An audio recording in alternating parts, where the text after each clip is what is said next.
dijitali hapa, miradi isife, ili tupate hizo huduma za OSHI. Karibu. Habari za asubuhi. Naona cha kwanza hapa ni somo kubwa sana. Kwa kutumia, kwanza tumeona kuna matumizi ya paperwork. Yaani tumekuta yule mzee anavyotumia takwimu zake zote ziko kwenye makaratasi. Kwa hiyo hata ile hesabu yake ya kwenye makaratasi ingekuwa digitalized, asingepata shida sana hata kuchambua, na huenda si ya kweli. Na lingine, ili aweze kujaza hapa kwa kuandika inakuwa ni kazi. Alafu pia sisi ambao tuko ofisini, ambao ndio waangalizi wa miradi hii, mimi naamini miradi yote hii ingekuwa iko computerized kwenye ofisini, wala hawahitaji hata kuhangaika kwenda kufuatilia kwenye hiyo sehemu. Wangeweza kupata kule na kujua at least kila siku au kila nini kimeuzwa nini na tatizo liko wapi. Kwa hiyo mifumo ni njia moja hapa ambayo itarahisisha kwanza katika kuhakikisha utunzaji wa takwimu zenyewe, hizo data, na zile data wakafanya calculation, na pia zikasaidia kupata hayo mapato ambayo itakuwa ni rahisi kuyaweka na kuwarejeshea yale ambayo wanatakiwa wafanyie matengenezo. Hata hivi naona kuna shida ambayo inaonyesha kuwa miradi mingi haina ownership. Inaonekana sisi kama watu tulioko kwenye uongozi wa polisi au wa wizara tumeachia vijiji na nini ambao uwezo wao ni mdogo, na miradi mingi inapotea na fedha nyingi inapotea, na wao ukisikia wanasema ni mradi waliokuwa wameuleta, sio mradi wao. Wao wako pale wanafanyia kazi. That's why hakuna mtu ambaye anafuatilia takwimu ya kufuatilia anapata 1500, anapata mapungufu. Lakini hata yule aliyefanya calculation anakuambia, amfanya hesabu kabisa pale, amesema ukipata katika mwezi, kwanza katika ile wiki anauza kama 200,000, lakini katika mwezi 1,600,000.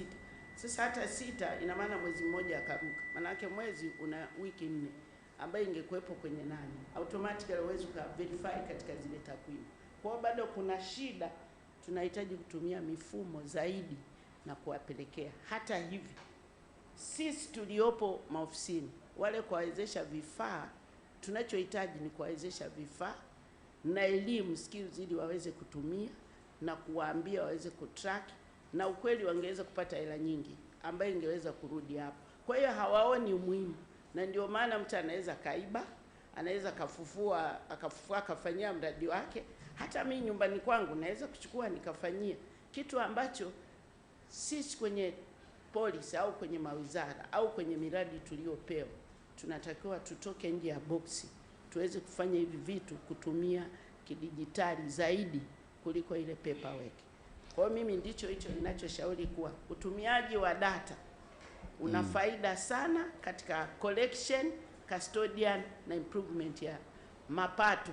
Tutaweza kupata mapato mengi, na bado tutapata takwimu hata kujua ni wangapi wanatumia maji, ili unapokuja kufanya estimate, unakuja kufanya verification ya estimate nzuri.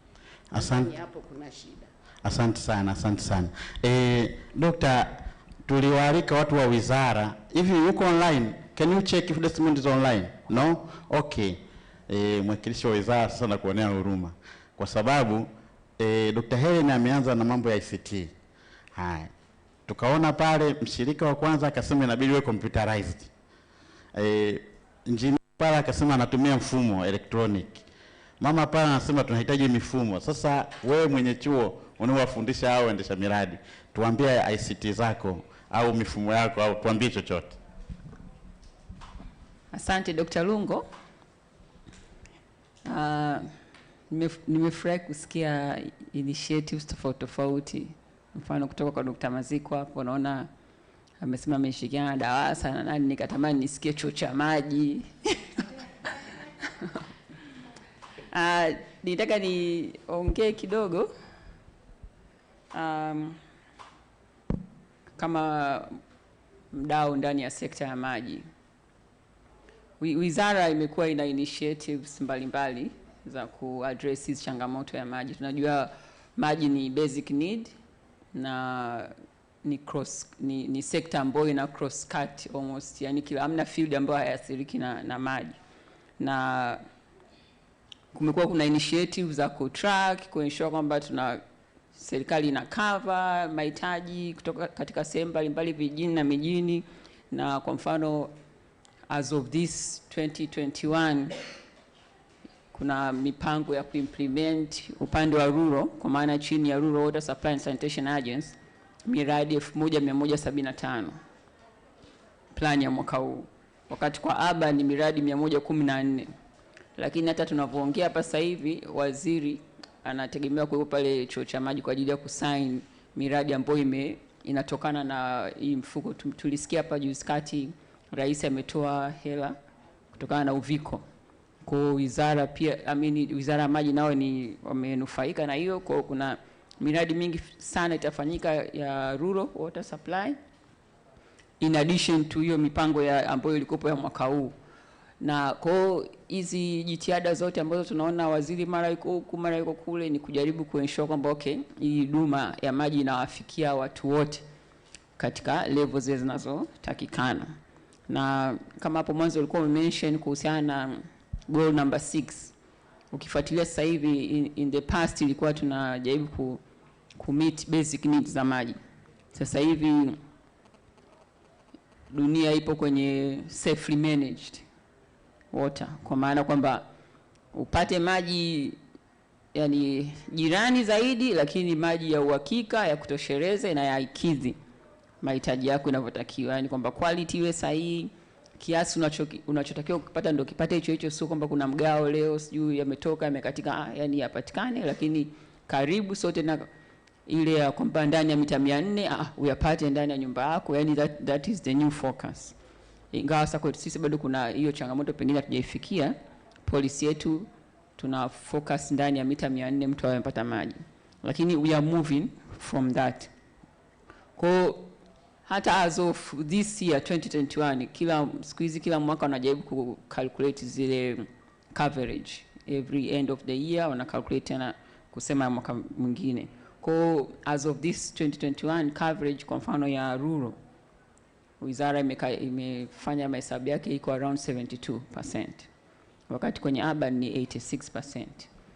Lakini ukienda kwa pengine unaweza kaenda kwa individual moja akasema, lakini mbona mimi mnasema 86 lakini mbona mimi labda sipati nini na mgao, vitu kama hivyo. Kwa bado kuna hizo changamoto, na kama mlivyosema hapo mwanzo ni issue za sustainability.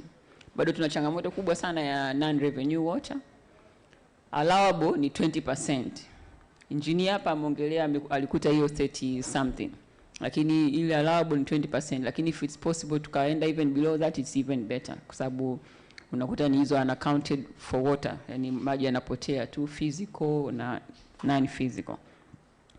Lakini kuna initiatives ziko mbalimbali. Kwa mfano hapo tumeona au nafikiri ni COSWA, community owned water supply. Hadi mwaka 2019 katika initiatives za wizara kuboresha mifumo yake, sheria nayo ilibadilika, kwamba focus hapo nyuma ilikuwa kwamba tunajenga mradi lakini tunawaachia mamlaka ya kuendesha miradi wananchi wenyewe, kwa wanatengeneza zile jumuiya zao, wanasimamia mradi. Lakini sasa ikaonekana kwamba uendelevu, kwa maana sustainability inakuwa ni changamoto, kwamba huu mradi wa mamilioni kadhaa unaenda unakabidhi wananchi ambao hawana zile technical expertise, ndio naambiwa wasimamie. Ikaonekana haileti sense, kwamba tunajua mfano kwenye sekta ya afya hospitali itajengwa hata kama niko kijijini, lakini ataajiliwa daktari, ataajiliwa nurse kwa maana ni wamesomea. Lakini kwenye sekta ya maji mradi unakabidhiwa kwa wananchi ambao pengine elimu yao iko limited to maybe standard 7. Kwa unaona hapo tayari issues za sustainability zinaweza zisiwe vizuri. Kwa sababu sheria mpya kuanzia 2019 ikaintroduce kwamba instead of kwenye issue operation maintenance kwa ni community owned water supply organization, sasa hivi ni community based water supply organization. Na ikaenda step further kwamba hii community based basi lazima awepo mtu wa level at least ya technician, akishirikiana na mtu wa technician wa uhasibu at least kwenye kusimamia, yani ile kuna ile technical committee alafu kuna ile kamati ya wananchi, lakini technical committee hiyo ndio lazima iwe na mhandisi au fundi sanifu at least. Alafu na kwa upande wa uhasibu na yenyewe ni level ya diploma awepo even more, kwa lengo la kuensure kwamba zile requirements za uendeshaji zile zinakuwa handled na mtu ambaye kweli amesomea hayo mambo, kwamba kitaharibika pale kitu ana ufundi, ana skills za kuweza kuisort it. Lakini huyu mhasibu amesomea kweli mambo ya ni mtu ambaye amesomea, kwa ana skills za kuweza kujua jinsi ya kupangilia mahesabu, kumonitor na vitu kama hivyo.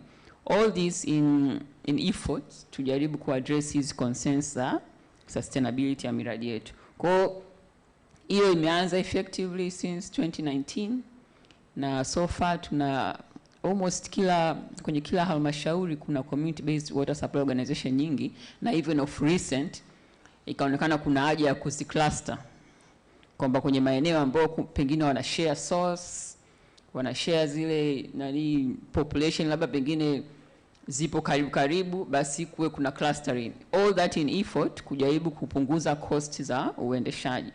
Kwa hizi ni initiative za wizara, lakini pia kwenye upande wa mifumo pia wizara imekuwa inajaribu kuimplement initiative tofauti za kukusanya hizi taarifa za miradi, kusaidia tracking and monitoring. Ni kitu ambacho bado naamini wanaendelea kukifanyia kazi. Lakini sasa pia kwenye hiyo eneo nikataka kuongelea kwa mfano ambao ni sehemu ya wizara, kwamba tuna hiyo responsibility ya kusaidia sekta. Kwa tumekuwa pia na sisi tuna initiative zetu kadhaa. Kwa hata nilivyomsikia hapo daktari anasema nikaona kumbe there is a room kwamba we can work together. Kwa mfano kwenye hii area ya non revenue water, tuna vijana wetu pale wali develop system yao tunaita integrated leakage management system for the purpose ya kumsaidia mtendaji kwenye mamlaka kuweza kufuatilia, kumonitor hizi na kucontrol hizi non revenue water.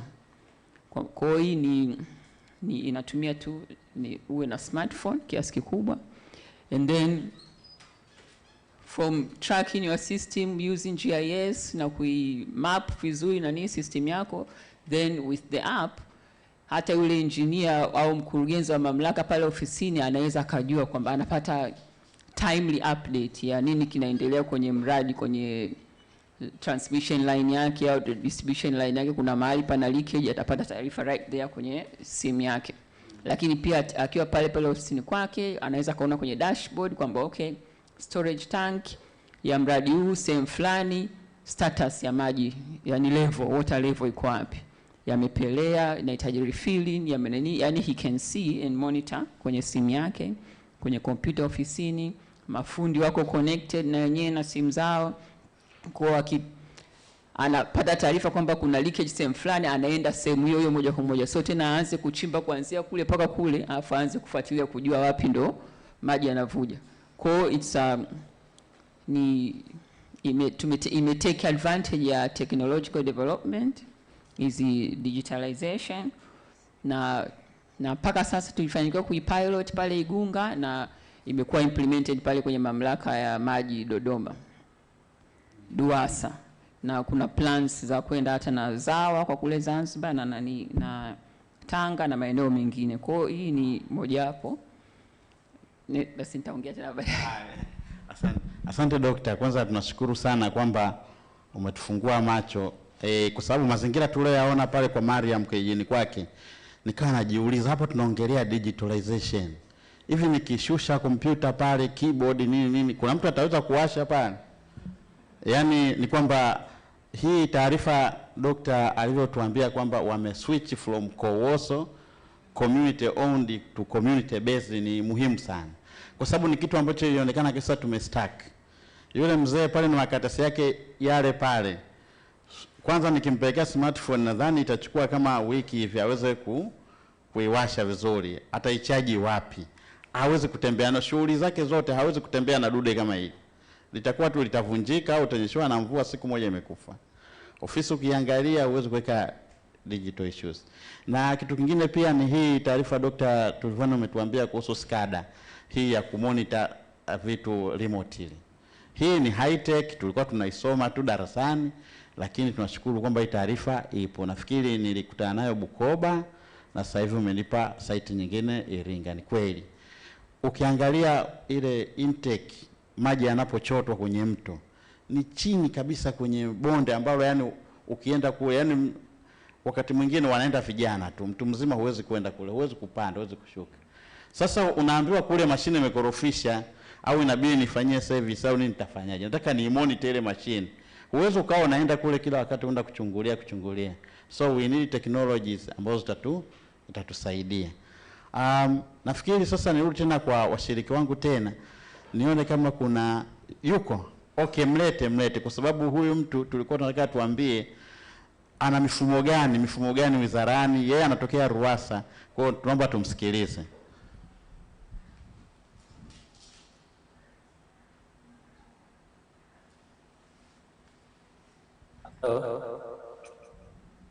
Unasikia? Nakusikia Desmond. Habari za asubuhi jamani. Nzuri sana. Mimi kwa majina naitwa Desmond Mai, ni meneja wa kitengo cha chama na takwimu kutoka RUWASA. Ninafurahi kwenye session ya data Tamasha ambapo sisi ni wadau pia wa takwimu kama RUWASA. Labda ningeelezea kidogo RUWASA ni nini.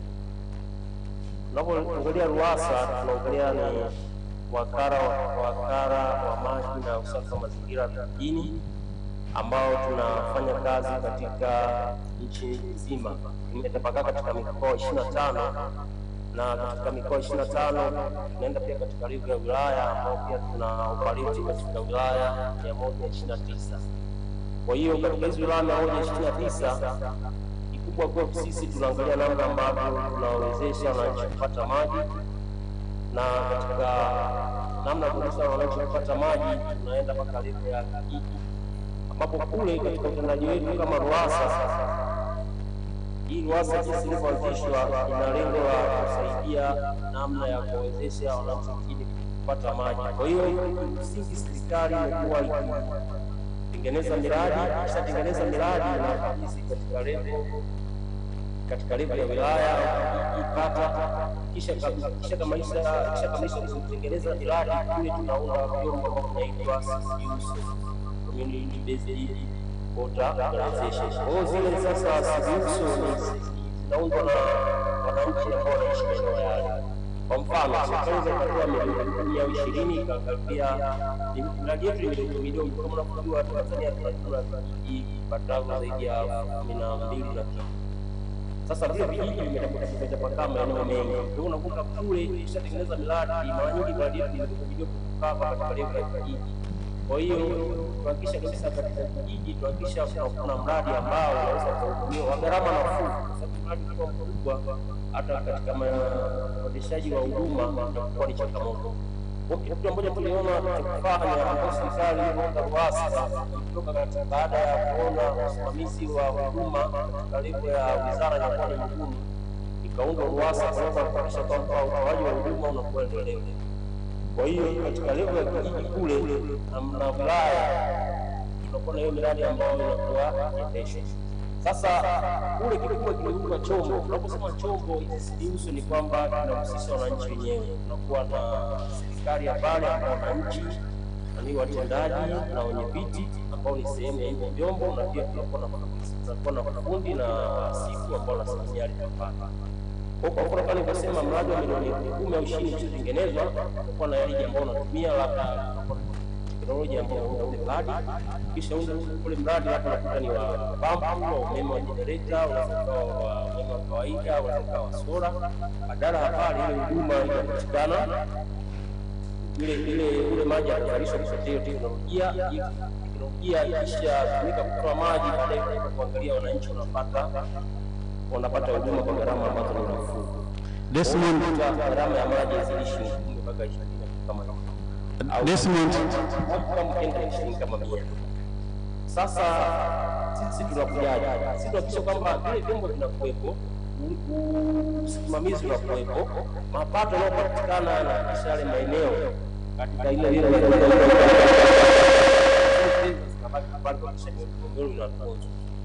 sasa tumekuwa na changamoto mbalimbali katika usimamizi wa hivi vyombo. Kwa hiyo teknolojia ya TEHAMA imekuwa msaada pekee katika haya maeneo. Kwa hiyo kama RUWASA sisi ni wasimamizi wa hivi vyombo na tumekuwa tuna mameneja wetu wangapi.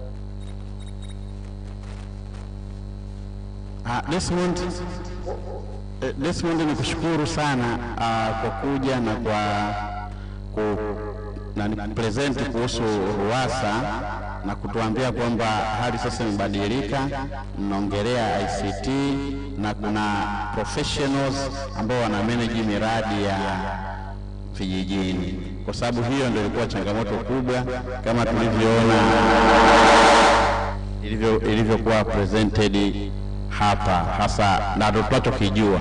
Kwa haya ni maendeleo mapya.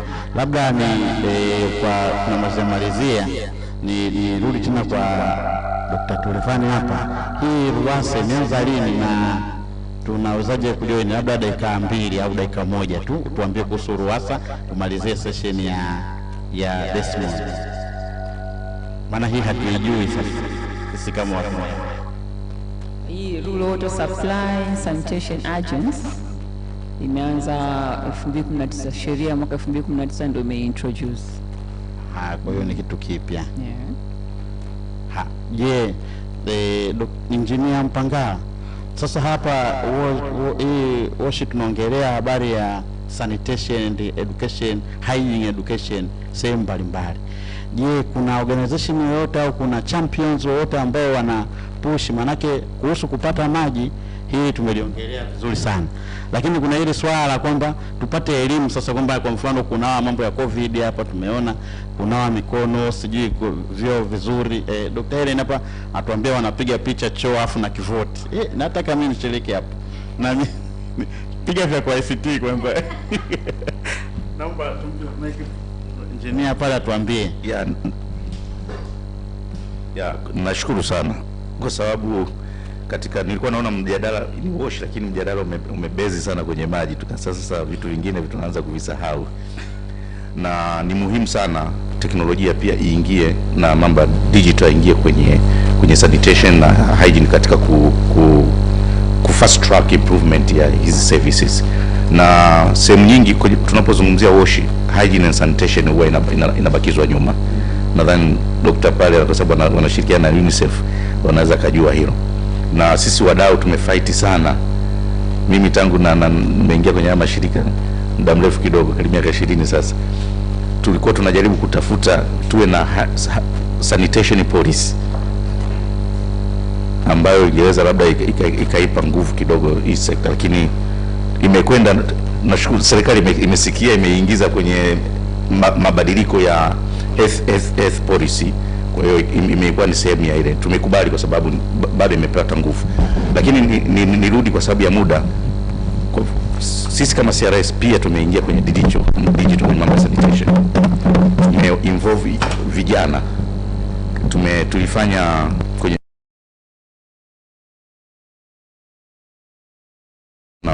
na Songo wilaya 2, ambapo vijana wale tuliwatrain vijana kwenye mambo ya ufundi ili waweze kuwa wanaweza kuwa mafundi wazuri wa kujenga vyoo, na sio vyoo peke yake na vitu vingine, kwa sababu ukisema jenge vyoo haitakuwa sustainable. Vyoo vikisha mkiwa na 100 coverage na maana yeye hana biashara. Tuliwafundisha kwenye ujenzi, lakini pia tuliwafundisha kwenye mambo ya ICT.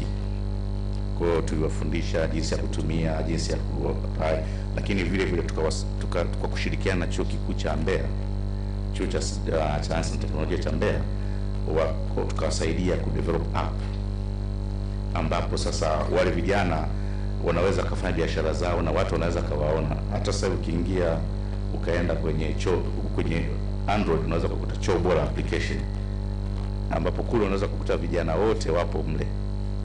Unaweza kuwapata kwenye choo bora application.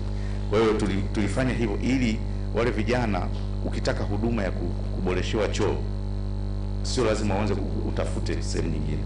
Yaani ukiingia pale unaweza ukawapata. na kama unataka choo, ukataka kama slabu, kama nini, kuchimba, services zote zimewekwa pale.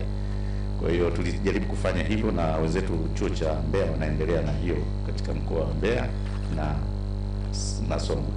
Muda ni mfupi. Asante sana. Nataka nirudi kwa Dr. Helen nimuulize kwamba issue hapa, pamoja na kwamba inawezekana miundombinu ni changamoto, lakini pia tuna hizi mila zetu pia. Kwa mfano issue ya kushare choo na mtoto wako, yani kama mimi hapa na binti yangu mkubwa tu yuko chuo kikuu, halafu tunashare choo kimoja, huo ni tatizo. Na pia unakuta choo kaa ndani, yani kuna mila fulani kwamba hata kama una uwezo vipi unaweza kujenga nyumba ukaweka vyoo ndani, uwezo kukaa choo na anacho ndani, haiwezekani, yani haisound vizuri. Teknolojia inatuambiaje? Hakuna initiative zozote hizo maeneo hayo ya kwamba yanayo, yani behavior change, yani tubadilike, yani tabia zetu na ya nini, mila zetu na kadhalika. Hakuna hicho, tunaongelea kitu vingine, hamna teknolojia inaingia hapo.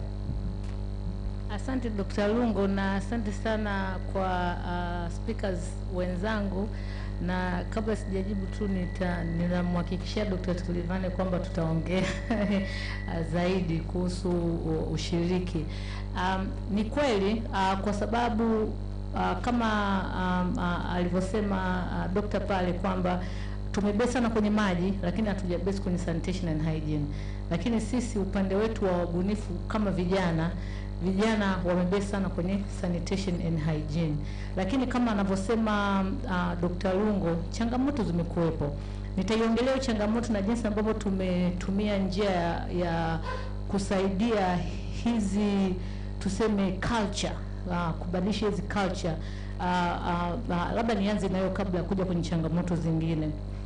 Kwenye behavioral change, especially kwa hizi app, kwa mfano tunazo develop hiyo moja ambayo inawashirikisha hawa vijana waweze kufanya voting. By the way, ni sio vijana tu na community, walimu wakivote, wakipiga picha na watu wote, na tuna section mbili kwenye ile app. Kwa hiyo kuna inaitwa usafi app. Kwa hiyo unaweza kuna community based ambayo hata ukienda labda tuseme Ilala au Keko ukapiga picha kimtaa pale, hiyo that's about hygiene. Halafu ukarusha, halafu watu wanaanza kuvote. Lakini pia kuna kwenye wash sasa, swash, kwenye school wash. Hii ambako imesaidia, kwa mfano kama vyoo vikipigwa, labda tunasema kwamba hiki choo kiko wapi, kiko karibu na shule au hakiko mbali na shule. Tunawaambia kabisa, kwa mfano kama watu ambao wana disabilities, ukijenga choo kikawa mbali, tayari wewe unampa ugumu wa ku access kile choo. Kwa hiyo tuseme train au educate hawa vijana ambao wanakuja kuwa champions, kwa sababu tunawapa kama awards at the end. Wale ambao wamevote sana, wamecomment sana, wamerate sana, wale wanakuwa wanapata zawadi kwenye shule zao in terms of vitu vya usafi na vitu kama hivyo. Kwa hiyo tunatengeneza kama a network of champions au volunteers wa mashule mbalimbali, lakini pia through kuwapa hizo awards tuna section nyingine pale ambayo tunakuwa na specialists, tunawaita verified experts. Labda tunakuwa na mtu wa Ministry of Water, tunakuwa na mtu wa environment, ambao sasa wanakuwa wanatoa hiyo elimu kwamba ambao sasa nawafikia hadi kule vijijini kwamba choo kulingana na Wizara ya Maji au Ministry wametoa kama manual ya what facility should be adequate kutumika mashuleni. Wametoa criteria zao, wameziweka pale. Hakuna sema imesema kwamba choo lazima kiwe ndani, choo lazima kiwe nje, lakini hizo tabia zipo vijijini. Mtu anaacha choo karibia anaenda kwenye vichaka na vitu kama hivyo. Kwa hiyo ni elimu ambayo imekuwa ikitolewa, lakini pia hata kwa wabunifu wetu huku, kabla hawajaanza na ubunifu tunawapeleka waende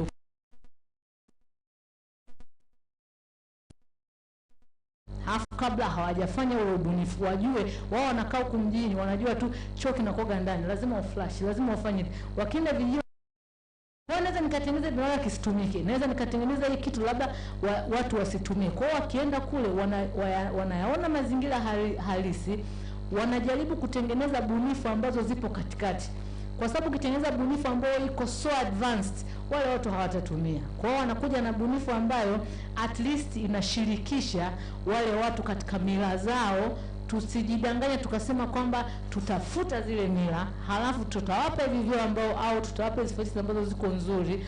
Hapana. Lakini nilikuwa pia nataka niongelee hizi, aliongea mama pale issue za policies, ameongelea pale doctor issue za sanitation policy ambayo imechukua muda mrefu.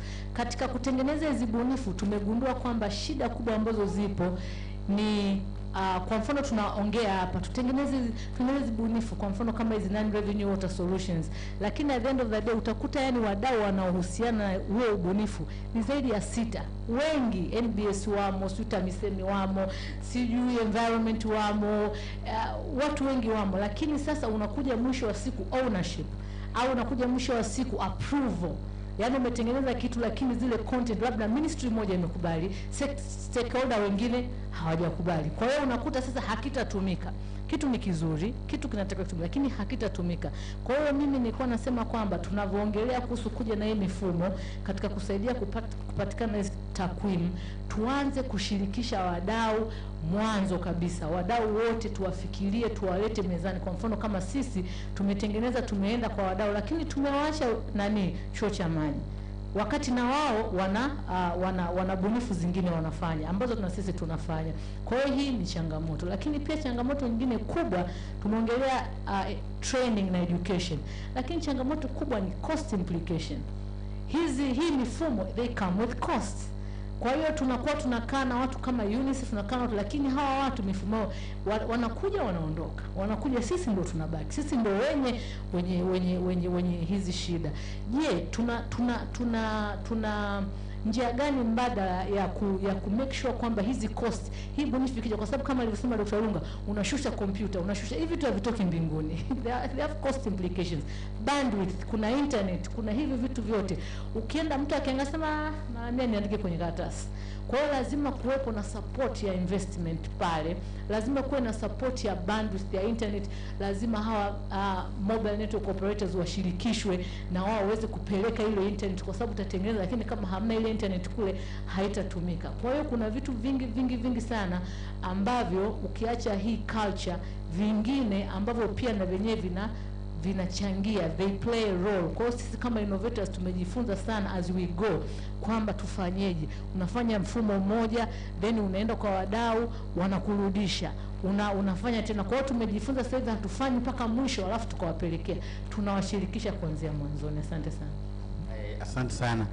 Washiriki wangu, kama kuna mtu ana swali lolote kwa mshiriki maalum, naomba mpe kaka mic hapa.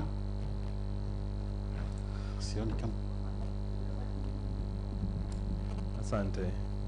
Naitwa Ibrahim Simiyu, ni daktari pia ni public health specialist. Nafurahia kwa the good presentations ambazo mmezifanya. Mi cha kwangu tu ni naangalia mmeongelea Dr. Mpangala na Tuliwani. Mmeongelea zile innovations, digital innovations ambazo zimefanyika katika water supply. Lakini I didn't hear anything related to water resources. Na tunajua kwa yani ukiangalia kwa data inavyosema ni kwamba 3% of water resources ni fresh water, si ndio? So I would like to hear how much digital investment has been done kwenye area of water resources, especially kwenye hiyo area, na ukizingatia only 3% na ndio hiyo ambayo sisi kama dunia tunaitumia kwa ajili ya livelihood and health. Na yani as you said, water is a cross-cutting issue. We only have 3%. So what are the digital innovations ambazo zime-focus kwenye area ya water resources? Asante sana. Nitampa floor Dr. hapa kujibu, lakini tulikuwa na mshiriki mmoja, sema muda ndo umeshatutoka kutoka wizarani, ilikuwa aongelee mifumo mbalimbali, data ambazo wanakuwa nazo. Katika moja ya mfumo ambao nilimsisitizia kwamba aongelee sana ni kwamba sasa hivi tunaongelea ile miundombinu kama unavyosema resources, supply na matumizi yake.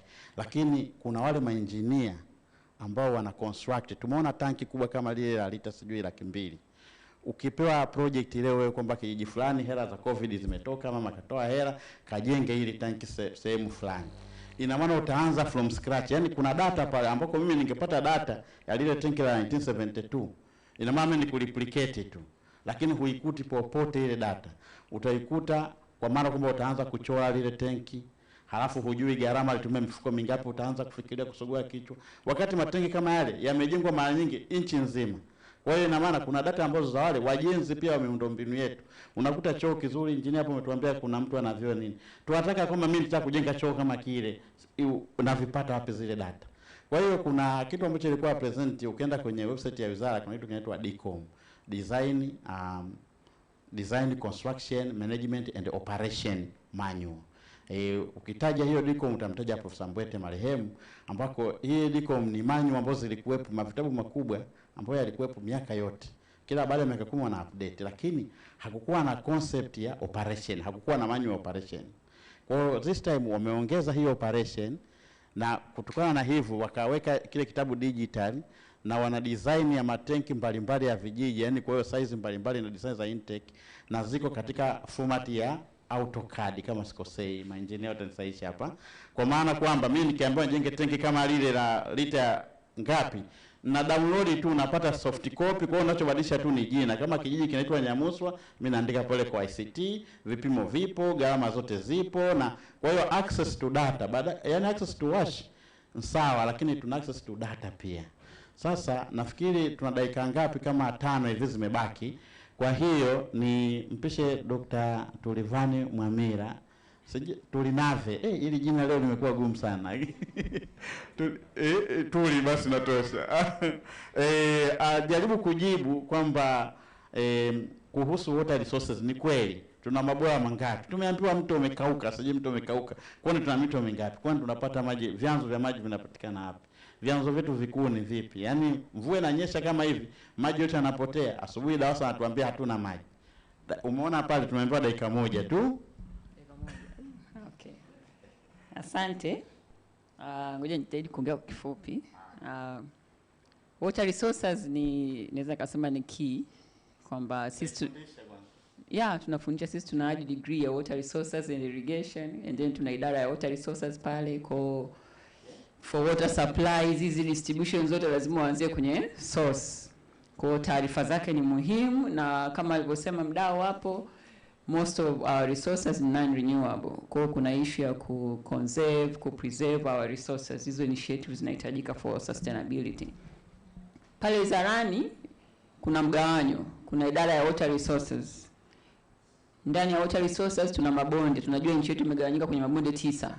Kila bonde liko responsible kuensure zile sources ndani yake zinakuwa managed vizuri. Kwa hiyo unakuta hata mtu wa RUWASA, engineer wa RUWASA akitaka kujenga mradi kwenye kijiji fulani, lazima aende akaombe permit kwenye bonde ambalo liko ndani yake. Permit ni kibali. Kwa yule bonde anatakiwa awe na taarifa za kiasi cha maji kilichopo, aina za resources zilizopo ndani, kwa aweze kujua kwamba okay, allowable limit ambayo inaweza karuhusu huyu mtu a extract na kodisi. Dr. Samani, washiriki wetu wana sessions zingine ambazo wangependa kuattend pia. Okay. Kwa hiyo basi hapa niseme tu kwamba kuna Water Center of Excellence siku hizi pale wizarani kwa ajili ya kudeal na hizo water resource. Lakini pia nitaka niseme kwamba kwa mfano jana launch journal ya wizara pale chuo cha maji kwa kushirikiana na katibu mkuu, kwa lengo la journal kusanya taarifa za wadau wa sekta ya maji. Kwa hiyo ningependa kukaribisha, na kupitia manaki hizi information za data zote we can easily retrieve, lakini kuwe kuna sharing kutoka hata kwa initiative tofauti za kina doctor hapa, engineer hapa. Kwa kifupi labda niseme hivyo. Asante. Okay, niwashukuruni washiriki wote. Kwa maswali zaidi kusajili pale tutashare, mkituma maswali yenu tutapata, na washiriki wangu wa online wote pia niwashukuruni sana. Asante sana.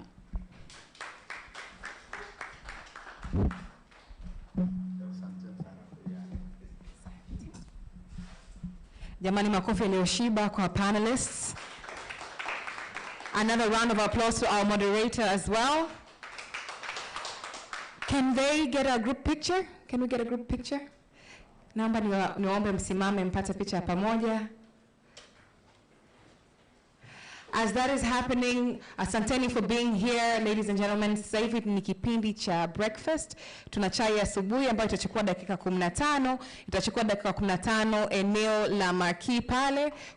Kuna team hapa nje watawaonyesha ni sehemu gani ya kwenda. Baada ya hapo kutakuwa kuna 2 sessions. Session ya kwanza ambayo itakuwa hapa itakuwa ni artificial intelligence, yani AI ethics workshop. So artificial intelligence ethics workshop for non-profits ambayo itaendelea hapa. The other session ambayo itakuwa inaendelea muda huo itakuwa ni climate change for digital economy. Climate change for digital economy itaendelea Kilimanjaro. So zitaendelea at the same time. Climate change for digital economy, that will happen at Kilimanjaro. Artificial intelligence ethics for workshops for non-profits. Climate change for digital economy itaongozwa na Fazal Isa kutoka Embassy of Ireland. Kutakuwa kuna mshiriki kutoka Ministry of Blue Economy Zanzibar, Forum CC, TMA Climate Information Service, pamoja na CRDB. Hapa itaongozwa, workshop ya hapa itaongozwa na trainer mkufunzi anaitwa Esa Muhammad Ali. Karibuni, tuna dakika 15 tu, and we will make sure that we start on time to respect your time as well. So welcome to breakfast.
heard the word artificial intelligence before? Just raise your hands. You've heard the word artificial intelligence. Okay. So some people here are new to the word. If you've never heard the word AI, can you just go back?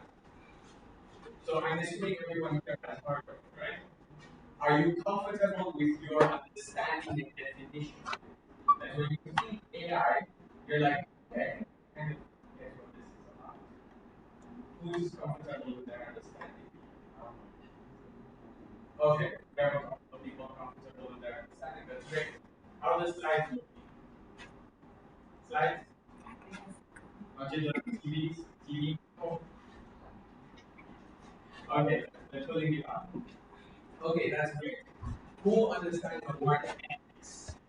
What is ethics? Has anyone heard of ethics? The word ethics. This is a workshop, so be ready to participate. You have to learn it.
Thank you very much. Who else has another? Yes. You should go. Okay.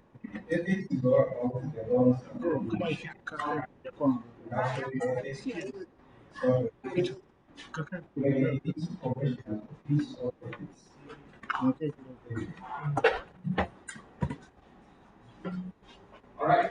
Are there any other thoughts from this side of the room? Or even tell me what you understand about AI, especially here, you don't have any technical knowledge. Anyone here wants to AI ethics? So I have to start pointing at I will show you.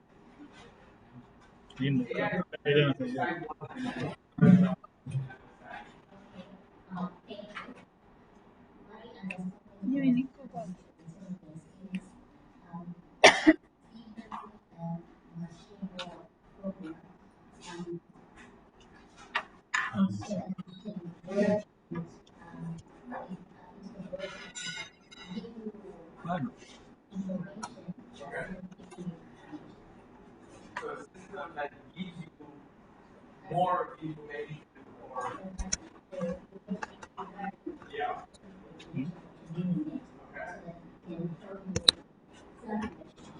Okay, so it gives you better information. Okay. Thank you for the slides. I don't present you the normal utility traits. Just present it normally.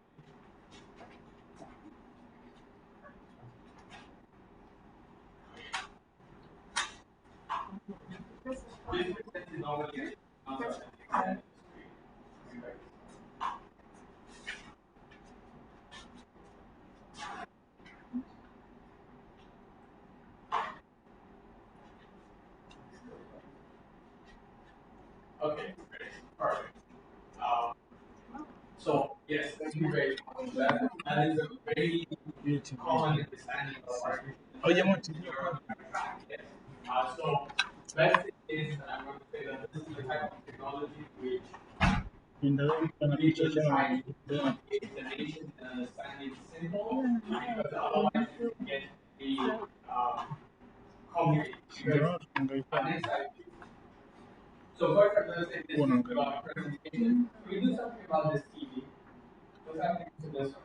It's glitching.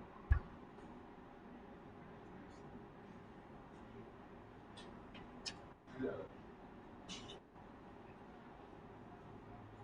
So it's not working. Okay, fine. I'm sorry to these guys too much events.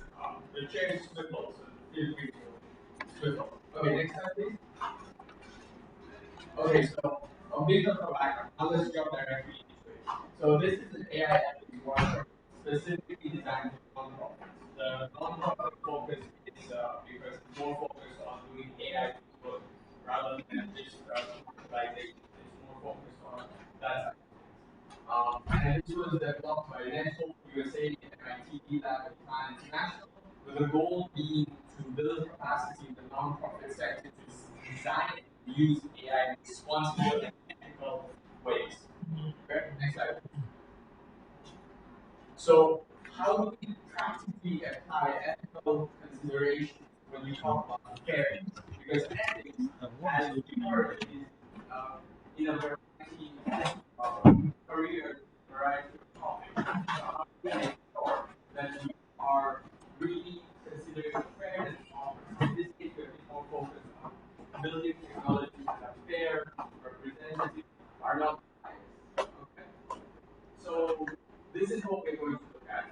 Before we start from the overview of AI ethics, I'm going to quickly go over AI as a whole, just to make sure we're on the same page to understand. And then the group is where you will discuss amongst yourselves on when we build with this technology. Because let's face reality, we don't have a choice. This technology is one of those fields where, because of how democratized it is, either we build it for ourselves or someone builds it for us. Whether we know of it or not, it will function in the background.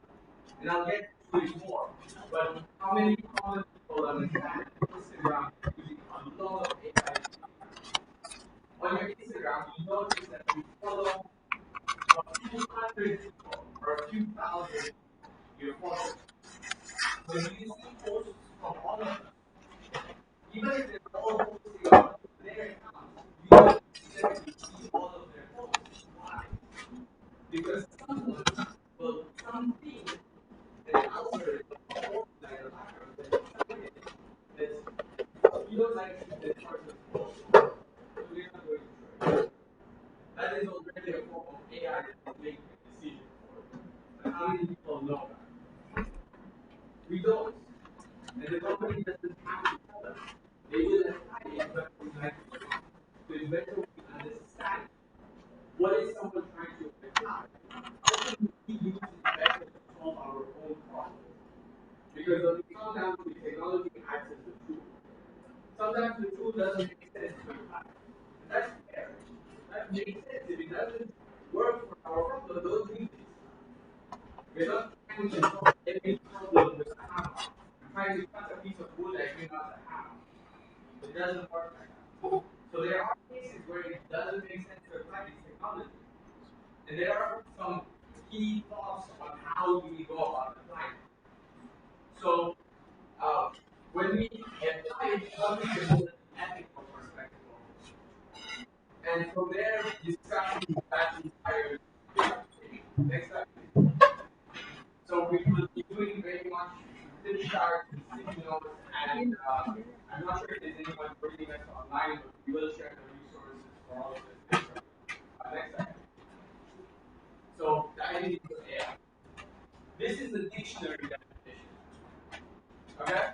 So before I come to the perceptions we have, this is what the dictionary defines artificial intelligence.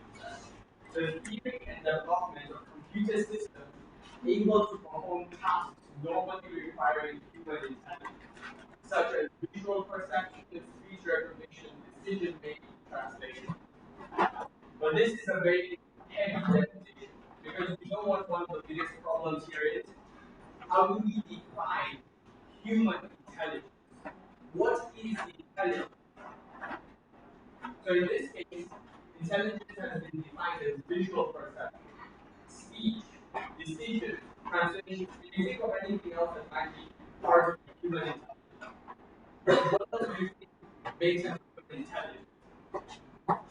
Yes. Yeah, right.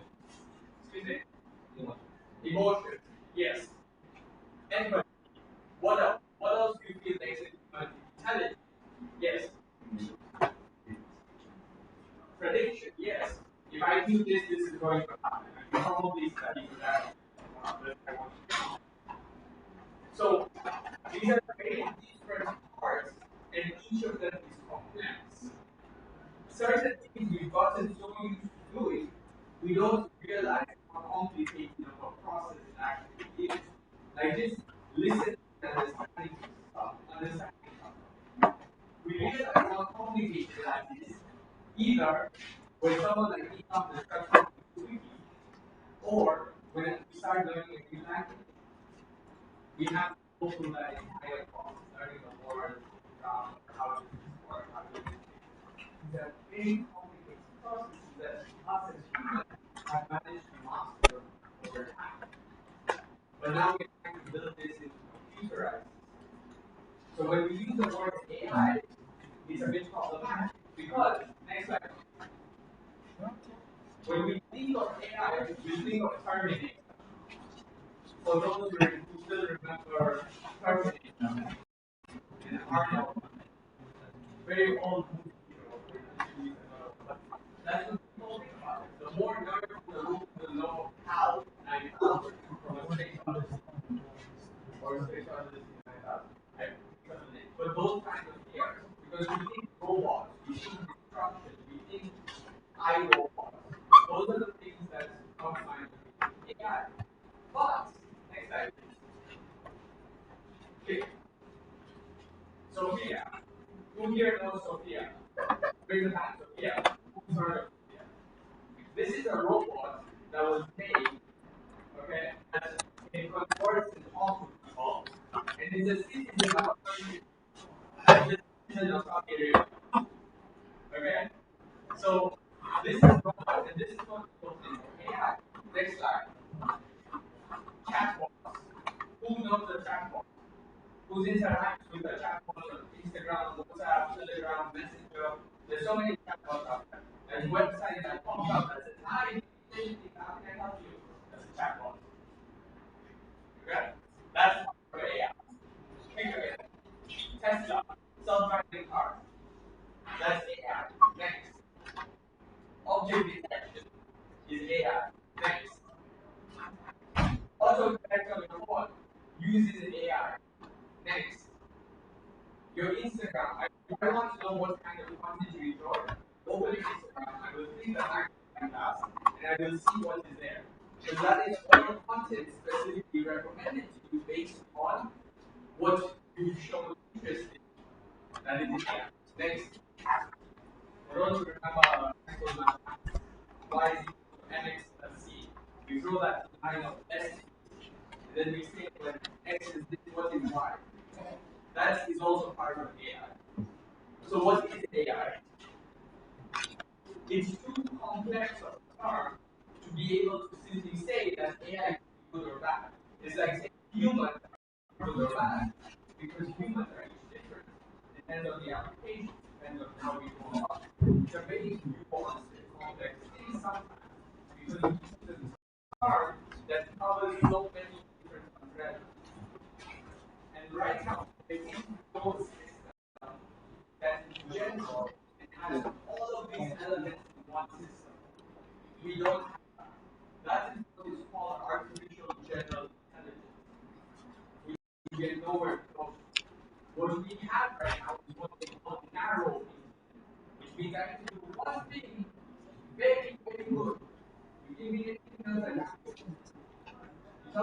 You tell me if someone's outside your door, I'll tell you that. But don't come and ask me that. I'm only going to join you. Very, very, very next slide. So why is everyone talking about AI? Because the amount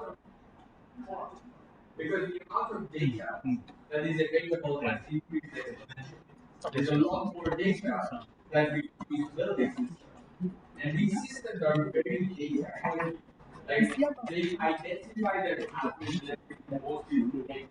Compute power has also increased a lot. Think of it like this. The laptop you have today is more powerful than that big desktop you had 5 years ago. Your phone, if you have a phone, your phone has more RAM than a laptop of 3-4 years ago. Imagine you have a phone that has 8 GB RAM. Remember the days when you thought of a laptop with 4 GB RAM, and you're like, wow, I wish I had that. I wish I had that. So compute power is growing so much that it's becoming much cheaper, and you don't have to do this computing on our device.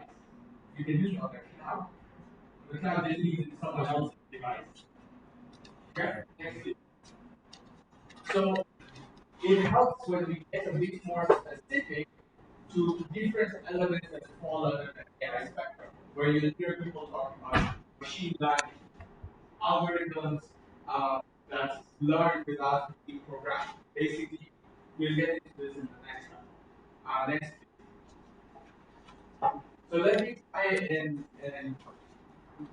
demystify this a little. Normal computer program, because AI is talking about very good. Is there even anyone online? Okay, fine. So, when you use the volume here, I want to hear myself. Okay. Okay. Sure. So, in traditional programming, the way it works is we define a set of rules. Okay. So, by set of rules, we mean a process. When you get this, you need to do 1, 2, 3. Okay. When someone tries to open that door, the set of rules I need to do is I need to walk there, press the button, open the door. Okay? What is the input for that to happen? I have to try and open that door. Then I follow that set of rules. What is the output? And open the door. That's how normal programming works. We have an input, we have the program, which is a set of rules. It does its stuff, it gives the output. When we come to concepts such as machine learning and some parts of AI, we try to do the opposite. We give it the input and we give it the output, and we tell it to figure out the rules. So, the set of rules that we need to happen for this action could be anything. Okay? It's not necessary that it follows the same set of steps. So if I follow the system, the input is someone at the door, and the output is the door being opened. The process to do that, it figures out on its own what's the best process to do that. And that's how we get about machine learning. That's why it's called like, oh, data for AI, why? Because it gives us the output and the input so that the machine can figure out the rules. Okay? That's how it roughly works. So, can we get the slides now? I'm trying to see if you need to actually.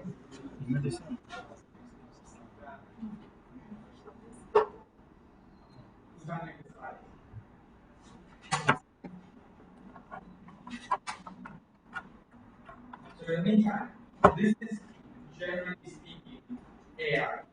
Before I get into the process of making AI, let's have questions here. What questions do you have about AI right now? From what I've talked about, what concerns or questions do you have about the technology before we get into it? Yes.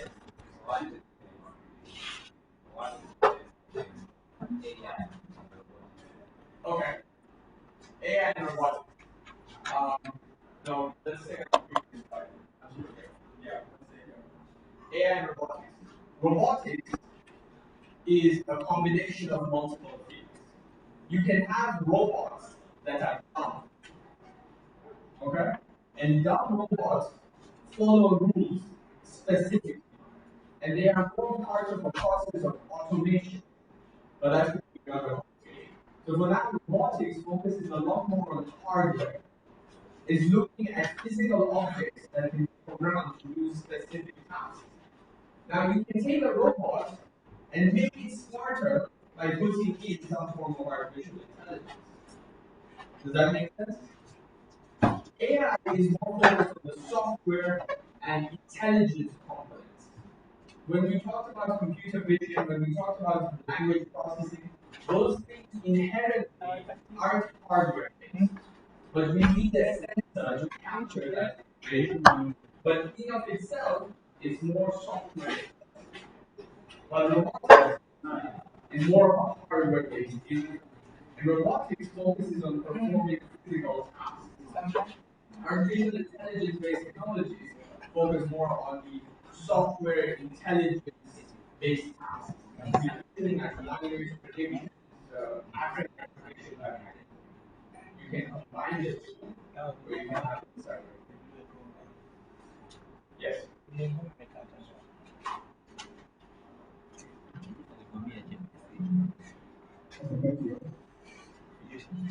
Yeah, yeah, maybe a competitive world. Yes. Where it has to compete with data. Yes. We have what we call human intelligence. Basically, even data and but the current skills that the human intelligence is in our artificial intelligence. To me, I think we have taken a big risk, and then there's something that we need to think about how can we balance it. The young generation that is coming up is born with this artificial intelligence, and then they are not careful enough. The artificial intelligence about it, and then maybe in the long term, the world is going to collapse. Yes, that is a great example. Allow me to ask, what have you seen or heard that makes you feel artificial intelligence is competing with human intelligence or is overpowering?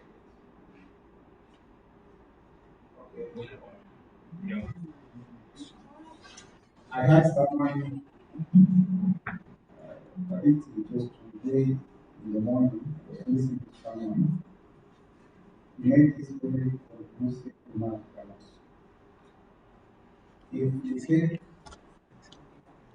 a human being, the current human being also the ecosystem, the world is going to become even better than it was yesterday. What's currently going so much about is technology and product.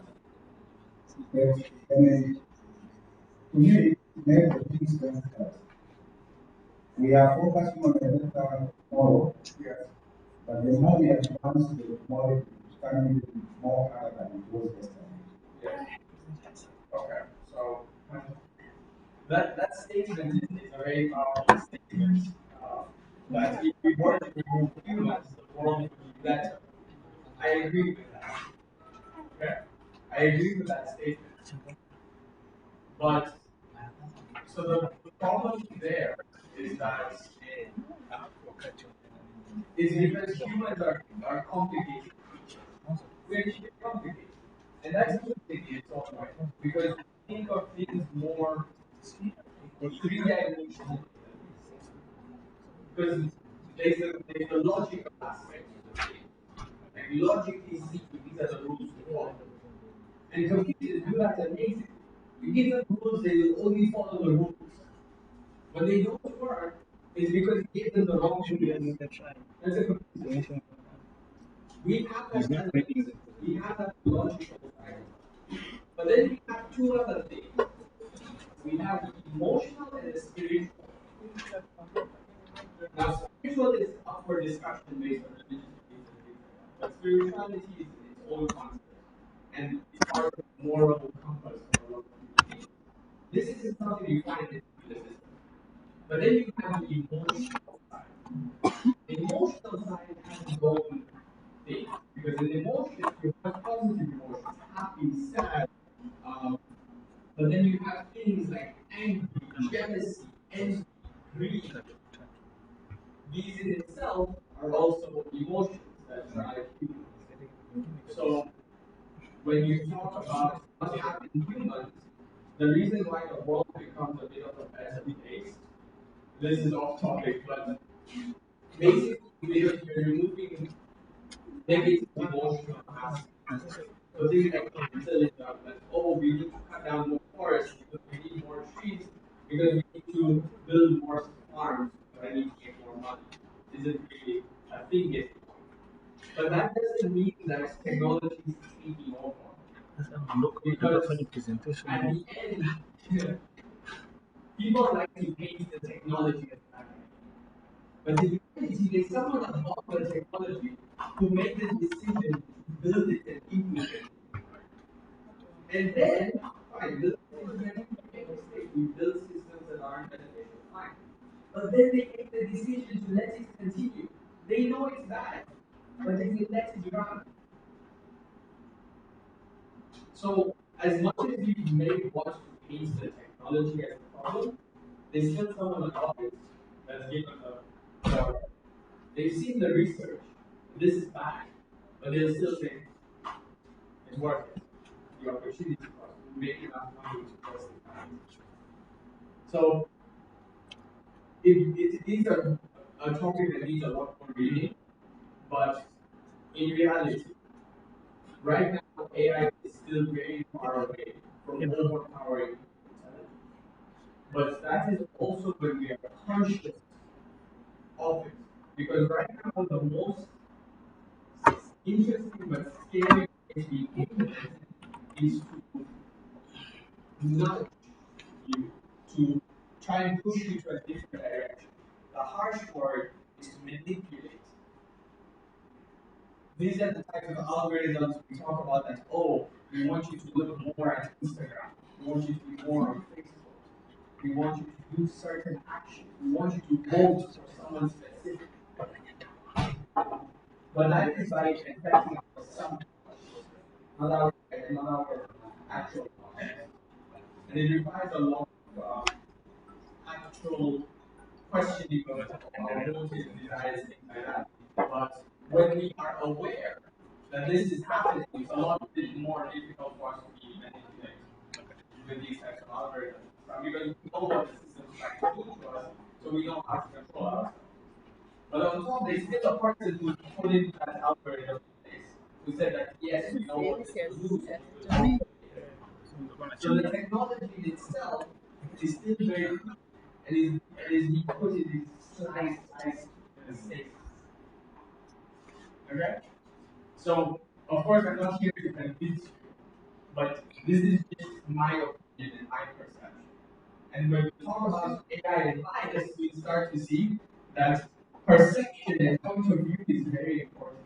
I don't think the same way as you do. The way you think will add value. Does add value to solving a problem. Because you come to a problem with a different perspective based on what you've experienced. And that's one of the most powerful things when we talk about ethics and fairness. And the biggest problem we have right now with the technology is that the people building it are not diverse. You heard the statistics of the representation of male to female in the tech communities. In the AI communities, it's even worse.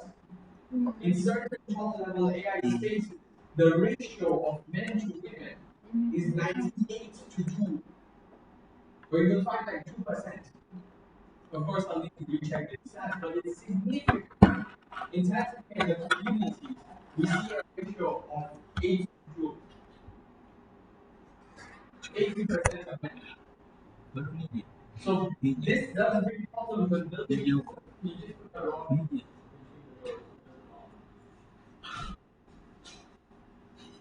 Okay? So these are significant problems. Okay, thanks a lot more time on that topic than I did. Very quickly, one last question AI. I will have to request a lady in this case, after I just spoke about it. Yes.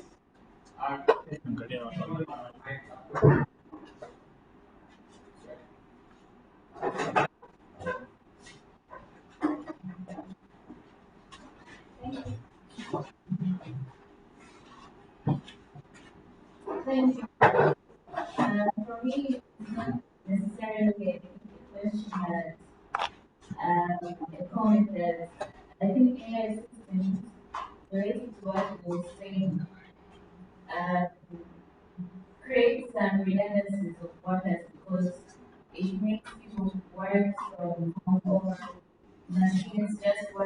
models, but they're supposed to be small, supposed to be, because even Amazon, they sell and do business all over the world with AI systems.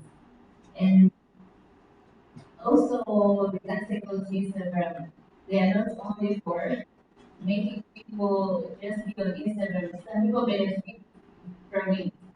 They get rich through the AI systems. So, but maybe as a country, because of things and challenges, there's some effects which are positive and negative. Like, for instance, these AI systems make people do business without physical locations, and it makes a charge for collecting taxes, you know? So AI is very diverse and it has its positives and negatives individually and organization-wise or country-wise. So for me, what I'm thinking is what can we do to curb the challenge that AI brings for the country-wise, for instance, concerning revenue collection. If how can we address and everything the question of issues of AI through the AI systems. Sure. So thank you very much. And those are valid concerns. It's something that's happening. If it's not happening a lot right now, as these systems get better, it will happen. Because we've seen in the third industrial revolution, the second industrial revolution, where we went to mass manufacturing, where we went to IT systems generally. These are concerns. Jobs do end up getting lost, but new jobs are also created. In terms of the tax stuff, that is a very delicate conversation, but I'll make one comment because I really want to. We have that problem because our digital economy is only a partial digital economy. The fact that I can find a business and make a purchase through Instagram, but I don't have a way to directly pay that person digitally, means that transaction will never be recorded. A fully digital economy, the entire transaction from initiation to mediation to end is recorded. The entire transaction is there. And if we have an entire transaction history, then tax of welcome knows where to go about it. So that's all I'll say on that topic because it's a difficult problem. There are a lot of things we need to work on. And we've seen, for example, how certain decisions can either bring up our digital economy when we started seeing the number of transactions that were happening by mobile money and this or whatever. It's massive. That's the digital economy. But the moment the charges on mobile money went up, transactions dropped. A person was like, I'd rather give cash to a border guy. Let that border drive there. Give the person the money. It'll still be cheaper for me. We lost all that transaction history because people don't do that. So that becomes like a partial digital economy, where the initiation and mediation happens online, but the finalization of that transaction happens offline. Thus, there's no history. Okay. Slides. Okay. Okay. Next. So, to be very specific, right now, AI capabilities are in two areas: prediction and detection. Prediction: what is it now? What am I looking at? What am I getting? Detecting the now. Prediction: looking at the future. What is going to happen, or rather, what might happen? Because these systems are you can't say this is going to happen. Right? This might happen. This might be the problem. You're trying to predict. So prediction and detection are really what is the strength. So if you want to solve the problem with this technology, you think of it in two directions. What am I trying to predict, or what am I trying to detect? Is this a prediction problem or a detection problem? If you frame it as a prediction problem, there is some way you can apply the technology. If you can't, then it's difficult. Okay, next slide. This is the whole process of building an AI system. the most important thing is the problem definition. We have a habit of building before defining the problem. And part of mitigating those risks of jobs and all of that is by designing when we build this, who is going to be effective, and in what ways are they going to be effective. If we build more digital platforms that are comfortable for transactions, who's going to be effective? You start to think, oh, the landowners are going to be effective. Landlords are going to be effective because now people are buying their renting out their spaces.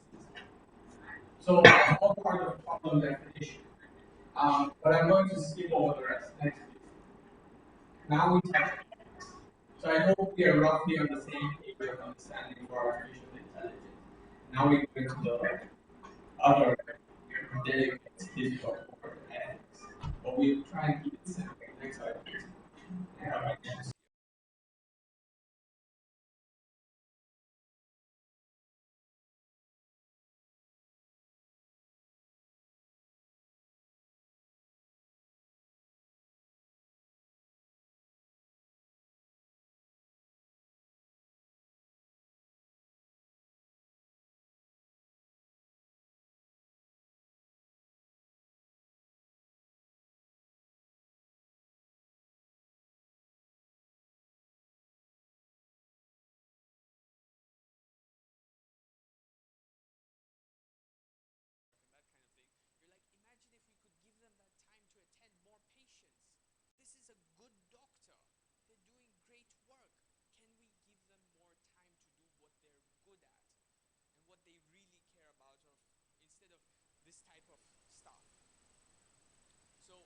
In this case, can we reach more people with services and information they need? How can we use this to do that?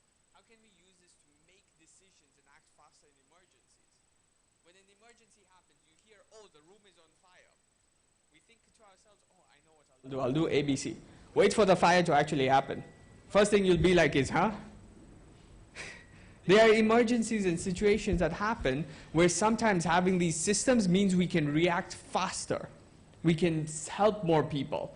We can even see emergencies before they spread. We see a fire there. We don't know if it will come here. The system can tell us it will come here. So we're trying to focus it on these types of areas to amplify human effort and free up human resources. So part of my project work that I was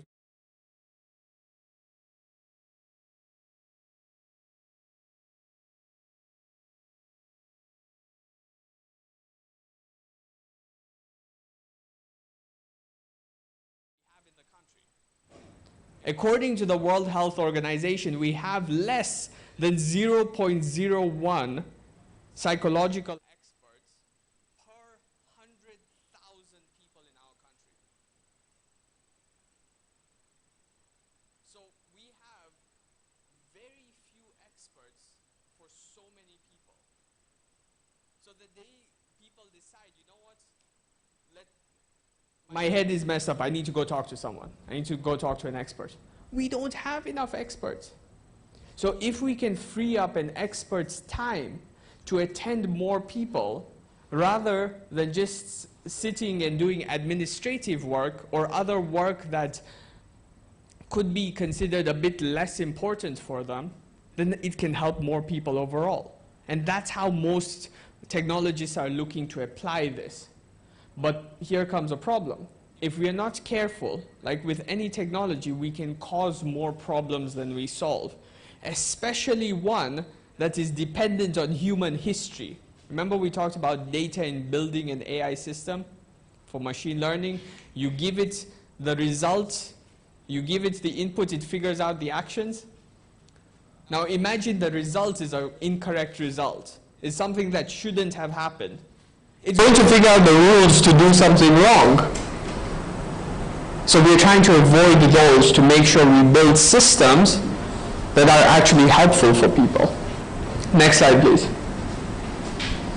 So when we talk about ethics and AI ethics, we're trying to look at a set of values, principles, and techniques that employ accepted standards of right and wrong to guide moral conduct in the development and use of AI technologies. This is the definition by the Alan Turing Institute. So when we frame our ethics conversation, we're trying to frame it on values, principles, and techniques for standards of right and wrong. Because morality is a very subjective thing. What I might see as right, someone else might see as wrong. Not for the big things like killing a person, but more for the nuanced things. There are very different definitions and understandings of morality, and it changes from culture to culture. When you go to, for example, a more Asian, Japanese-centric culture, respecting someone is to bow to them. But then we go from somewhere like here, and the culture is different. We respect someone with a kind greeting. So these kinds of moralities are why we need a common understanding that's accepted standard. Next, please. So what do we define now as an ethical AI system? This is a system that supports individual and collective well-being and enhances our ability to tackle global challenges. So any system that does not support an individual or a collective well-being and does not enhance this ability, we do not consider an ethical AI system. And right now there are movements globally to ensure that AI being implemented has an ethical standard to it. So potentially we might reach a time where before you can deploy your AI system, you need to be ethically certified. That might be a possibility. So that is one countermeasure to ensure that systems being deployed are actually helping people. Next, please. So responsible innovation. Building with any technology still talks about innovation. So responsible innovation is a transparent, interactive, sustainable process by which organizations proactively evaluate how they can design and use technologies in ways that are aligned with their values and missions. If I'm about to design with these types of tools, how can I make it a very transparent and interactive process? Not, oh, I'm going to go to a village and build a well there when I haven't even talked to the people there and asked them if they need it. What's their process? How do they go about it? Make it as interactive as possible for the people that this technology is going to impact and influence and to be representative of them. Next slide, please. So today when we talk about ethical issues around technology, there are issues such as misinformation and weaponization of the technologies. It's all the scary things we've heard of. These are legitimate issues to be considerate of. Misinformation and sharing of fake news and that kind of thing. These days we've seen how easy it is for a single WhatsApp fake message to go viral. It just takes one group of people to share it to all their contacts. And I think these people just have broadcast lists already made, that they're like, anything, share it to this list, it goes everywhere. It goes there, it spreads. Surveillance. We've had sessions on surveillance. And part of the problem of a digital economy coming there is that now everything's tracked. It can be a surveillance issue now. They're tracking my data. Is that fair to me? Is it my data? What happens about my privacy? These are actual considerations that we need to be very sure about. Unfair outcomes like discrimination and prejudice stemming from bias. This is a very difficult aspect because it happens so subconsciously that we don't realize it. The first time I see you, I will think something about you which I have no reason to think about just because my subconscious has a bias. And it's because it happens so implicitly is what makes it so dangerous. And that's why we need to confront these types of bias to ensure we don't discriminate. Okay? Next slide, please. So when we talk about bias, systematically favoring one group relative to another, and is normally defined by categories or attributes like gender, race, education, Just because I haven't finished standard 7, people think I'm dumb. Like, there's no actual reason. There might have been other things that stopped me from getting a formal education. But this reason of bias doesn't have a just foundation, doesn't have a logical foundation, and that's what makes it very difficult. And then we talk about fairness, just and equitable treatment across individuals or groups. So these are going to be 2 topics that when we get to the group sessions, are going to be very important to think about. How do we avoid biasness in the system? And how do we make sure the system treats everyone it's interacting with in a fair way? Next slide, please. Next slide, please. Okay, wait. 3 general questions to ask. So we're going to come to this. These are the questions you're going to be dealing with. You'll have different sectors to work with. So the sectors of today, we're going to look at healthcare and agriculture, because these are foundational systems for any nation. So if we want to apply this technology, we need to think about this. Number 1, how might the model design and implementation cause disproportionate harm, where it discriminates or causes more harm to one group than another, or any harm at all? How could this new system cause problems? Okay? Second, how well do we understand the model? How well do we understand the technology? That if something goes wrong, we can say this is what went wrong and this is why it went wrong. And number 3, what does happen when things go wrong? Next slide, please. So the key considerations when we talk about this, let's start here. How might data and ML models cause disproportionate harm? So we look at this in 3 directions. Equity, representation, and bias. Equity. Does the model work better, or do model failures have significantly worse consequences for one group than another? For example, here's a live case study. Amazon built a hiring system to recruit people. And it found that any applicants that was a woman, it was harder for them to get hired. For no reason, no apparent reason. It was just, no, don't. So the model's failure had worse problems for one group. Representation. To what extent is the training data representative of the population that will be affected and the people developing the tool? If I'm building data, if I'm building a model to help Tanzanians, am I sitting in the UK and building it with data of UK people? And then I come here and expect it to work fine. We're different people with different ways of doing things. Is my data representing the people that will be affected or interact with this technology?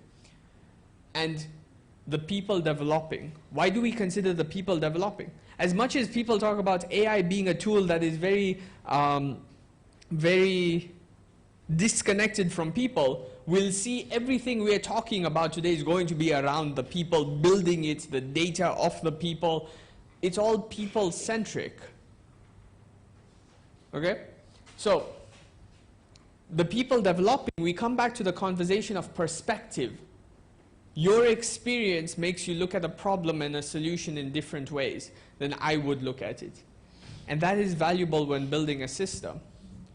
I grew up in a very Indian household. So I face certain problems that you may have not. You face certain problems I may have not. One day we decide to build a solution. You say, you know what? This solution will solve problem for this people. I'll be there like, but is that really a problem? Because I've never faced that problem. It's something that happens. People are like, is this really a problem? I've been working in supply chains recently, and I found out that a lot of supply chain data is exchanged over WhatsApp. I was like, so all this information of stockouts and all of this is exchanged over WhatsApp at national levels. I was mind blown by that. I was like, so this is an actual thing? So there are opportunities in places that because we don't have experience in that place, we don't see that opportunity or that problem. That's why perspective is so important. Bias. What biases are already in the data? Because remember, data is based on history, what has happened. If we see that the company's model, Amazon's model, has performed badly because it didn't like women, you're like, oh no, the model's at fault. But then you think about it. But where did they get this data? This is historical data. That means this is data about Amazon's previous HR team and the people they were hiring. We've just taken that data. What does that tell us about Amazon's hiring team? There's something fishy there. And those biases are embedded within the data without us realizing. So we need to see how can we make sure that as little bias as possible. Because a lot of bias, like we said, is unconscious. We don't think about it. It just happens. We don't realize that the moment I find out you're a woman and you want to get into technology, I might be, can she really? I might not say it consciously. I might not even realize I've thought it, but it's there. And because of that, I will treat you differently. So that is, and then when we decide that this team, this HR has done good at bringing in people, so let's turn it into a system, or let's get a system to support them based on their history, the same bias is perpetuated within the system. Next slide, please. So where to look for potential disproportionate harm? Give me a second, I have notes here. Ooh.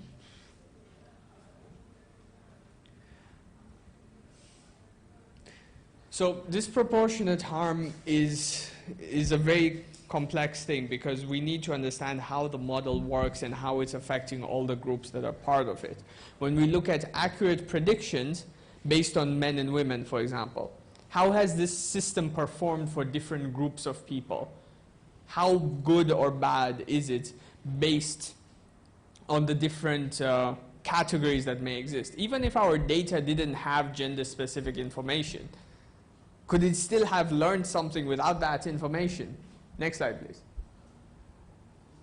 So we look at things like false positives and false negatives to understand the impact of this, but I won't get too much into the specifics. Next slide, please. Next slide. So when we talk about building these systems in a way that we can recognize the bias or inequities, we try and look at two things. The explainability. Can we explain how this system works? Or when you ask someone who's built the system, they're like, I don't know why it gave us this answer, it just gave it.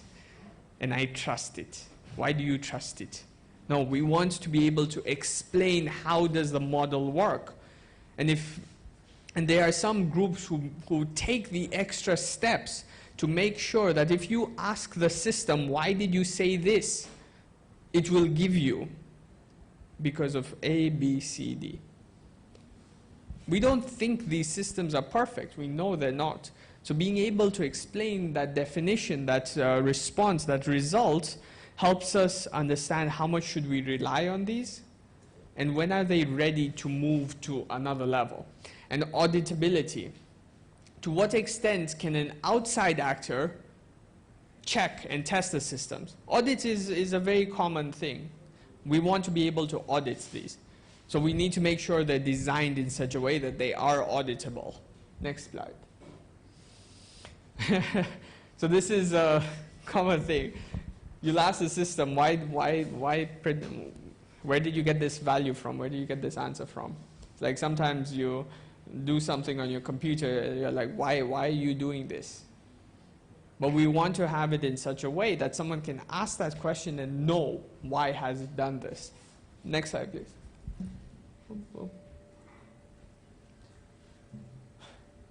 So this is a big issue as well, accountability.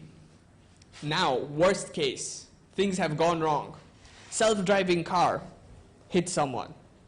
They're in the hospital. Maybe they've passed away. What happens? Who's accountable? What mechanisms are in place to identify when the mistake is made? What mistake happened? Why did it happen? What went wrong? To what extent will feedback be sought from those affected by the prediction the model makes? I make an algorithm that will decide if a bank is giving you money. Do I ever collect feedback from that person receiving that money who's being affected? A system that is trying to help diagnostics. Are we finding out from the doctors, from the patients, how the system is affecting them? Do we see if they're overall becoming healthier, or are they becoming more sick, or has nothing changed? Did we invest a lot of money for nothing? And what can be done to redress possible harms that result from these mistakes? Things happen, people get harmed. This would happen without necessarily that system. Worst case, it happens. What do we do now? Next slide, please. So these are some of the things we can do at an organizational level, at a personal level, building these systems to mitigate some of these concerns. Ideally, we get rid of these concerns before they're ever an actual problem. So at the project level, we need to make sure we're asking the right questions and to define attributes that we don't want to bias model predictions. Should this model be affected by gender attributes? In some cases, gender attributes do add important information. For example, those in the medical sector might say that the treatment plan might change for a man and a woman because of maybe hormonal differences. There are times when gender is necessary to be considered, but there are other times when we don't need it to bias the system. Identifying sources of bias, historical, individual, in data. Even if the bias isn't in the data, I might be present in the project room with a bias. Remember? Oh, I've never faced that problem, so I don't think it's a problem. That's a bias. At a system level, representation of data, this is starting to get more technical, supporting auditing model outcomes, strengthening the ecosystems, and diversifying the workforce and organizations working in this. We need more representation so we get more diversity, so we reduce bias and increase fairness. That's the rough formula. Next slide, please. And this is a machine learning project. This is the pipeline you go through. You'll start with your problem definition. You'll go to then collect data, process the data. You will then work to create this model in different ways and integrate it into practice. A big part of importance is the problem definition and the data. This is an area that requires a lot of focus because those are the underlying mechanisms for the system. You mess up your problem definition and your data, the model is gone, you integrate it, it causes more problems than solutions. Next, please. So these are questions you ask at each point in the process to make sure that these systems are really representative. How diverse and familiar with the development context are the group of people defining the problem?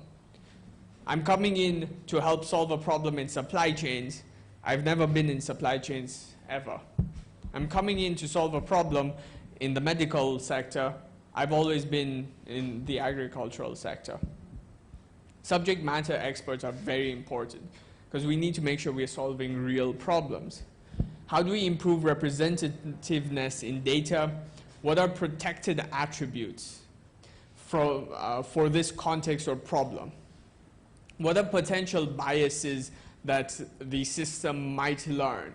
And how well can individual decisions or predictions be explained in human-friendly terms, not in sigma this, p-value this, etc., etc.? How best can you implement the fairness? What is the trade-off between accuracy and equity? So sometimes we find there are certain systems that perform better, but we can't explain anything. But then if we make it more explainable, the system doesn't perform as well. Maybe the difference is 2% accuracy. When predicting this system is 99% accurate, that one is 97. Is that trade-off good? Is that trade-off appropriate? In some sectors, it doesn't matter. Social media, we don't need to explain the model. We just need the model to be better. Next slide. So when we look at protected attributes, these are traits that should not be used as a basis for decision making. Race, age, gender, sexual orientation, religion, socioeconomic status. Again, it depends on the problem, but generally speaking, these are traits that aren't necessarily related to solving the problem, so we don't need them to be considered. We shouldn't have a system that makes a decision based on one of these traits. Next slide. Other considerations. Is the use of ML in your context solving a relevant problem? Are we using a hammer for a nail, or are we using it to cut wood? Is it actually solving a problem that matters? Is the application of the technology adding any real value? And this is all done before you actually build the system. Does your organization actually have the capacity to implement the solution? Do you have the team? Do you have the people who understand enough about this to actually build a solution and have the skills to do so? Are there other concerns besides fairness that might have been proposed? Surveillance, for example. These are concerns that are very valid. Next slide, please. So we'll go very quickly through a case study of a chatbot. So this was a chatbot made by Plan International.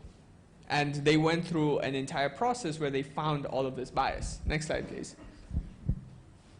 So the problem they were trying to address: marginalized youth in Asia are unable to effectively communicate their skills and link to suitable economic opportunities. The current approach, community development facilitators, support youth to formalize their skills, then link them to opportunities. The limitation, looking at quality of the youth and the talent and not the quantity. The solution proposed, an AI-powered chatbot on Facebook Messenger called Tessa. Benefits, the solution would be approachable, accessible, and of consistent quality because it's the same system everyone's using. Yeah, next. So Tessa, what happened? What went wrong? Tessa reinforced the status quo in terms of gender inequalities in the labor market and gender stereotypical skills, jobs, and careers through its engagement with and recommendations for users. So think of it like this. Basically, from everything that Tessa learned, the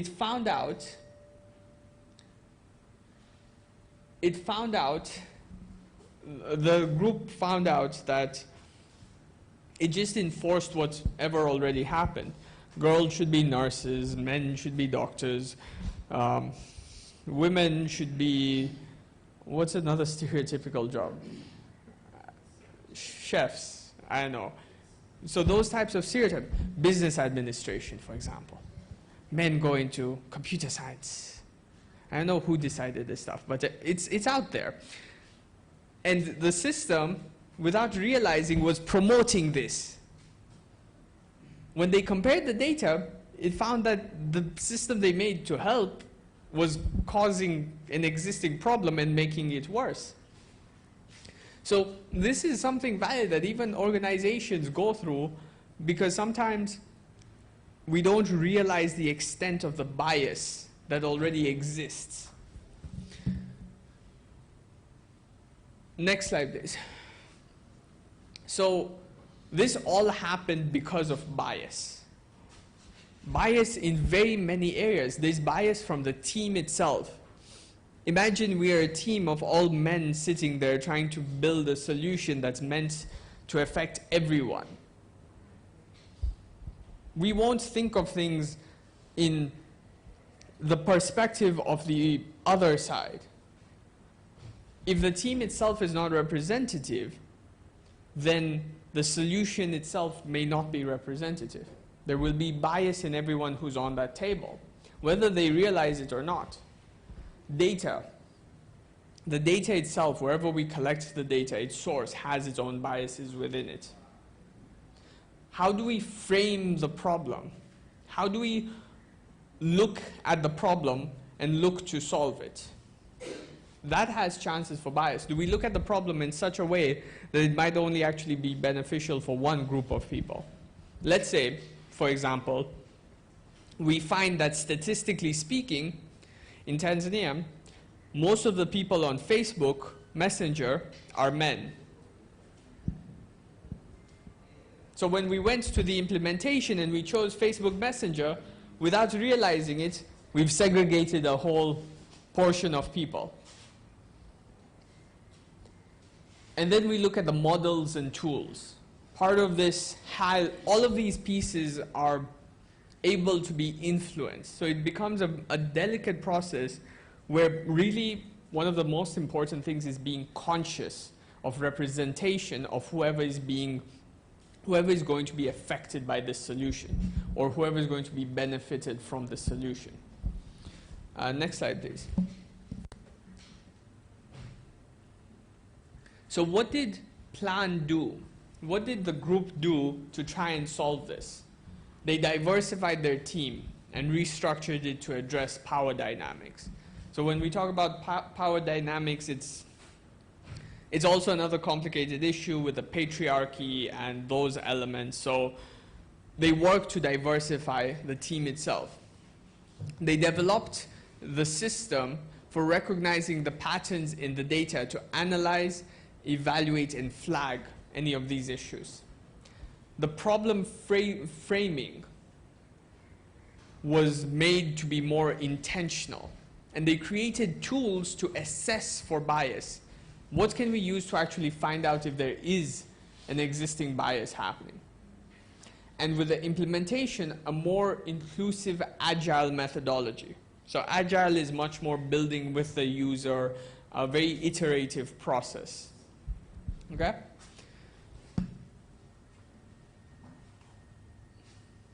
So there's a lot of other information that I'll share. So they also realized that there was a bias in the way they framed her image as well. As in the portrayal of the persona itself, because these days chatbots are very much given a persona. So they even tried to reframe that and move away from a librarian, which is also commonly considered a female predominance job. So there are all of these consideration areas that we have to make when building with a technology that can affect so many people. So to conclude, what Plan learned, and they were part of the development of this ethical workshop course. Next slide, please. Oh, okay, previous. Okay, fine. Is that inclusion needs to be a very intentional process. And it's not just about artificial intelligence. Any technology that we apply, we need to make sure we are intentionally being inclusive, or we will unintentionally exclude. And that is a very significant thing to remember. This saying is a very powerful saying. Unless we intentionally include, we will unintentionally exclude. I might say, so this is a personal bias I've had for some time. My personal bias has been that I've never really seen or understood the need for women-only programs. I design programs in such a way that I'm like, if it's a topic that interests you, anyone should be able to show up. I'm not going to design a program and try to specifically focus it to a target group. But at the same time, I realize that if we don't intentionally do the work to bring in the group that is not represented, it doesn't happen. They don't show up. Without realizing it, unintentionally, we've lost a big part of the audience. The last time we did a program, which was on Saturday, even with trying to include and bring people, so we did a program on self-driving cars and autonomous driving. in a group of like 10 to 12 people, there was one lady. So it's a group of 9 guys there and one lady, and we're talking about self-driving cars. So it does happen, and we need to make sure we are intentionally including to make sure that this is representative. Because these technologies are going to affect a lot of people in a lot of ways, some of them foreseen, some of them unforeseen. Let's do our best to make sure that this helps as many people as possible. Next slide, please. Thank you very much. We'll do questions, and then we'll jump straight to the breakout rooms because I've done enough talking. Yes, question. Microphone, where's the microphone? There, at the back was the first hand. Thank you. You have discussed about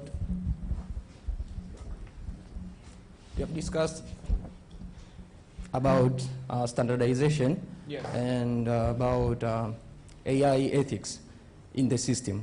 But I believe for standardization, there must be some kind of a bureau or standardization body, which is not a system. Yes. It's people who do that. Yes. So is there any way that there could be no bias in setting standards for the AI ethics?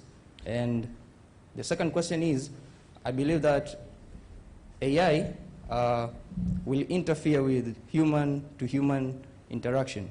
So is there any risk which is dangerous is it could interfere with human emotions, like which could lead to mental health disorders like loneliness and depression? Thank you.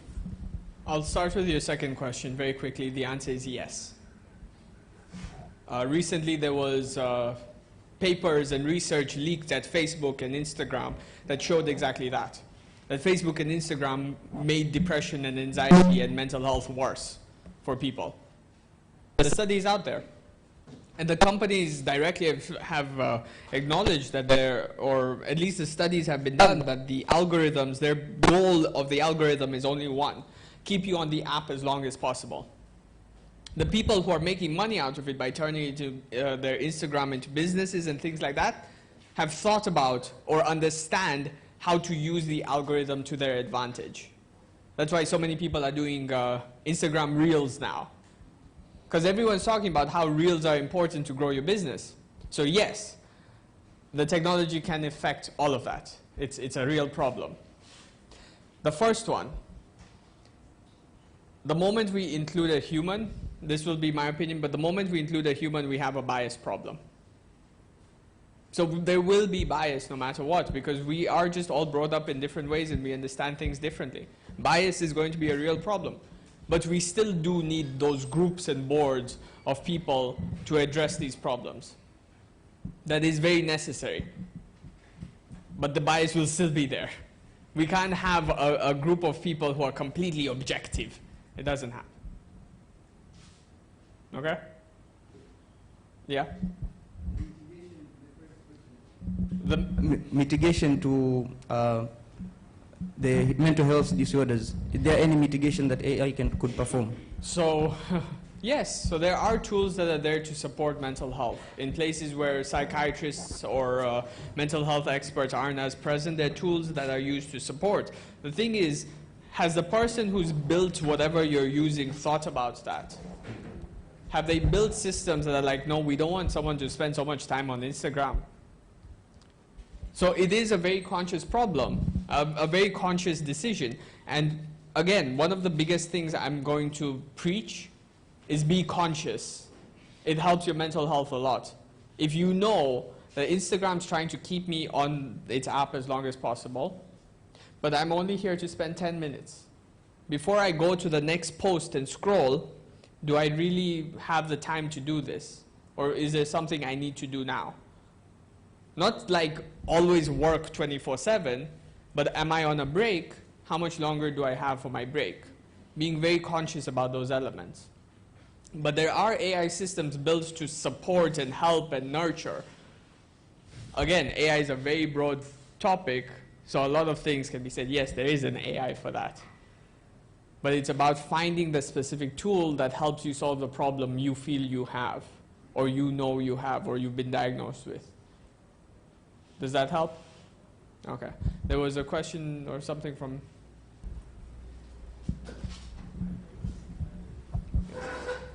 I will keep this very short, so I'll take one from there.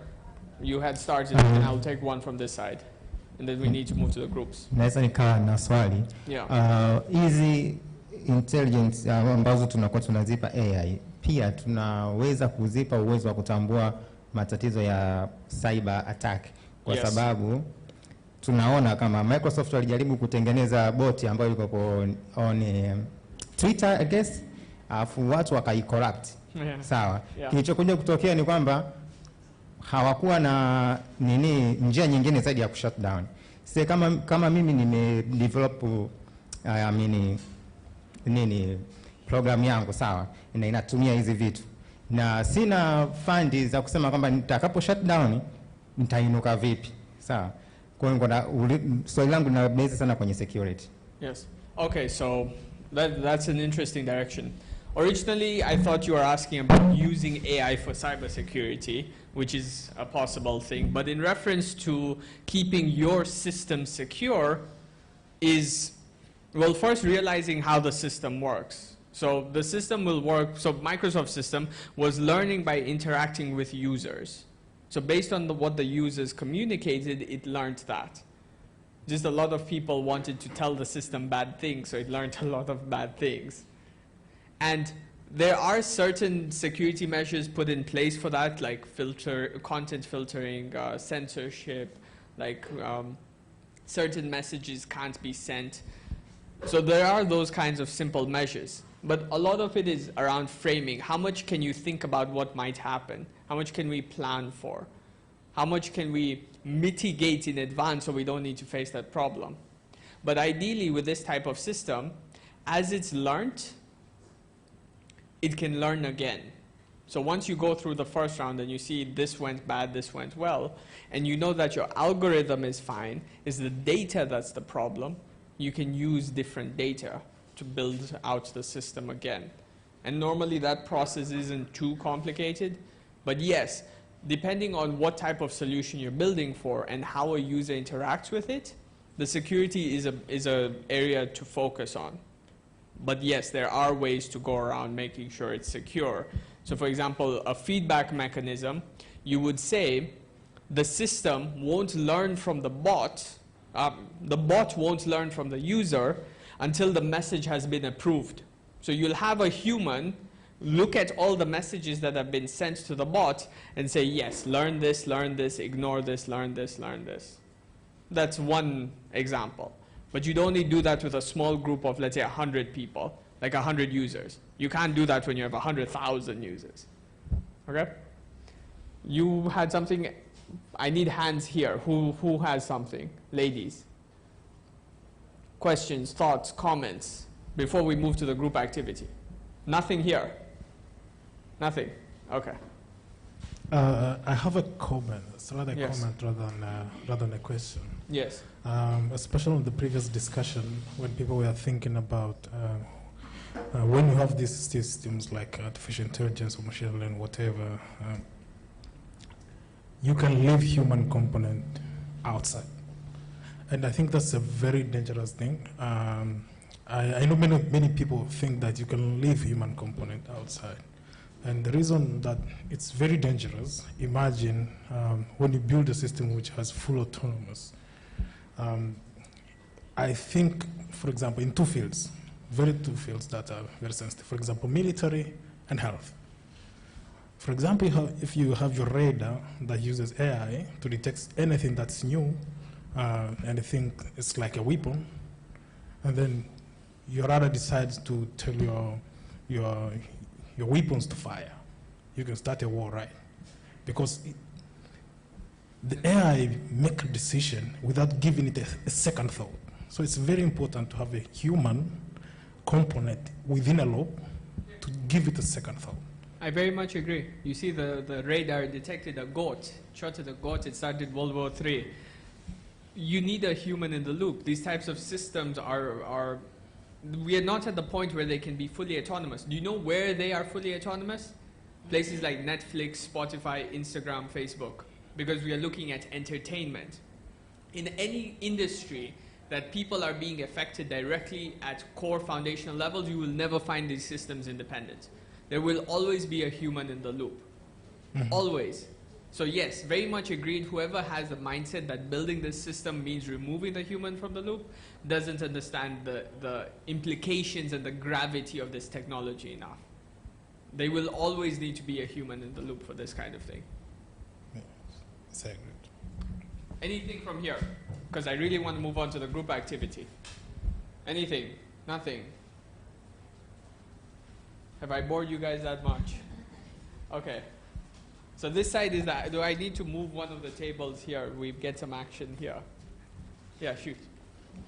Okay, I have a question. Yeah. Basically on, I'm a bit concerned about AI. One of the people Yes. who are afraid of it, I might say. Sure. You said that for now it's pretty weak because it's narrow in the sense that it can only do specific tasks. Yes.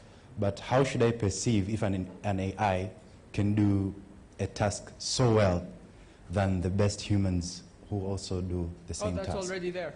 Yeah, it's already there. And how do I perceive it? Like, we are going forward to general AI. Will general AI be as strong in as it is in specific fields? All right. Yeah, so ideally, yes. But then again, I'm a technologist at heart. So it's a very delicate area because first there's a whole discussion of is AGI even possible? We understand so little about the human brain, let alone trying to make another artificial version of it. That's its own concern entirely. Okay? So when we talk about the element of AGI coming in and taking over, right now a lot of narrow AI is focused on tasks that are very intensive of humans in very mundane processes, administration-based things, diagnostics. So the reason why diagnostics is an area as well is because you think about is there a logical process to diagnose a disease? Does he have a fever? Yes, this is the list of problems it could be. No, this is the list of problems it could be. So because there is that type of simplicity inherently is where people are looking to apply AI for diagnostics. But that doesn't mean it's simple because you need a lot of expert knowledge to say that fever can cause all of these but not cause these. Or fever plus this causes all of these but not these. But if it's only fever alone, it's these. So that requires a lot of expert knowledge. But can we make that expert knowledge accessible to rural areas where that expert can't be? So it's very specifically focused there. When it comes to making it more generalized, it becomes a very complicated topic. And that's where we come into what does the future of humanity look like? Which is a whole discussion and debate on its own and brings in elements of socialism and capitalism and universal basic income and universal health coverage and a lot of different areas. Ideally, some people believe, and I might be tempted to agree, that if we reach a point where AI systems or automated systems, let's put AI, automated systems can do all the basic necessities for the production of goods and services that humans require to survive, so food, water, electric, blah, blah, blah, all those fundamental stuff, then potentially we have the freedom to do whatever the hell we want. From the perspective of how many of us go to a job because we need money to buy food and rent and sleep under a roof. For a lot of people, the reason they do certain work isn't because they like that work. They do it because they have to. So potentially these systems might give us that freedom one day, but it becomes a complicated issue because of the word capitalism. Because there will be people using it to make as much money for themselves, not for everyone. But again, that becomes a much more hot topic in capitalism, socialism, and a lot of other issues as well. But what I will say is that we are very far away from that day. Like we have yet to build narrow systems that aren't affected by human biases, let alone general systems. We still have to work on our narrow systems beyond simple tasks. When you look at some of the background stuff happening in AI, it's very simple things. That y is equal to mx plus c. It's a lot of that kind of stuff that's actually happening in the background. So it is a valid concern, but it's something that's so far down the line that we have the opportunity now to build the mechanisms to make sure that when that day is starting to become a reality, we're at the point where we've mitigated most of the risks. That's why we are talking about ethical AI now, before we are anywhere close to it. So the day we do reach there, we've set things up. That this is how to make sure this technology is working to benefit us, the collective and the individual. Okay? Yes. Last one, and then we really need to move to groups because I can't stretch the session out of the time limit. Yeah. Okay, for me, I have a comment. Yes. Concerning the collaboration of AI systems and human intelligence.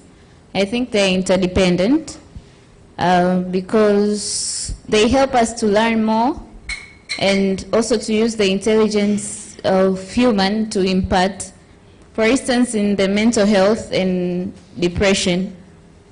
Also AI systems through, for example, Instagram, there are people who are not the developers, but the people who post and use the accounts.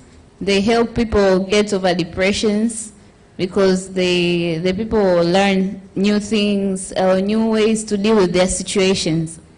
So I think that's the positive part of AI systems.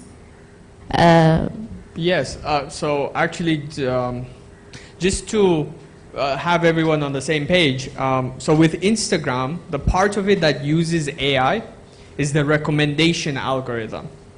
Okay. So the recommendation algorithm is basically the algorithm that says, this is what I think you want to look at next. So the people who are posting and all of that, the system itself isn't an AI system, but it has parts of it that have AI to make it better. So the people who are using the system to do support for businesses, mental health, a lot of this are amazing. And they need to, and a lot of them learn what does the recommendation algorithm like to see so that they make sure their content ends up with people who need to see it. Thank you. All right. So, okay, let's move very quickly to the group activities. So you have sticky notes and markers, well, one marker. I hope you guys have pens on your table. Okay? So the sticky notes and all will be, we are sharing, can I have my bag, please? Can I have my bag? The gray handles. The first one on the right, yeah, that. So we will have two case studies in the agriculture sector and in the health sector. And part of these studies is going to be looking at at these sectors from that ethical point of view. Give me 1 second. Can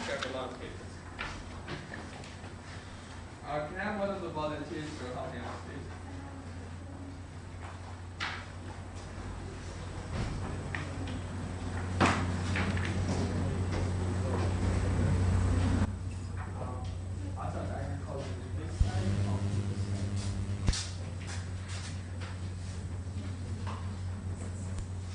Take one each.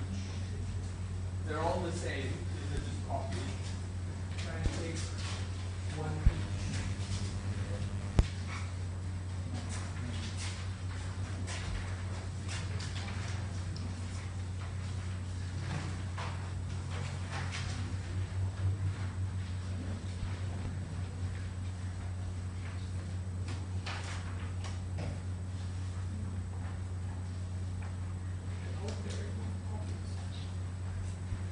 Has everyone managed to get a copy of the paper? Okay. Let's just take some questions. How many people haven't gotten a case study paper yet? Just put your hand up. 1, 2, 1. Okay. 1, 2, 3, 4, 5. Everyone that side's gotten one? One. Okay.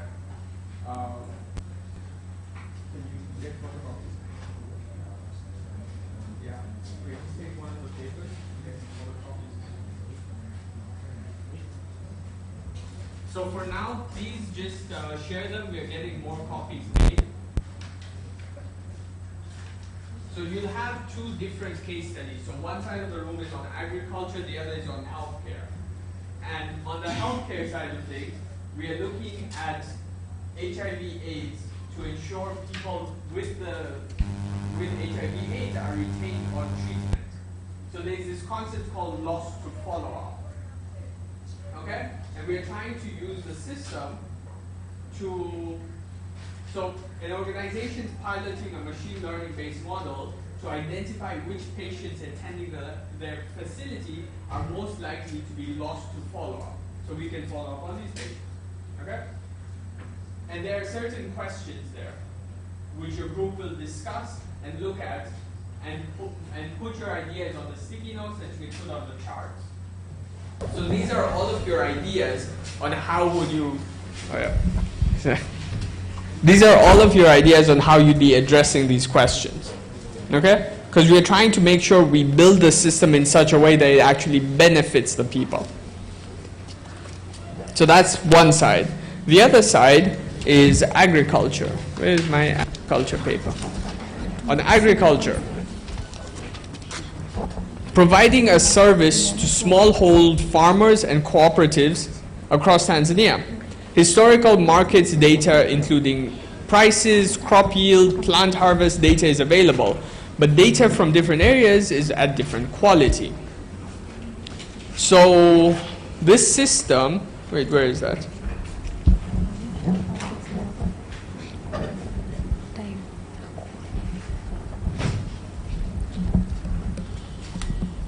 Okay, so we are trying to build a machine learning system that can improve farmers' income.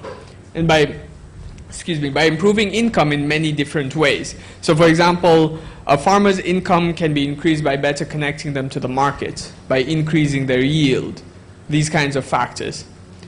So what are the considerations you might need to take to make sure this system actually helps the farmers? So I'll be going around to support the different groups with some questions and prompts on how you might want to think about this.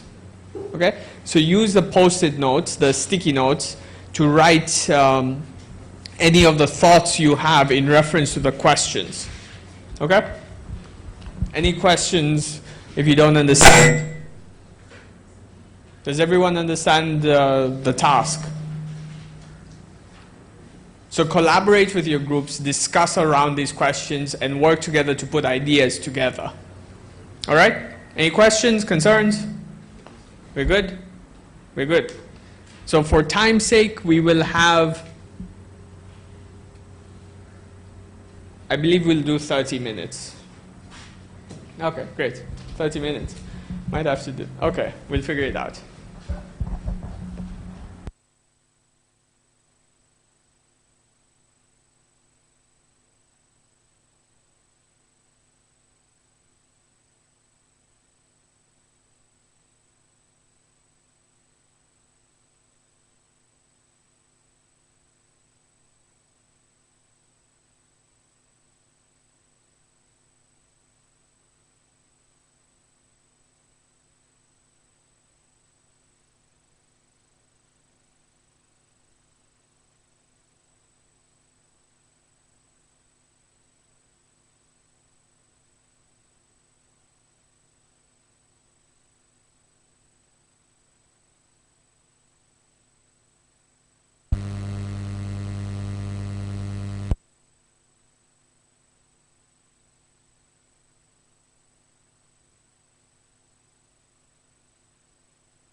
medication. So we identify someone as high risk, but they're actually low risk. That means we'll spend resources to keep them in the system when they weren't actually going to go anywhere. So that's what happens if the model gets wrong. How do we address these concerns? How do we make sure we plan the system in such a way to avoid these kinds of problems? Another thing to think about, so look at that process. The process has different steps in which we think about these concerns. Okay? And so part of that is going to be how might bias already be in the training data. The data itself might already be biased. And do we have concerns about the bias causing data failure, causing the model to fail, or things like, mostly around model failure? How would the data affect the model, and how do we reduce those concerns? Because the overall understanding is the system is being built. How do we make sure it's built in such a way that we're actually helping the model, that it's actually working to solve the problem that it was meant to solve? Does that help get started?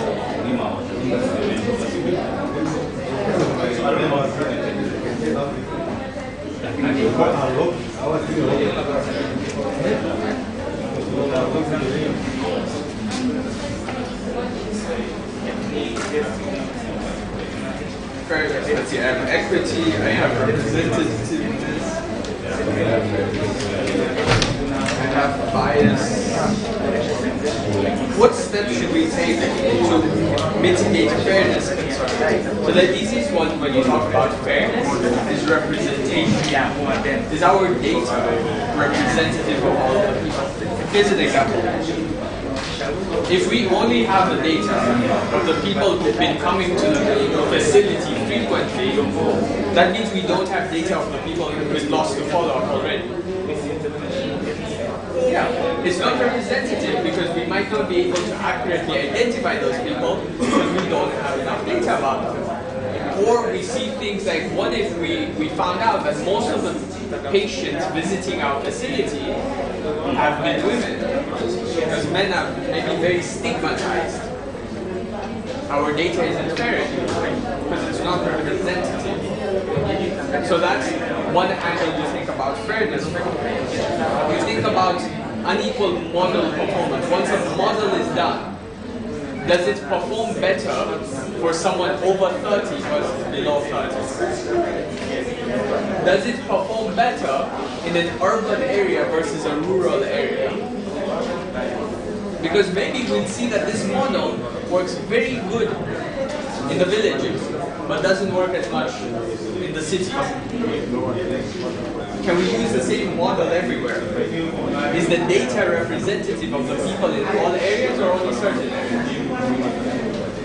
So those are the types of thoughts that could come to mind. Keywords to think about, we're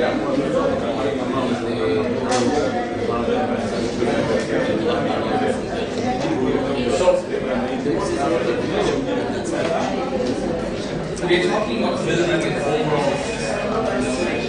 So we look at two pieces, the model and the data.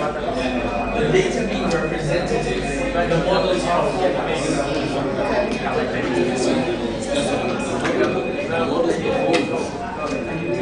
is an after. Yes. Well, we can go back to this. We're trying to see how we're going to get involved in this problem. Yes. Now trying to see if the model exposes all areas you get to reactions. That's it's an afterthought. That's an afterthought. Yes. But part of that afterthought is considering if it's discriminating between these, what is the impact of that? If it performs better for rural versus urban, what is the impact of that? So that we try and mitigate it now. Because we're trying to foresee what might happen so we can avoid it from now.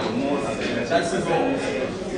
Because if we know that if this model performs better for men or women, then this is what we do wrong. Versus if this model performs better for youth versus elderly, this is what we have. And how do we mitigate those risks to ensure that the performance is as required by the it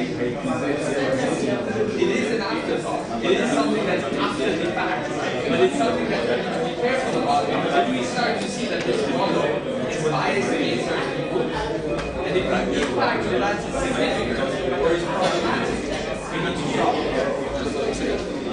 If developing a model, I try to make sure non-biased is my purposes.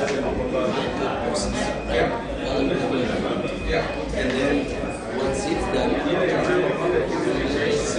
it's actually unfair gender-wise.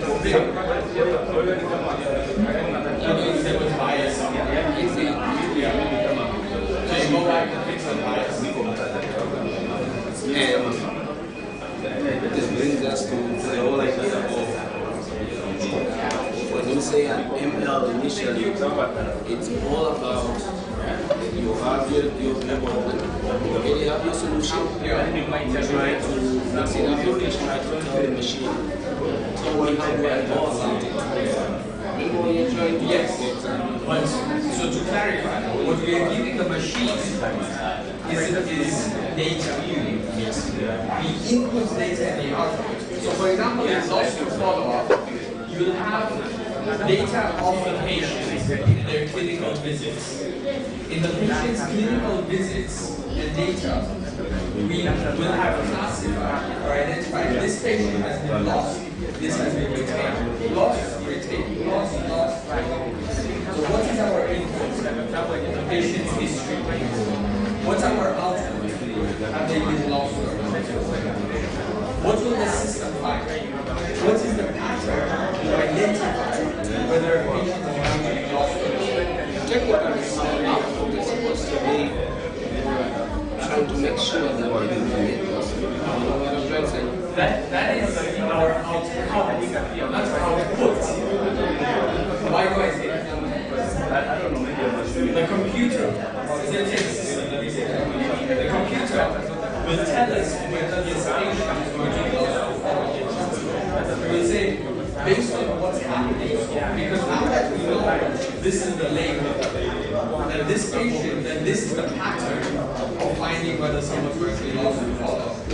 Now, we take that program, those rules, we go to our current system, our current patient database, and we plug it in. And it says, we get all these patients. Okay? I think this one is going to be lost or follow. It looks like, based on their history, that may likely be lost or follow. The output is going to be whether the patient is going to be lost or follow. The outcome is now when that health facility says, okay, it looks like they are going to be lost, we need to come in and do something. So that the outcome is not losing the patient. Does that make sense?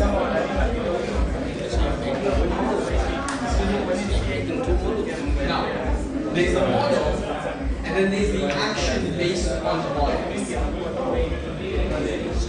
The model only does one thing in this case. It tells us whether the patient is going to be lost or not. What happens after that is based on the human.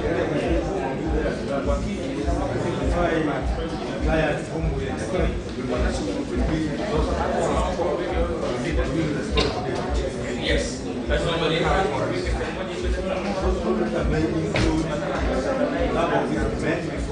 Yes.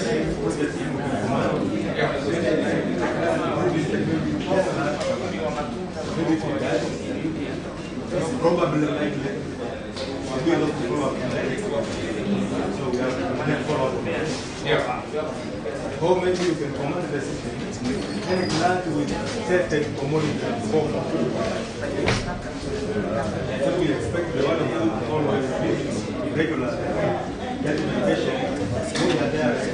They are always get some fresh stimulate, develop opportunities to patient. So what's one of the So, yes, so what we want to do is have the system find all those patterns.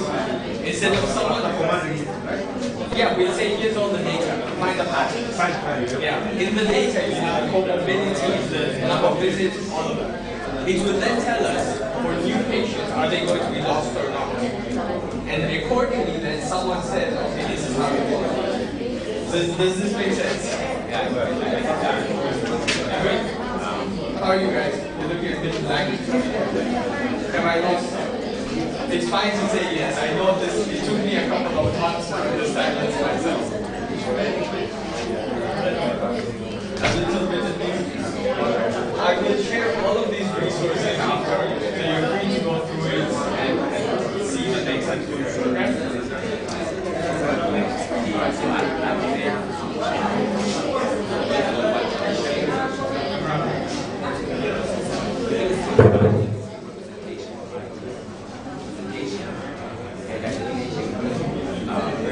As you know, there is a special group of people that needs the special attention, key population, right?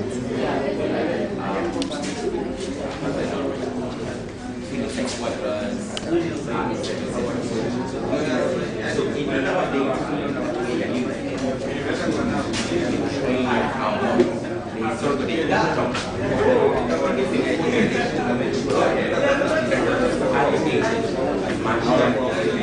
agenda by whether this person is a special relation or not, etc. Very bad. Because I know my skill is able to work by removing this process. This additional information, right? It's just focusing on, let's say, right now,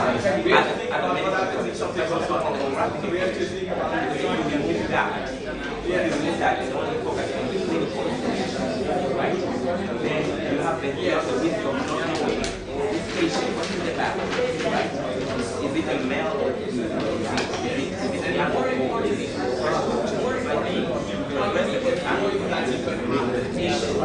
how do we make sure that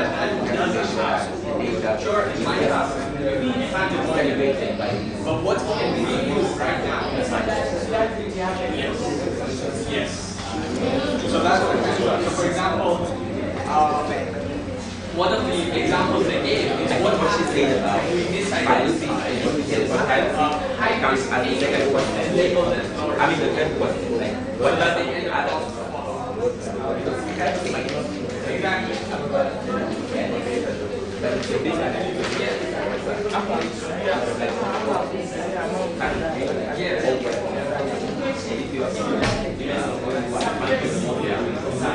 But then on the other side, what happens if I don't reservation to identify the timeless?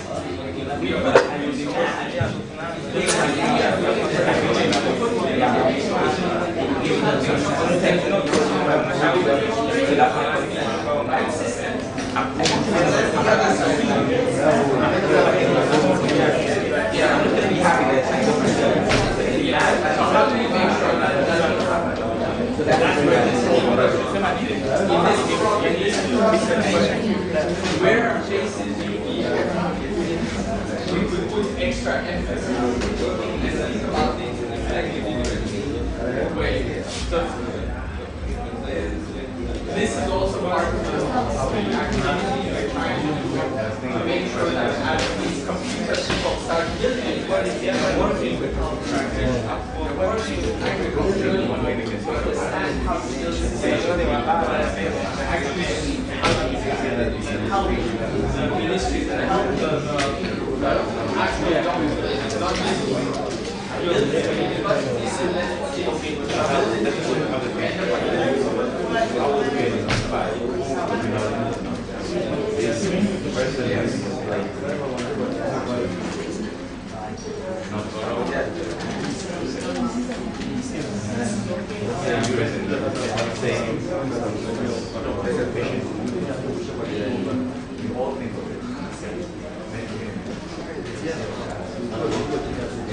Okay,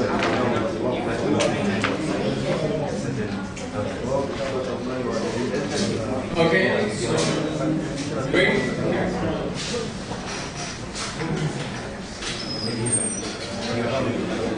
Okay, so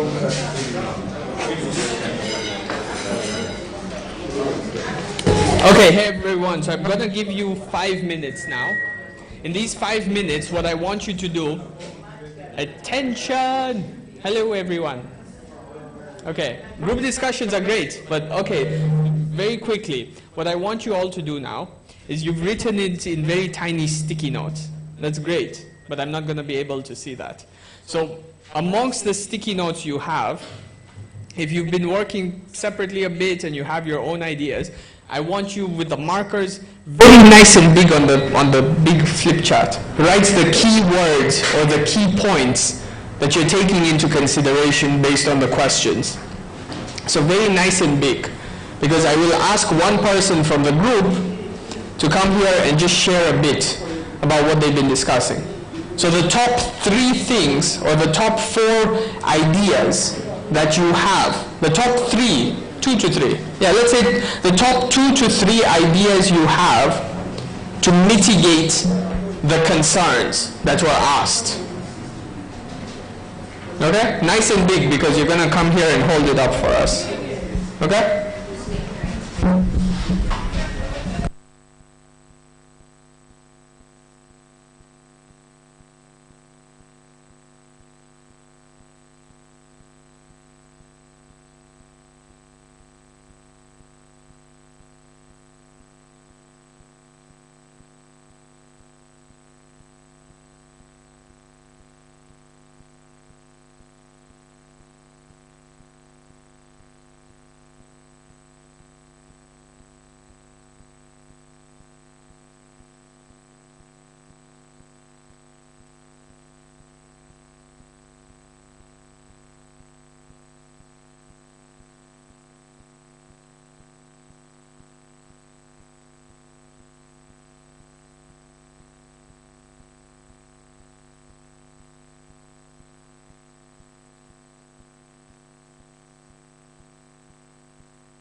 Okay, hey everyone.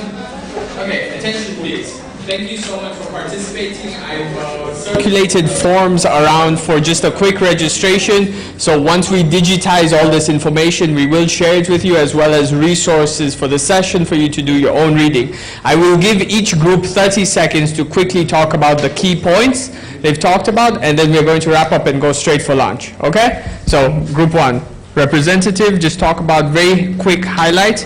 These two groups were talking on agriculture.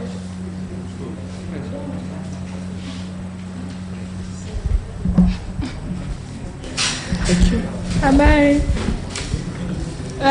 Kwetu sisi tulikuwa na case ya agriculture, na on our case data ambazo zilikuwa ni quality ni zile ambazo ziko populated areas as compared to rural areas. Na vitu ambavyo viko kwenye data ni prices, crop yield na plant harvest dates. Tatizo la kwanza tulizoliona ndio hilo la low quality data ambazo ziko kijijini. Kwamba kwa sababu na quality ambazo ni low za kijijini, there is no way ukaweza kujua ni muda gani stahiki wa kupeleka mbegu na mbolea, kwa sababu kuna sehemu nyingine zinamisi. Kwa hiyo unaweza ukajikuta ukatumia data ya kijiji kimoja kupredict kwamba ni muda huu hapa upeleke mbolea, lakini kumbe huko ameshapanda, kwa hiyo unakuwa umepeleka late. Kwa hiyo hicho ndio cha kwanza, kwamba kwa sababu data iko na quality mbaya, there is no way ukapredict ni muda gani stahiki wa kupeleka mbolea na mbegu. Point yetu ya pili ilikuwa ni prices. As we know, price ya agriculture inabadilika kulingana na mavuno. Kwa hiyo when your harvest is high, when your harvest is sawa, na kipindi ambacho mavuno ni machache, prices zinapanda.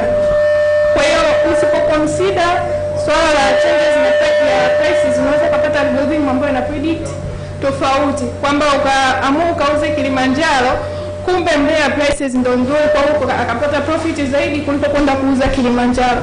Kwa hiyo inatakiwa take into consideration. Point yetu ya mwisho ilikuwa ni swala gani? Okay, how the dates on addressing hapo kwenye addressing bado tulikuwa tunaendelea kudiscuss.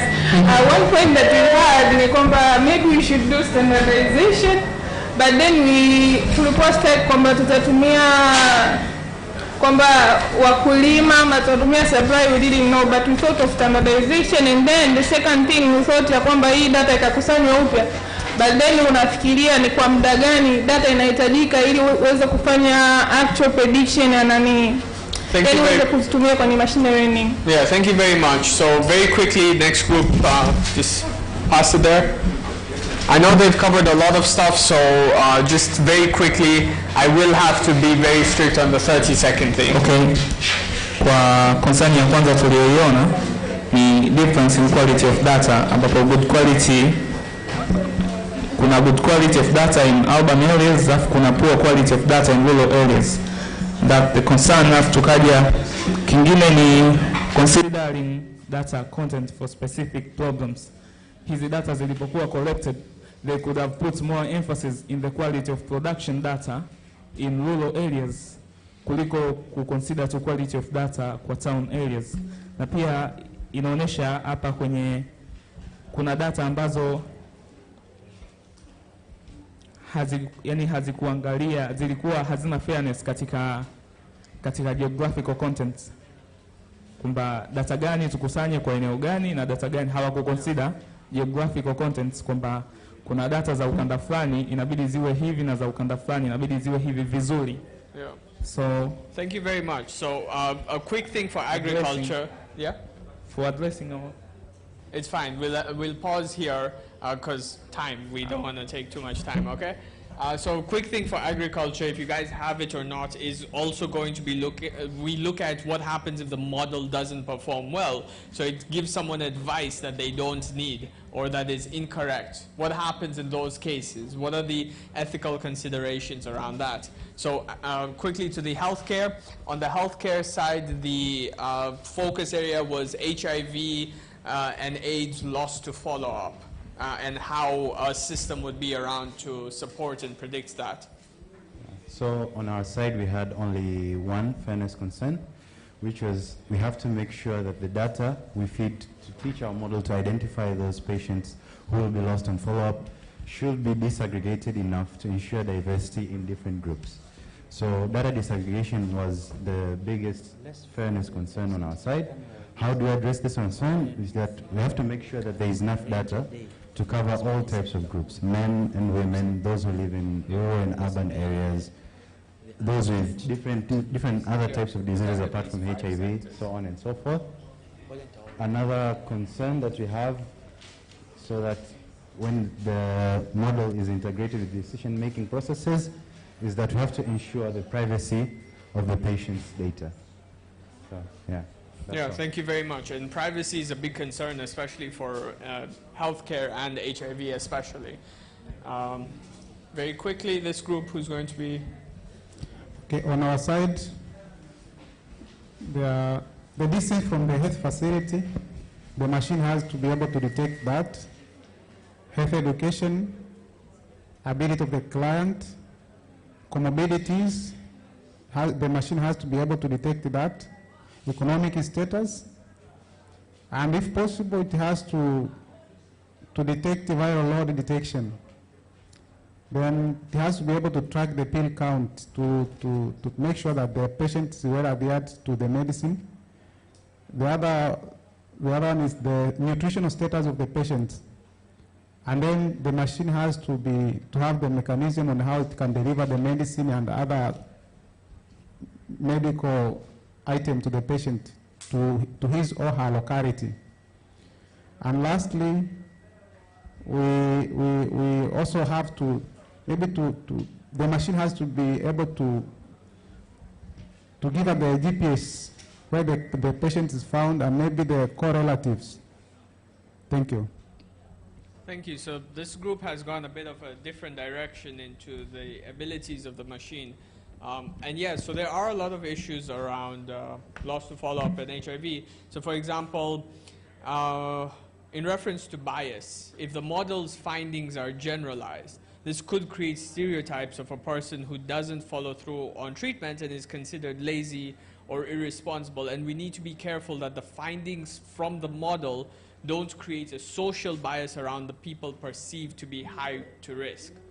So a big area of this conversation is around the bias, fairness, and equity, making sure that when we build the system in its current state, it is actually solving the problem in a way that doesn't cause more problems. So thank you very much, everyone, for participating in this today. We only focused on 2 sectors, agriculture and healthcare, but there are many more sectors around education, workforce, international development. Can we get the slides up?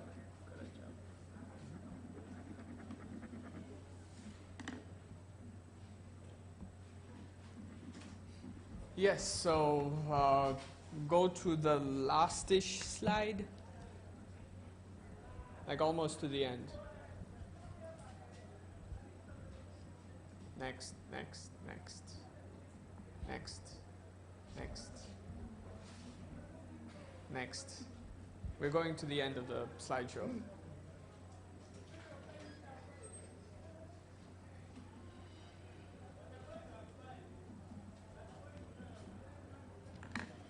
Next. No, forward. You're going the... Okay. Anyway, so this whole conversation is focused on ethics and, yeah, here, on ethical and responsible use of artificial intelligence. Because coming back to it, as a technologist, I will again say my stance. these are the types of technologies we don't have a choice in. If we don't apply it for our own good, someone else is going to apply it. And there are companies that are working to build predictive systems for Tanzanian supply chains. And these companies are based in other countries in the world, and they're working to build solutions for our systems here. So whether we have the knowledge or not, people are going to be building these systems and implement it. How can we make sure we're using these tools to our own advantage?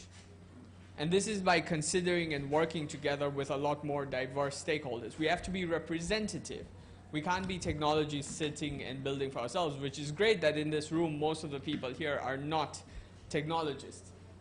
So all of the resources and everything we went through, plus a whole lot more, will be shared with you. I've put in like a registration form at each table. Please make sure you fill in your details there so we can digitize all of this and send it over. Thank you so much for joining today's session. If you have any questions or concerns, feel free to let me know, ask me at any time. And I believe that, can you put up the last slide? Because at the end of the day, this was a workshop that has been designed and implemented by, next? Next. Yes. Thank you for participating in the AI Ethics Workshop. Again, this is a workshop designed by NetHope Foundation with USAID, Plan International, and a lot of other partners. And yeah, I hope you guys had an opportunity to learn something. If you have any questions, let me know. Thank you so much for attending. Is there anything? So how many people like to go further on this? How many people? If I put another session in 1 month to come, who is interested to continue with this area?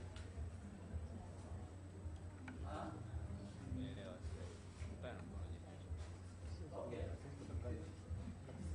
So let's see. I think this is a very, very important thing to consider. Yaani kuna story nyingi, kuna watu wamefukuzwa hospitalini na AI tools zao, kwa sababu kila mtu akiangalia result na product cases in Uganda, it has just happened recently. Yaani kuna kesi nyingi, mara nyingi very fun in terms of coming up with things, ndio eh? Lakini kabla ya kwenda huko, muangalie hizo ethical issues. Nyingi sana ziko. Kwa hiyo let's try to learn more. So we'll organize another one. We will explore more sectors on it, and then we can see how we go about it. Sawa eh? Globally, I know there is a move to have AI governance. Ukitengeneza kama ya kwako mzee, kabla hujairelease, unaangalia data zimeingizwaje, data gani, source zake na nini, dynamics ya data, is it stagnant data or is it dynamic data? Kwa mfano kwenye issues za binadamu, leo unanipima mimi kwenye facility na umwa tuberculosis, kesho kutwa mimi nitakuwa sehemu nyingine, wewe una predict za huku, sisi wote tumesha. How do you consider that variability? Sawa jamani? We are done, sio? Ready? Okay, karibuni lunch. Kwa hiyo kuna more interesting sessions are going on. Let's have lunch on time, then we'll come back as quick as we can. Karibuni. Thank you, Gomi.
your experience about the impact team approach, and if there's any positive story or challenges that you've seen since we've started to implement.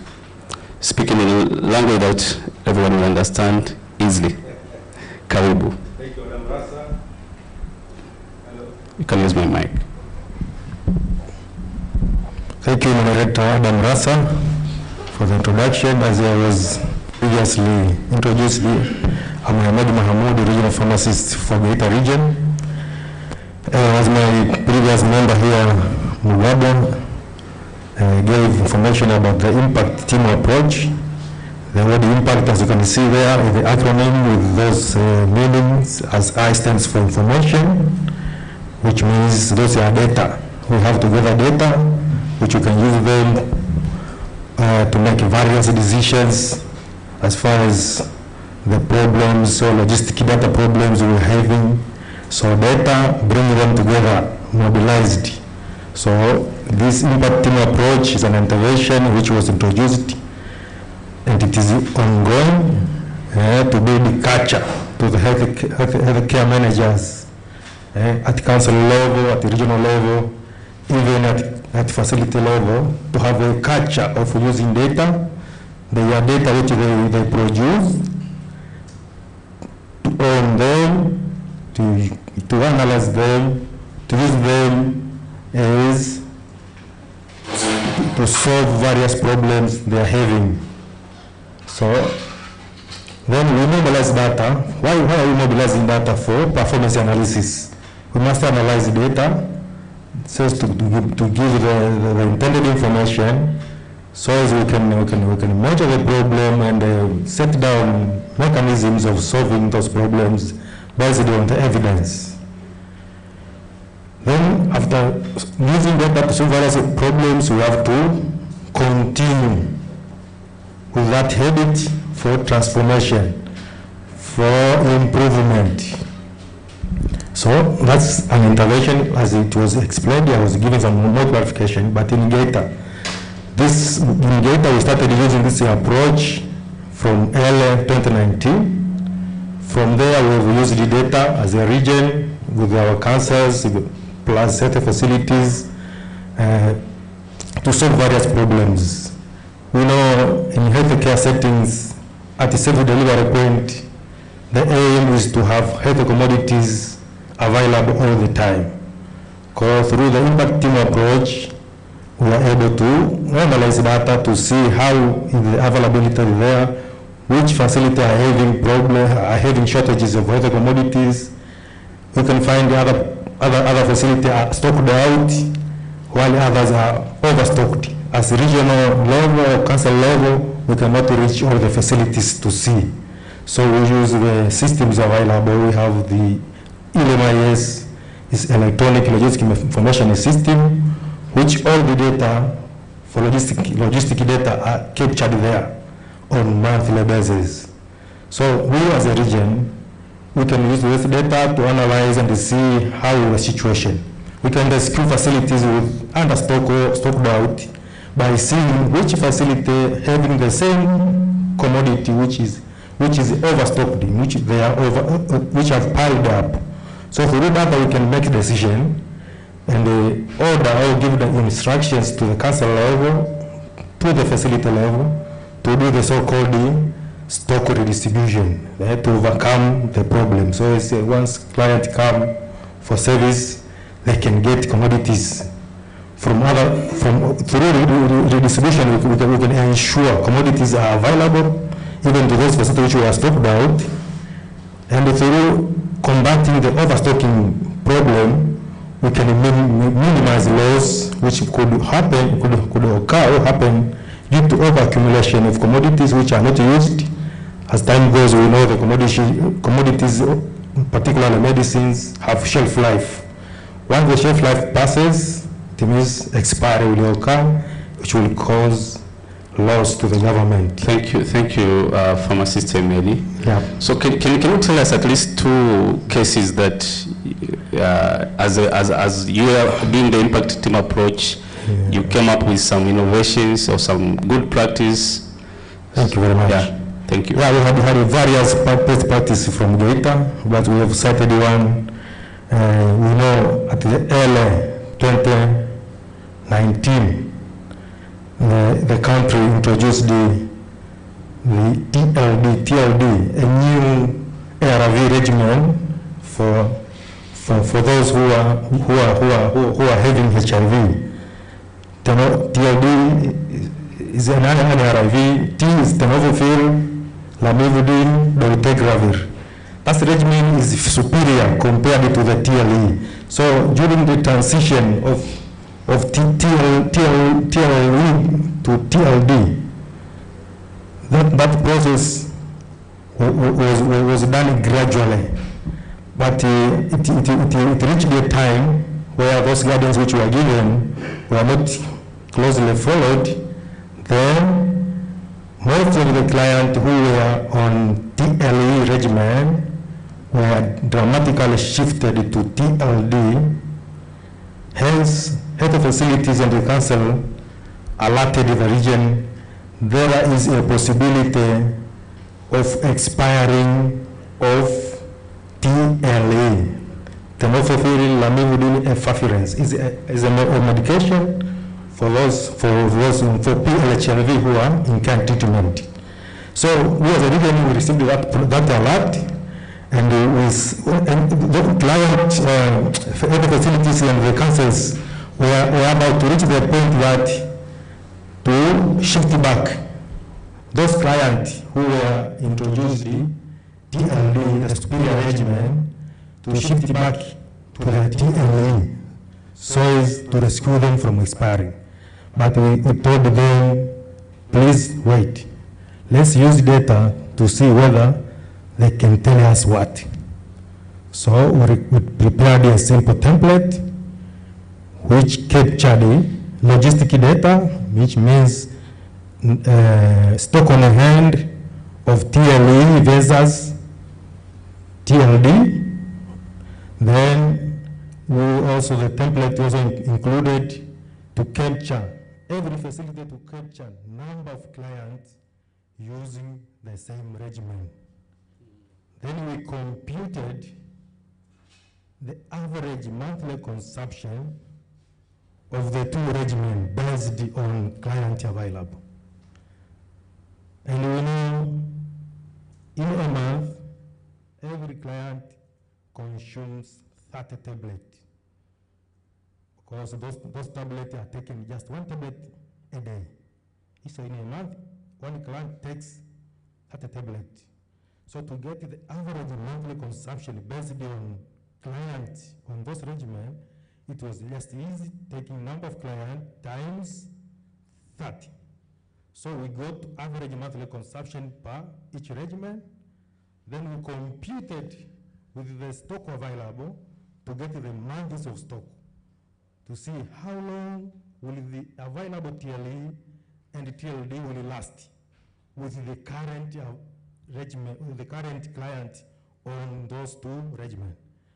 As a result, we found as a region, an average region performance, we found it was within the adequate range. Means those clients who were on TLE were able to consume the TLE, which was expected to expire, within the range of 2 to 4 months. It was 2.9 months of stock. It is within the adequate range, as you can see there in the projection. So as a region, we became comfortable that kwamba kwa wateja tulionao wa TLE wanaweza wakazi consume bila kuwarudisha wale ambao walikuwa kwenye TLD kuja kwenye TLE ndani ya muda ambao hazita expire. So with that information, we gave instructions or guidance to the council level and the facility level not to shift back TLD clients who are already on superior ARV regimen to the inferior regimen TLE, which is now not a fast default regimen for PHLV, to remain with their superior regimen because we found the patient or client who are in TLE, the inferior regimen, can consume their TLE without wastage. Also, we analyzed the shelf life remaining for the TLE. As a result, we found, because as I said earlier, the stock which was available was to be consumed in about 3 months. And that analysis was done in August 2020. And as you can see, most of the TLE, about half of the TLE, we expected it to expire, this 2021 from July, half of it. So the TLE were having long shelf life. If you count from August to July this 2021, they are more than 5 years, than 5 months. So the stock was to be consumed by the available client on TLE for just 3 months. So we are confident that the number of clients on TLE will consume our TLE without disturbing those who are on TLD. And eventually, by May 2021, we managed to drop the stock available for TLE all the way from 1.2 million up to 66,000 around there. So we saved those big numbers of tablets, which are equivalent to over 38 tins of TLE. And 1 tin of TLE with 30 tablets costs around 15,000. If you take 38,000 tins times 15,000, we saved around 581 million T-shillings. So through data, we can make very good informed decisions, which eventually we can rescue wastages and spare money for the government. Thank you very much, Adam. Thank you so much. And I think the interesting part is all this was your own initiative.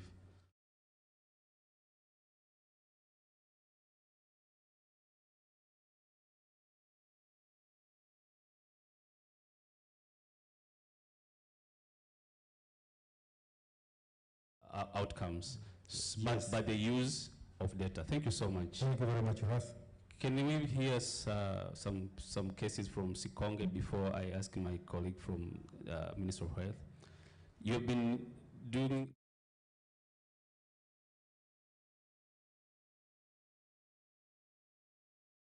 you got out of it. Thank you so much. Karibu. Okay, thank you, Mr. Adam.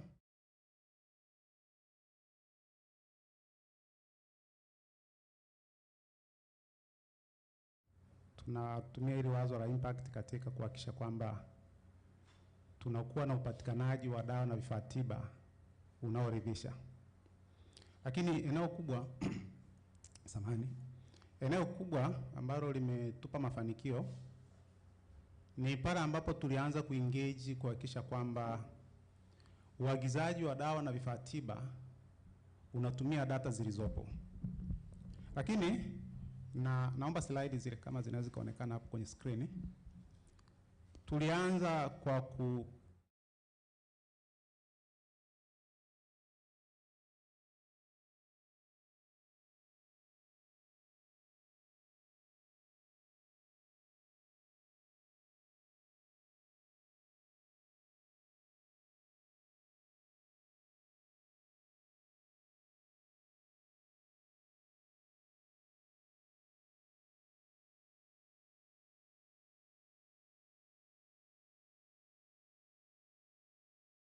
ukilinganisha na maombi yake. Sasa ukiangalia hapa tumejaribu kuchukua data ya June, Julai mpaka August, September.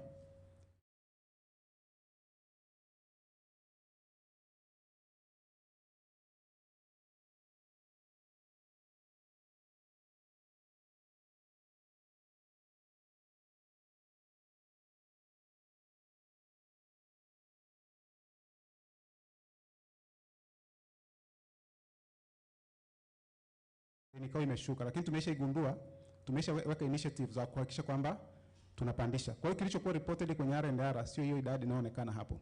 Lakini ukiangalia kuna influence kubwa sana, number of item ilipokuwa inapanda, kuna mahali inashuka, availability kule inashuka, kwingine inapanda. Kwa hiyo so far mpaka saa hizi tunavyoongea Septemba tuna 85%. Na tumepanga kabisa kwamba kufikia Disemba, baadaye tuangalie huku chini amount ya fedha ambayo serikali kwenye financial indicators ambazo na lenyewe ni eneo ambalo baada ya kuwa tumehangaika kupandisha availability, tukagundua kwamba kumbe kama huna funds za procure hizi commodities bado huwezi ukaongelea commodity availability. Kwa hiyo tukahama hapa tukaanza tena kuwekeza nguvu kwenye kuhakikisha kwamba tunapata fedha kwa ajili ya manunuzi ya dawa na vifaa tiba kutoka MSD ama kutoka kwa mshitiri. Naomba slide inayofuata. Sasa hapa kati ya indicators ambazo ni threat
kuliona tatizo kwa unda. Kwa hiyo hospitali ya wilaya tunaitrack yenyewe kama yenyewe. Hapa tumeweka tu zile health facilities kuanzia zahanati mpaka kituo cha afya.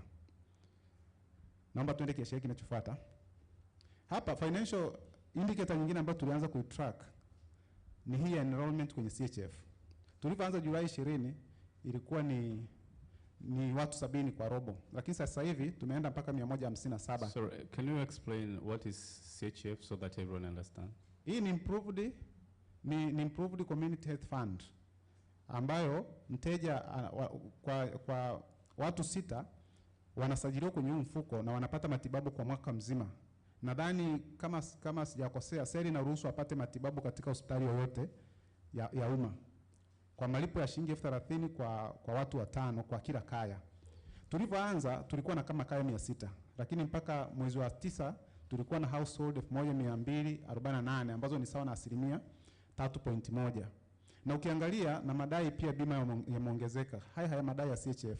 Tulianza na milioni 1 lakini mara ya mwisho April June tumeenda mpaka milioni 8. Na tulikaa juzi kwenye kikao cha impact tulichokifanya tarehe 25 mwezi wa 10. Tuna vikao ambavyo tunaketi kila mwezi kuhakikisha kwamba tunaenda kwenye data sources, tunapitia hizi takwimu, tunaona performance imepanda ama imeshuka, then tunafanya root cause analysis na kuona kwamba ni nini ambacho tunaweza tukakifanya ili tuweze kupata the expected outcome.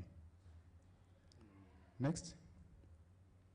Hapa ni impact ya kupandisha enrollment ya CHF na misamaha. Huku March msamaha ulikuwa kama milioni 120, lakini kwa sasa hivi tumeshusha mpaka milioni 43. Japokuwa hapa bado tunaitrack kwa block payment. Hatujapata ile exemption per service. Tuna track kwa block payment kwamba kama ni kituo cha afya, kama wame exempt watu 100, kituo cha afya akienda akalipa analipa shilingi 7,000 anapata huduma zote. Na kwenye zahanati ni shilingi 5,000. Kwa hiyo ukiangalia hapa kuna impact kubwa sana kwa sababu hawa ambao wanapata misamaha wengi hawana bima za NHIF.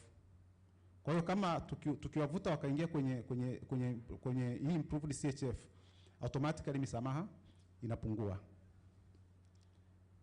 Next. Hii ni deni la bidhaa mwezi, na hii nayo ni changamoto kubwa.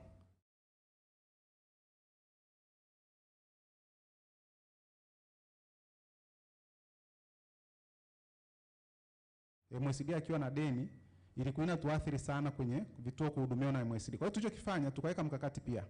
Na tulichofanya tulidirect mifuko yetu yote ya manunuzi ya dawa kwenda MSD.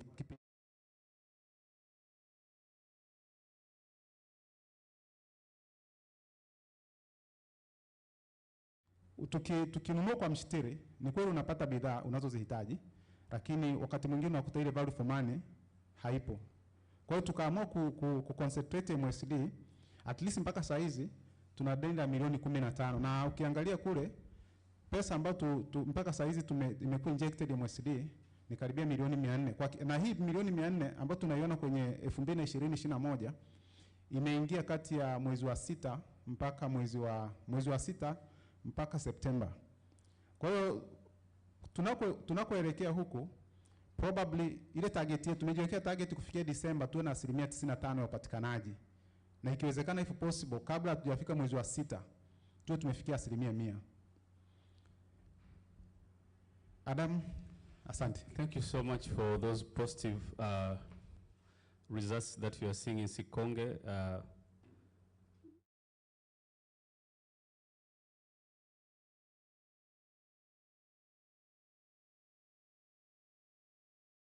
But also the other supply chain indicators also have improved. But all this, their root is on data availability and data use for performance improvement.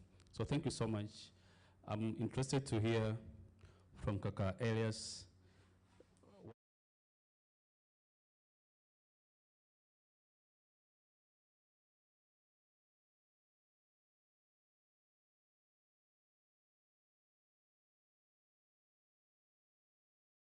Sumbufko from the Ministry of Health, and I'm dealing with resource planning and the management at the ministry. With the impact team, we had a lot of interventions which were followed after that. One of the interventions which was done is to conduct a need assessment on what exactly do we need at per facility.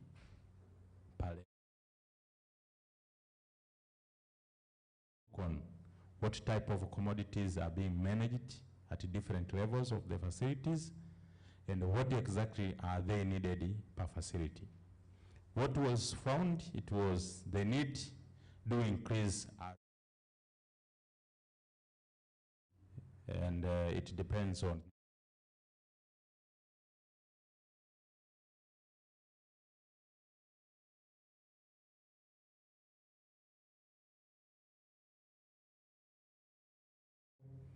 and at council level, the need was very high compared to the primary level.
HIF is very high compared to the law.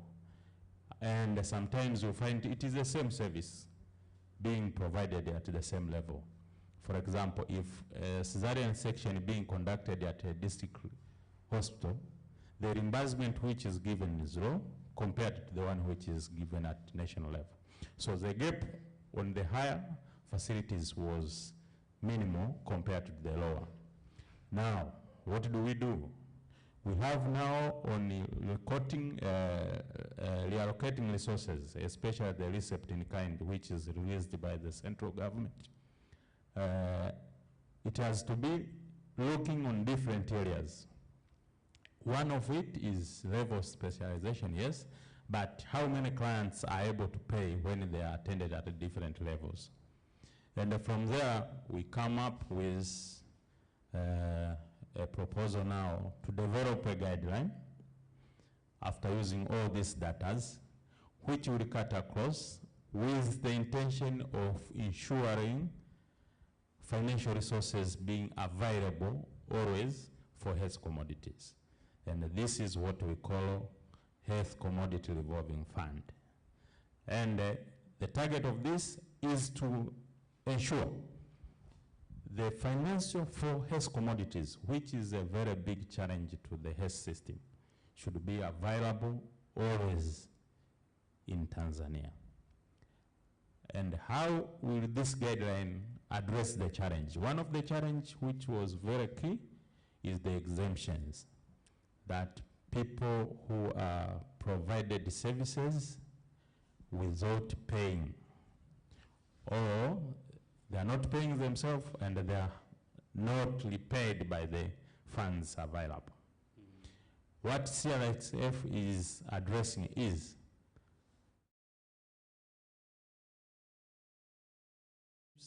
and some were not even documented. How do you charge when a client is at a public facility? So the CRF come up with addressing that. As you have seen, the gap, most of the gap was due to exemption. And by considering the other data which were brought in different areas which were also conducted, like the medicine audit, we had a challenge of almost 10% of the commodities were given freely. So the CRF come up with an intervention of giving at least 30% as a markup to cover the cost for exemption.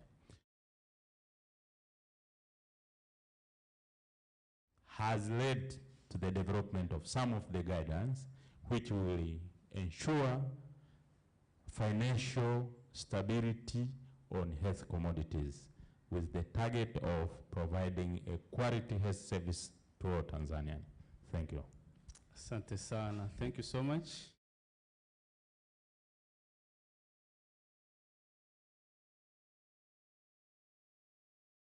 So I think now it's time to hear from the audience.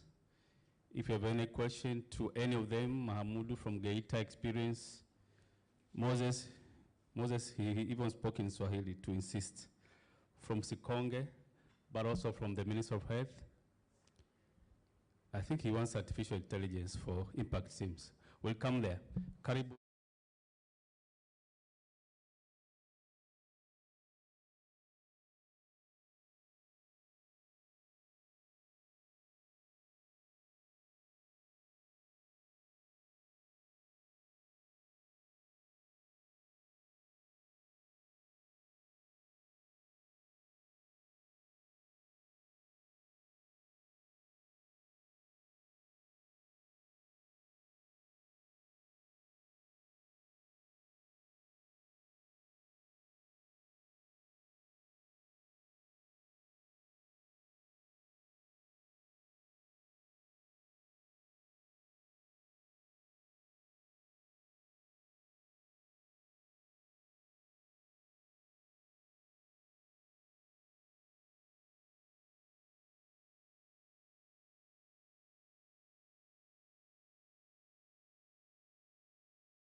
kwenye vituo vya afya.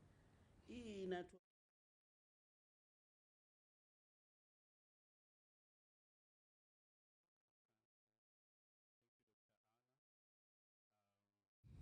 Maybe we hear from 2 people or 3, then I'll give the number pekaka, then tutakuja. Asante. Brother pale. Kuna mwingine?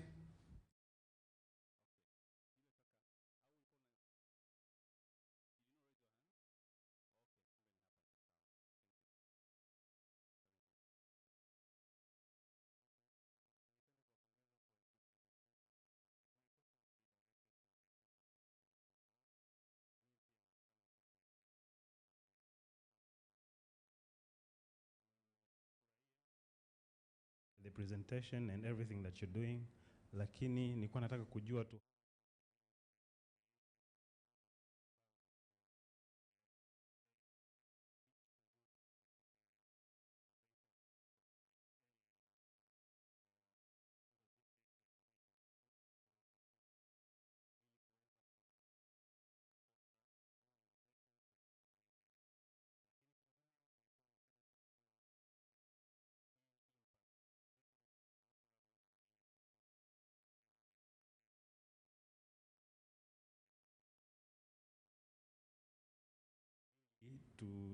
kama hizi innovations zinazoletwa zisiwe in silos, yani we have to aggregate them so that we get a good product. Thank you. Thank you so much for good question. So anyone in the panel can complement what Kaka Elias will be saying. Karibu.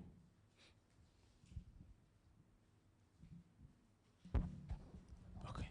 Asante.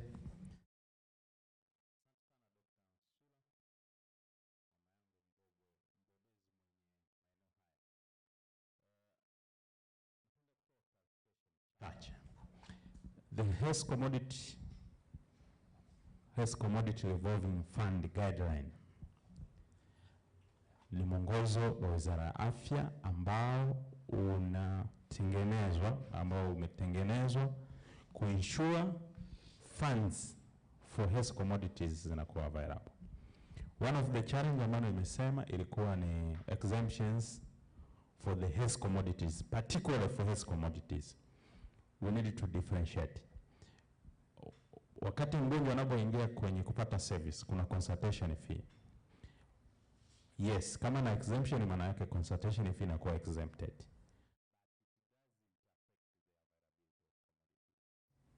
Why? The consultation fee is actually the fee which is paid after this grant being seen by the doctor. But the doctor is already paid by the government. So the challenge at the facility level is very minimal when you compare the exemption which has been given. So the exemption which we are interested with is what amount of commodities which were given to this client.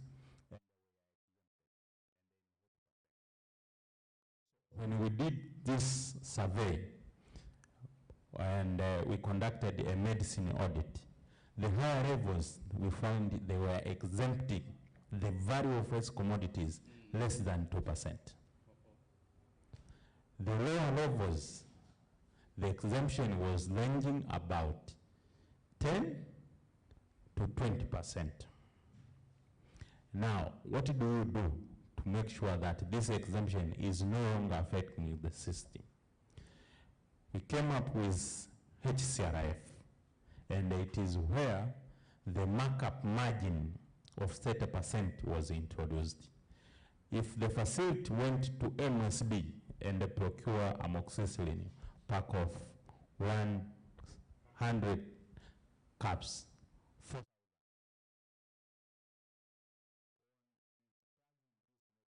dispensing this medicine to clients, they will make sure that they top up a margin of 30% of the buying cost. And this will be internally covering those who will be dispensed freely.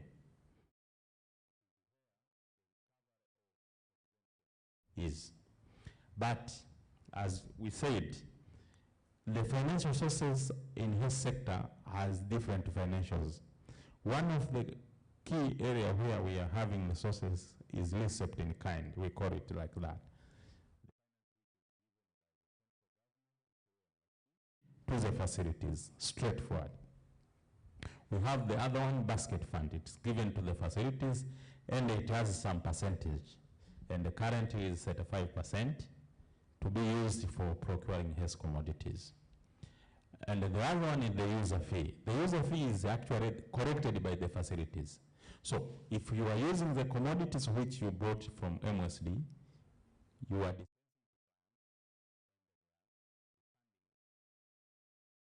all these interventions at the end they will mark up and cancel the exemptions. And where we are moving toward now is the reallocation of recept in kind will be given per proportions to exemption be provided. Because we have seen by health commodity need assessment, there is no need of, for example, Muhimbili National Hospital continuing giving recept in kind. NHIF and the other insurances. And when we compare the percentage of exemption, it's less than 2%. So the less than 2% will be maxed by the 30% margin. And for that case, Muhimbili will not be given the recept in kind. Then the lower facilities who are saving a high number of people who are unable to pay, they will be given a higher amount of recept in kind to cut off the exemption process. And the availability is 100% to all facilities, from higher level to the lower level. That is the way the HCRF is working. Yes, the second question which was asked is, how innovations are being used in the health sector, and if logistics data is integrated with the impact approach. The impact approach in logistic ELMS. So it is the issue of entering into the ELMS, extracting data from that source, and then creating messages to act upon. And on innovations, we have a lot of innovations, especially on data, and the electronic ones are the ones which are recommended currently. And now, for example, we have Africa Care, we have Gotiomis. All these are innovations from Tanzanians. The challenge is we need the people to innovate, but for the system to be used in the government institution, it has to be approved with the authorities appointed for. So innovations, the door is open for you to come and share with what you have, and if all the criteria will be fulfilled for the government to adopt that system to be used, the chance is there and it will be absorbed. Thank you.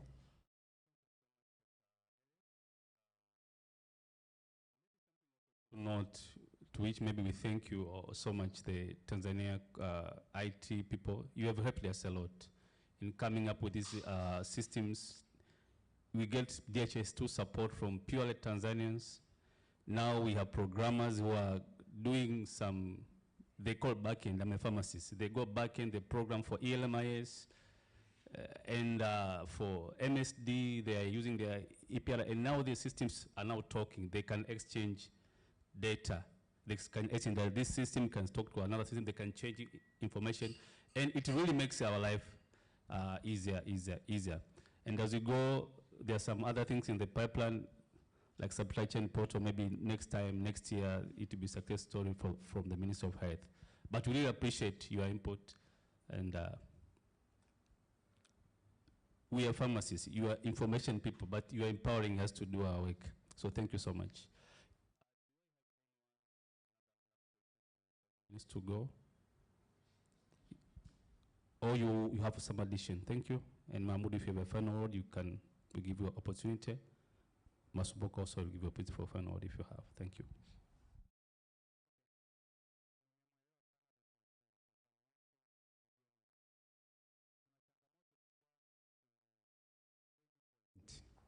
user. Ni kweli ukiangalia there is a massive fund, MSD, CHF, NHIF. Lakini kwenye vidole vya yule anayechukua dawa kwenye kituo, hapo bado kuna tatizo kubwa na kuna wastage kubwa sana kwenye that endpoint pale. Kwa sababu bado ule mfumo haujawa strengthened. Electronic system bado kule hazijafika kuhakikisha kwamba zina arrest commodities zote na kuhakikisha kwamba zinakuwa delivered to the hand of the user. Na commodities zinamwacha mtaalamu kilomita, mimi na kituo kina kilomita 300 kutoka Sikonge, Kipili kama mnakisikia. Sasa commodities zinakuacha 300 kilometers zinaenda at that distance. Then how do you manage that commodity? Na kwa good dispensing register ambazo bado ziko manual. Kwa hiyo tukiweza kustrengthen that endpoint, availability ya commodity na ile kumridhisha mteja inaweza kufikia kwa level ambayo serikali inaitaka. Na pia tuna lack that human resource kwenye supply chain, bado iko chini sana. Unamkuta nesi aliyekesha leba usiku ndiye anayekuja kudispense. Hawezi akawa that much accurate kuhakikisha kwamba kila kidonge kilichotoka amekidokumenti. Lakini what can we do at that point?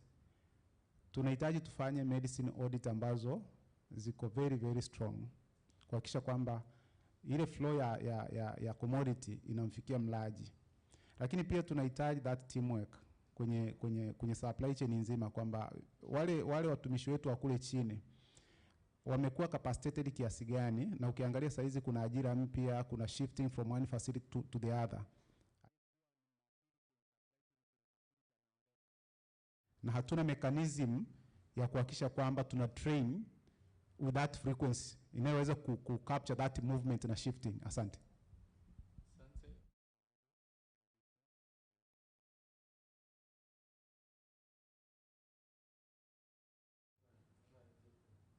Hello. Yeah, thank you Rasa.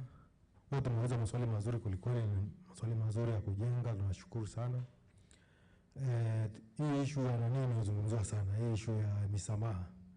Of course kurecover ile hela ambayo imeenda kwa misamaha mpaka sasa hivi bado haijawa vizuri. Na serikali inaendelea sasa hivi imeweka kwenye ilani manifesto kwamba tunavyoenda mbele kwenye process kutakuwa na mandatory health insurance for all. Hiyo ndio itakuja kusolve problem na misamaha. Mandatory health insurance for all. La pili, kuna swali aliuliza kaka hapa kwamba impact ina communicate na LMIS. Impact is not a software system. It's just an approach, just an intervention ambayo imebase kwa human resource, yani kwa maana ya personnel wenyewe kuwa na habit ya kuharvest data from various electronic systems ambazo zipo. So far we have the LMIS, Electronic Logistic Management Information System. Logistic data. We have also the DHS2. We can triangulate data between DHS2 versus logistic data kwenye LMIS to validate data. Kwenye LMIS we can get quantity of health commodities consumed. You can compare with number of clients attended within that period, that reporting period. Ukaona validity ikoje. Ukapata na reasons za kwenda a certain facility for technical assistance or for supervision or for verification. Ukaona labda a lot of antimalarials are consumed in the LMIS. When you go to the DHS2, you can see maybe very few number of malaria cases. So there could be some kind of cheating. Kwa hii imeletwa ili sisi kama watu huduma wasimamizi kwenye ngazi ya halmashauri na mkoa tuweze kuwa na culture ya kuanalyze data, kufanya maamuzi mbalimbali, na inakuwa ndio dira ya sisi kutoka kwenye vituo vyetu, kutoka kwenye ofisi yetu kwenda supervision with information already. Kwamba why are you going to facility X and not Y? You have the information already. Kwa impact is just an intervention which is run by staff themselves, by people themselves, not the system. What else can I say as a take-home message? At the primary level, we have so limited number of healthcare workers. They are very few. And they have a lot of paperwork. A lot of HMIS books are too many. From book number 1 up to 16. Those are paper-based.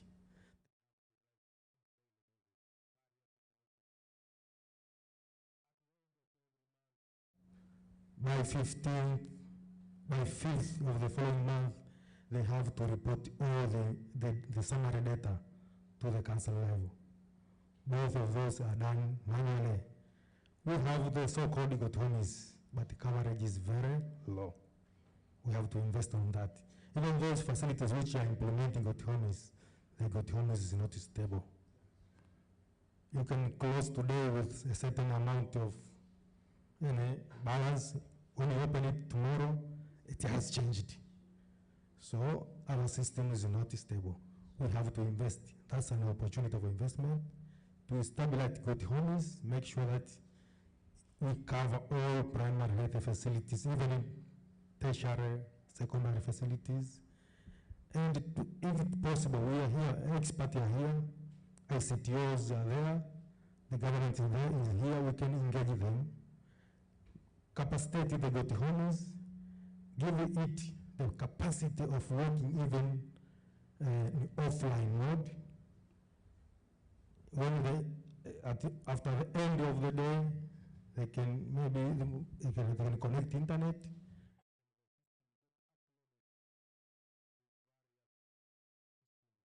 For example, HS2. So there will be no need of writing the paperwork, the monthly report form by hand. They just get uploaded directly to the HS2. Likewise, in reporting and requesting of health commodities. In R&DR, there are about 6 reports which are reported. The beginning balance, the number of items received, losses and adjustment, number of items consumed in the reporting period, the closing balance. All these could be automated in the GoToMis and the link.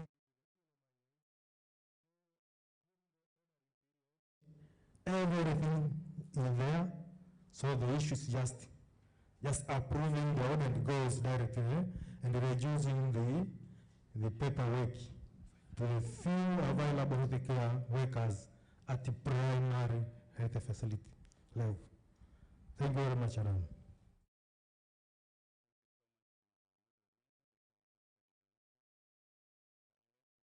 Final word to the audience. Yaribu. Asante. Thank you very much for your attention and the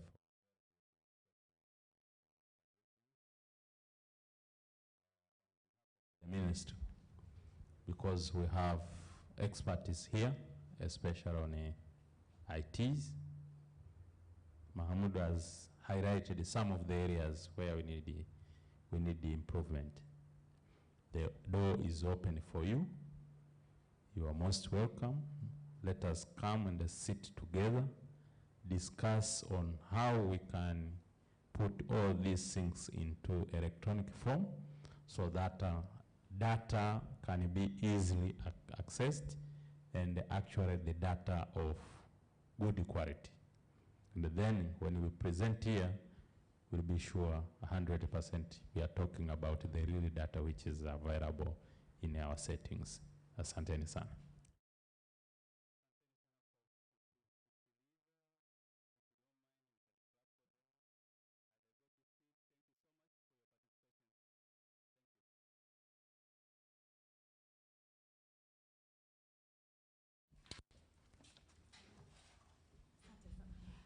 To all the panelists, naomba msitoke kwanza, mngesimama hapa tupige picha kwa pamoja. Jamani, a round of applause to the moderator, Mr. Adam Rasa. All right. While they're doing that, thank you all for being in.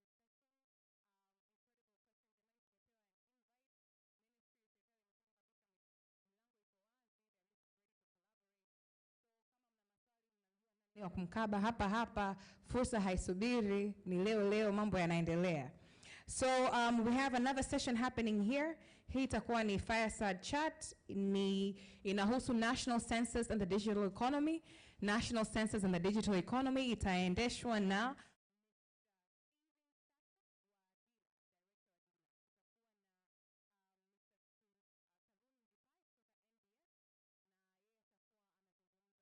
Stephen Chacha kwenye hiko kipindi.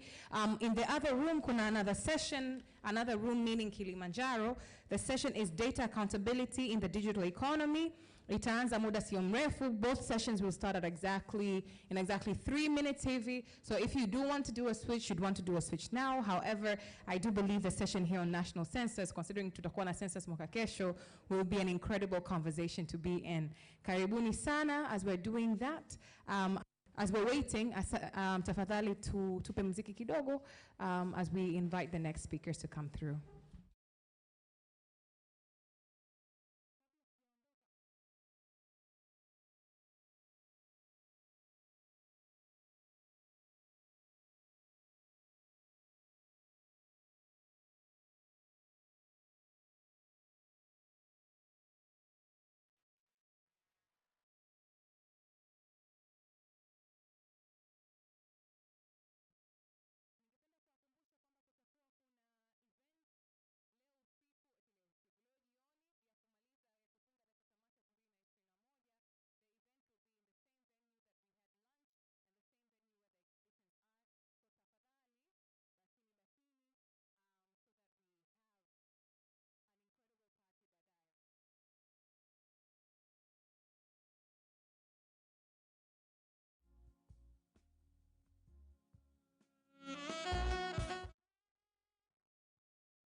Nazungumza masuala mazima ya sensa ya watu na makazi, lakini mwaka huu itakuwa tofauti kidogo, itakuwa sensa ya watu, makazi na majengo. Wafika watu wa NBS watanisaisha. Na nafikiri kama tunavyofahamu, utaratibu wa sensa duniani na hata kwa nchi yetu ni kwamba inafanyika kila baada ya miaka 10. Na hata dunia kwa ujumla kuna zile wanaita rounds za sensa. Kwa hiyo kwa muda huu si tuko kwenye 2022 round of census. Kwa hiyo kuna nchi kadhaa kama wenzetu majirani Kenya walifanya kama miaka 3 iliyopita, na nchi nyingine zilifanya ziko katika vipindi tofauti tofauti. Kwa hiyo kipindi chetu sisi ni cha mwaka ujao, kwa maana 2022. So our last census ilikuwa mwaka 2012. Ndio rekodi niseme maalum ya watu na makazi ambayo imefanyika. Na hadi sasa kwa kiasi kubwa tunavyozungumza kuhusu census, reference kubwa ni kwenye census mwaka 2012.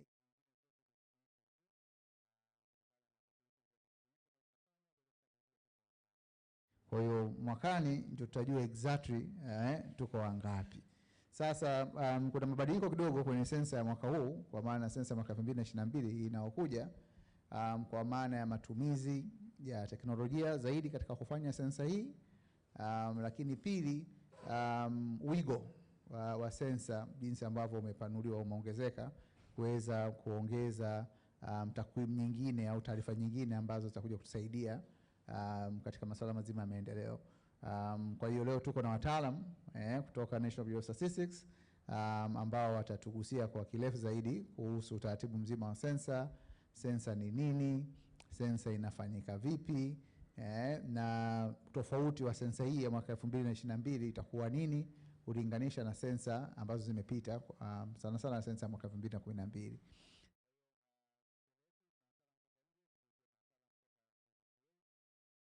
Nitawapa kwanza wajitambulishe ili mpate kuwafahamu nafasi zao kwenye taasisi wanazotoka, alafu utakuja kwenye maswali yangu.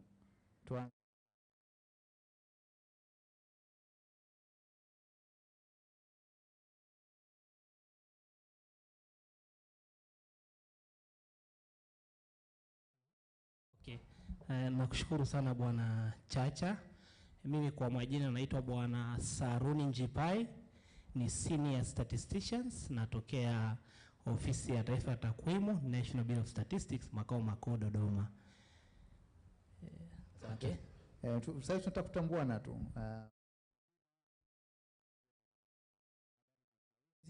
Mimi kwa jina naitwa Ramadhani Hangwa, ni mchambuzi wa masuala ya takwimu pamoja na maendeleo kutoka shirika la Umoja Mataifa la idadi ya watu, yani UNFPA.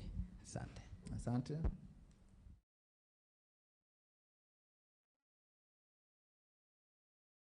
Rita Maxwell Mafuru, ni mtakwimu, natoka ofisi ya taifa ya takwimu NBS Dodoma. Asante.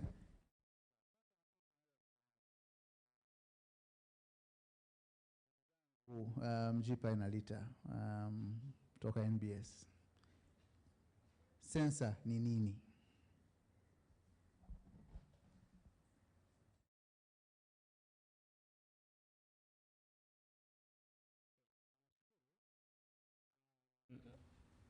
Kama mwezeshaji alivyotangulia kutoa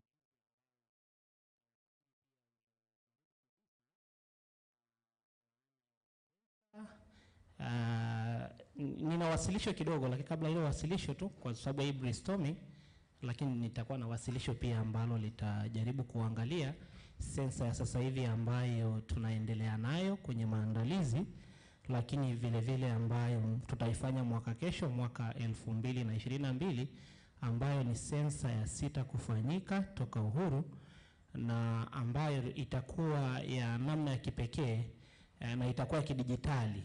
Kwa kweli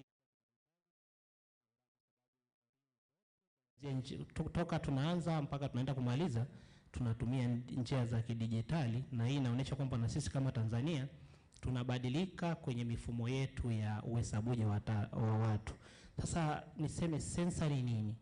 Sensa ni ule uhesabuji wa watu ambao kwa ujumla tunasema ni total count enumerations of the population over a certain period of time, kwamba lazima sensa tunaenda kwa muda fulani. Kwa hiyo ni ule uhesabuji wa watu kiujumla, lakini kwa muda maalum. Na huu muda maalum ni muhimu sana kwa ajili ya kufanya ulinganifu kati ya matukio mbalimbali yanayotokea ya kiuchumi, ya kijamii, ya kimazingira na kadhalika. Na huo muda maalum huwa unafanyika kila baada ya miaka 10. Kila baada ya miaka 10 ndio nchi zetu nyingi, na ni UN recommendation, mwenzangu atazungumzia baadaye kwa upande wa UN, kwamba na sisi kama Ofisi ya Taifa ya Takwimu tunafuata miongozo ya kimataifa ya kuzalisha takwimu rasmi ili kuhakikisha kwamba mwisho wa siku tunaweza tukafanya ulinganifu na nchi zingine za ulimwengu zilivyo na zinavyo.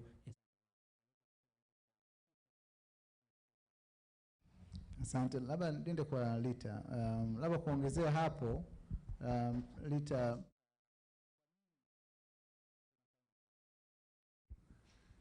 Okay, nashukuru sana ndugu moderator. Naomba niende moja kwa moja kujibu swali lake. Sensa ni mahususi na maalum kabisa katika kutekeleza mipango mbalimbali ya maendeleo. Kama tunavyojua, watu wanazaliwa, watu wanakufa. Tunatakiwa tujue watu ni wangapi katika nchi husika ndani ya kipindi cha muda fulani ambao Tanzania tunafanya hili zoezi kila baada ya miaka 10, ili basi maendeleo yaweze kwenda kule anakotakiwa kwenda na kwa namna yanavyotakiwa kwenda. Kwa mfano, eneo lilikuwa na watu 200 mwaka 2012, sasa hivi ni watu 400. Zahanati ilikuwa 1, sasa hivi zinatakiwa ziwe 2 au 3 ili kukidhi mahitaji ya eneo husika. Sasa kupitia sensa tunafahamu idadi ya watu na maeneo tofauti kutokana na nchi yetu nzima jinsi ilivyo. Kupitia sensa maendeleo yanaenda kupangwa na miradi tofauti tofauti ili kuendana na wakati na idadi ya watu tuliopo ili kuchochea maendeleo ya nchi yetu. Nashukuru.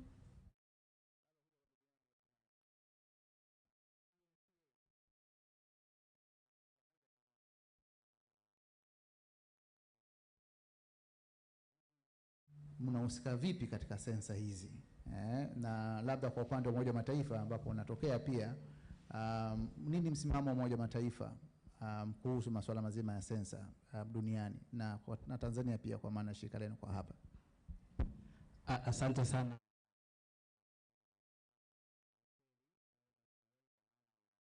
Umoja wa Mataifa la idadi ya watu ndio ambalo limepewa majukumu katika zile UN agencies. Ziko kila moja na majukumu yake, na katika masuala ya sensa UNFPA ndio imekabidhiwa ile jukumu. Na kwa mfano kuna nchi moja, sitaitaja jina, lakini ilifanya sensa bila kuihusisha UNFPA. Kwa hiyo zile takwimu zake mpaka leo hazijaweza kutambulika kwa sababu hazijafuata yale masuala ambayo yalizungumza mwezeshaji hapa.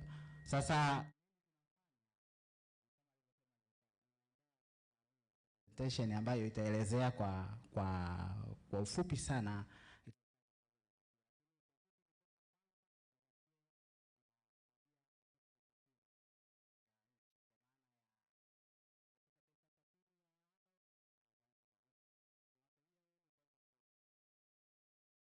cha pili, utaalamu. Halafu kingine miongozo ya kama ambavyo amesema Bwana Njipai. Sasa UNFPA huwa inasaini makubaliano na Ofisi za Taifa za Takwimu kwa miaka 5. Kwa mfano mara ya mwisho tulisaini mwaka 2015, ndio inaisha mwaka huu, na ishara Mungu akijalia mwakani tunasaini tena kwa ajili ya miaka 5 mingine inayokuja. Kwa hiyo kwa ufupi acha nishie hapo kwa sababu nikija kuwasilisha mada yangu nitakuwa nitaelezea kwa kirefu. Asante.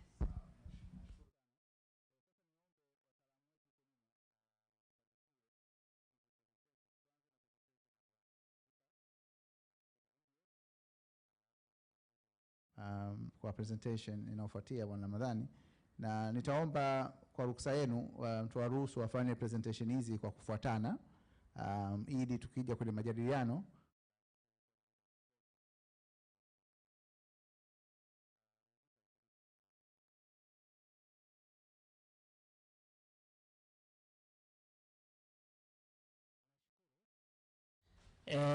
nitafanya wasilisho la sehemu tuliofikia katika au sehemu tuliofikia kwenye maandalizi ya sensa ya watu na makazi ambayo serikali ya Jamhuri ya Muungano wa Tanzania inatarajia kufanya mwaka kesho kupitia Ofisi ya Taifa ya Takwimu, National Bureau of Statistics, lakini Ofisi ya Mtakwimu Mkuu wa Serikali ya Mapinduzi Zanzibar, Office of Chief Government Statistician Zanzibar. Wasilisho langu litajaribu kuangalia next slide. Litaangalia backgrounds, litaangalia sehemu ya utangulizi, afu baadaye tutaangalia progress ya preparation activity for the next censuses, lakini vile vile tutaangalia kwamba nini kifanyike kwa baadaye, the way forward. Next slide. Okay, so kwenye sehemu ya utangulizi tukiangalia sensa huwa inafanyika sensa yetu inafanyika kila baada ya miaka 10.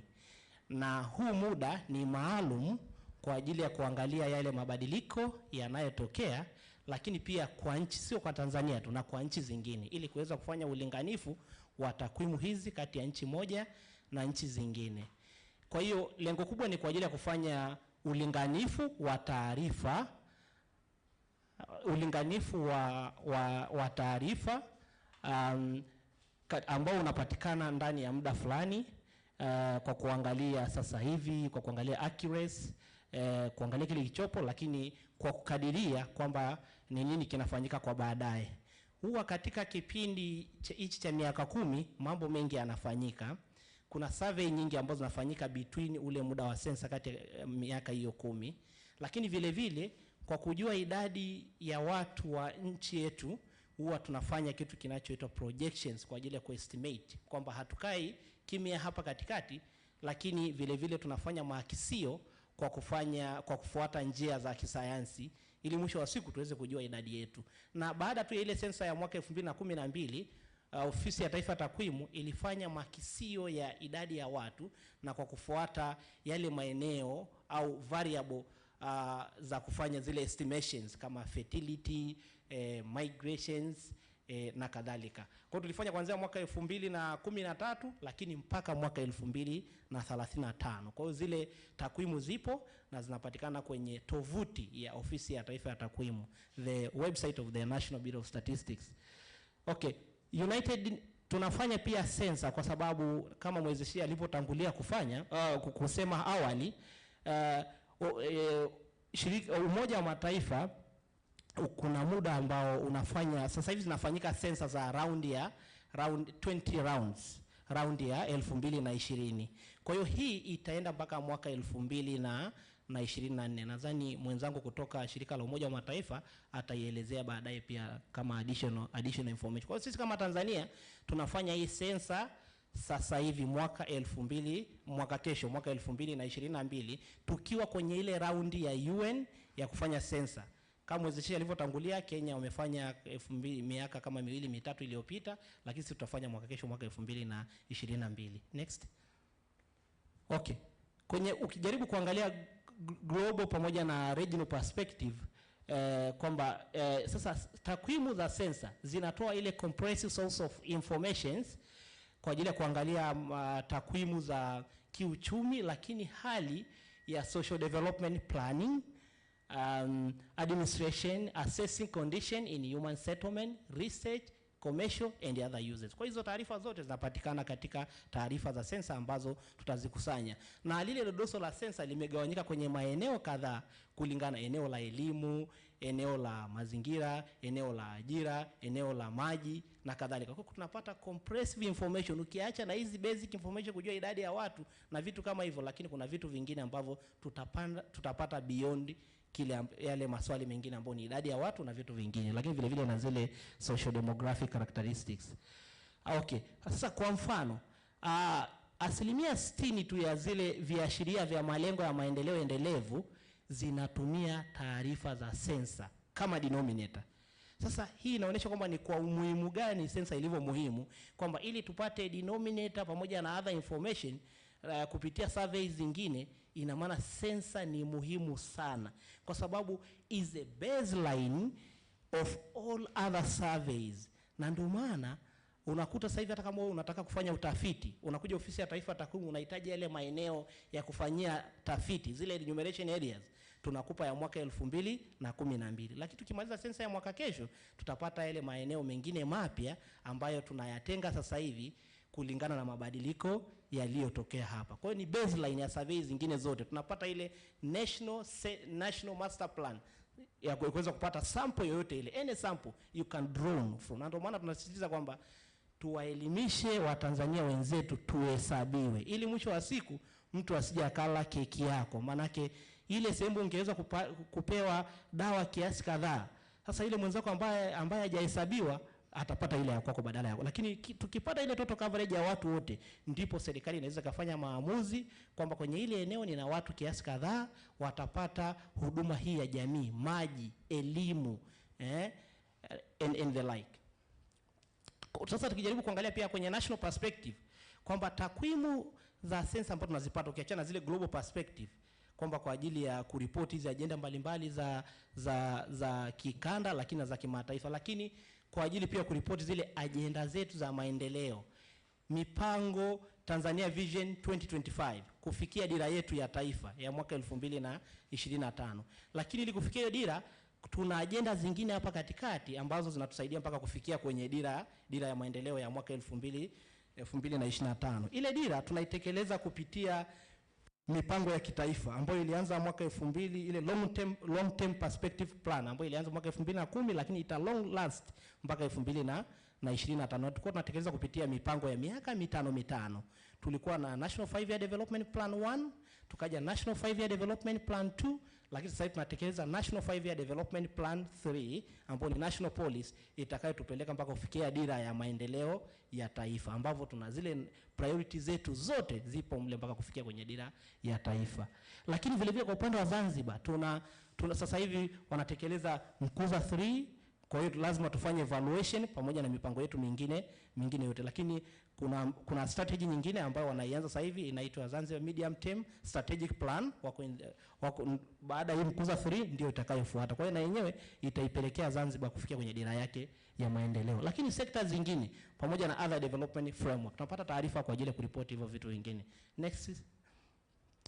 So globally, population and housing census is most expensive. Ni zoezi ambalo ni gumu, na ndio maana huwa inafanyika kila baada ya miaka 10, kwa sababu inakusanya comprehensive informations and comprising a series of many interrelated activities, shughuli mbalimbali ambazo zinakuwa na mahusiano.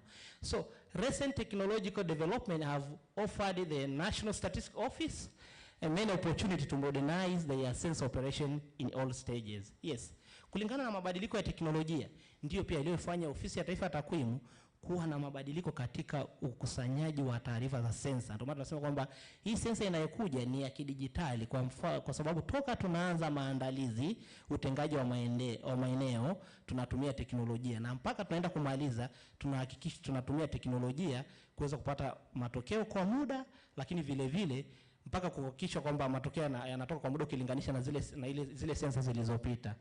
So Ofisi ya Taifa ya Takwimu, National Bureau of Statistics and the OCGS has tapped some opportunities of data revolutions in conducting the 2022 population and housing census.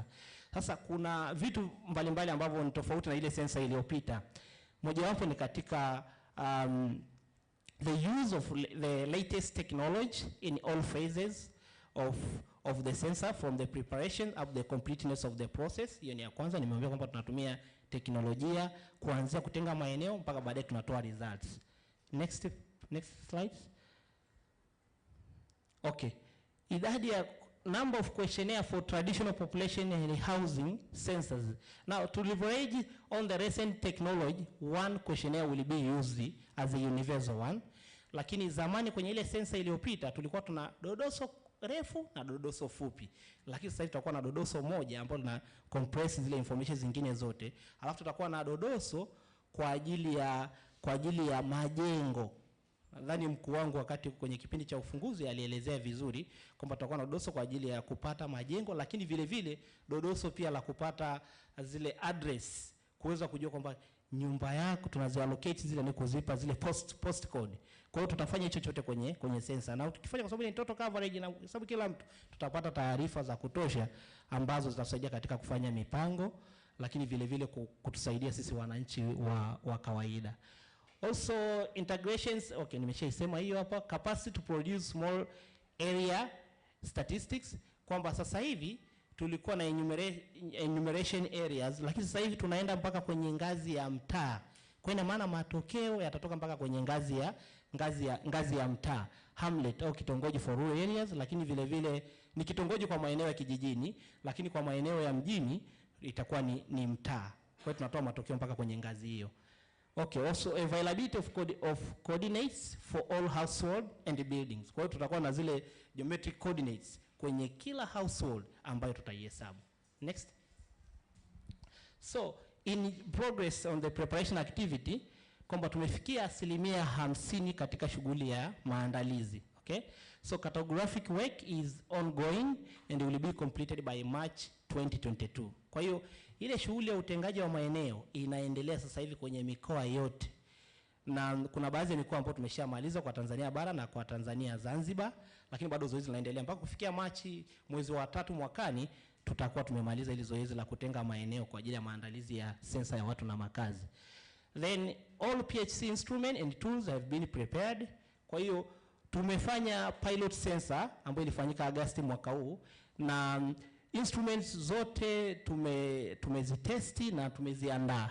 Evaluation of pilot sensor has been conducted. Kwa hiyo tumefanya na tukatoa ripoti ipo kwa ajili ya ile pilot sensor, na inaonyesha kwamba kwa kweli tumejiandaa kwa ajili ya zoezi la sensor. Japo bado tujaanza zoezi lenyewe la uhesabuji wa watu, lakini hii sensa ya majaribio imetuonesha kwamba ni kwa namna gani tulivyojiandaa hasa kwenye ulimwengu wa kutumia teknolojia.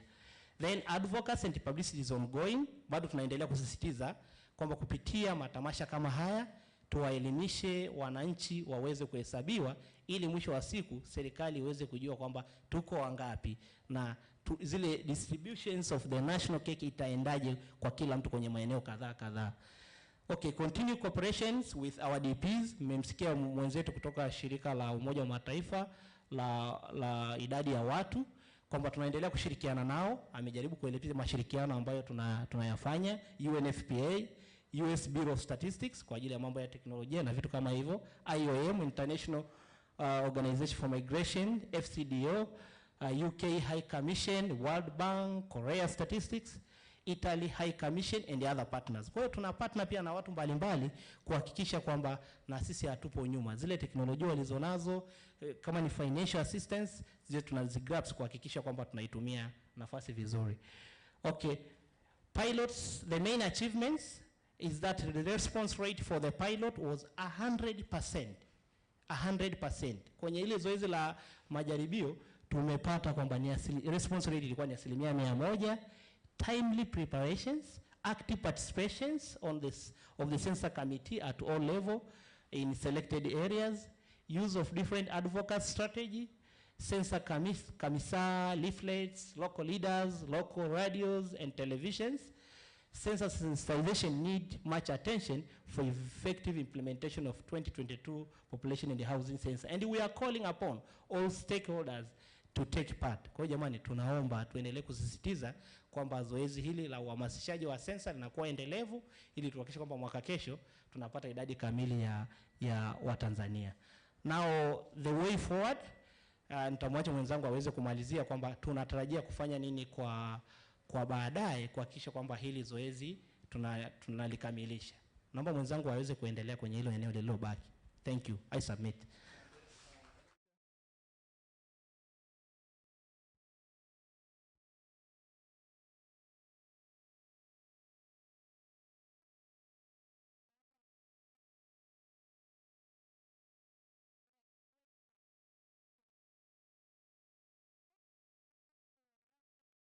With DPs and other partners.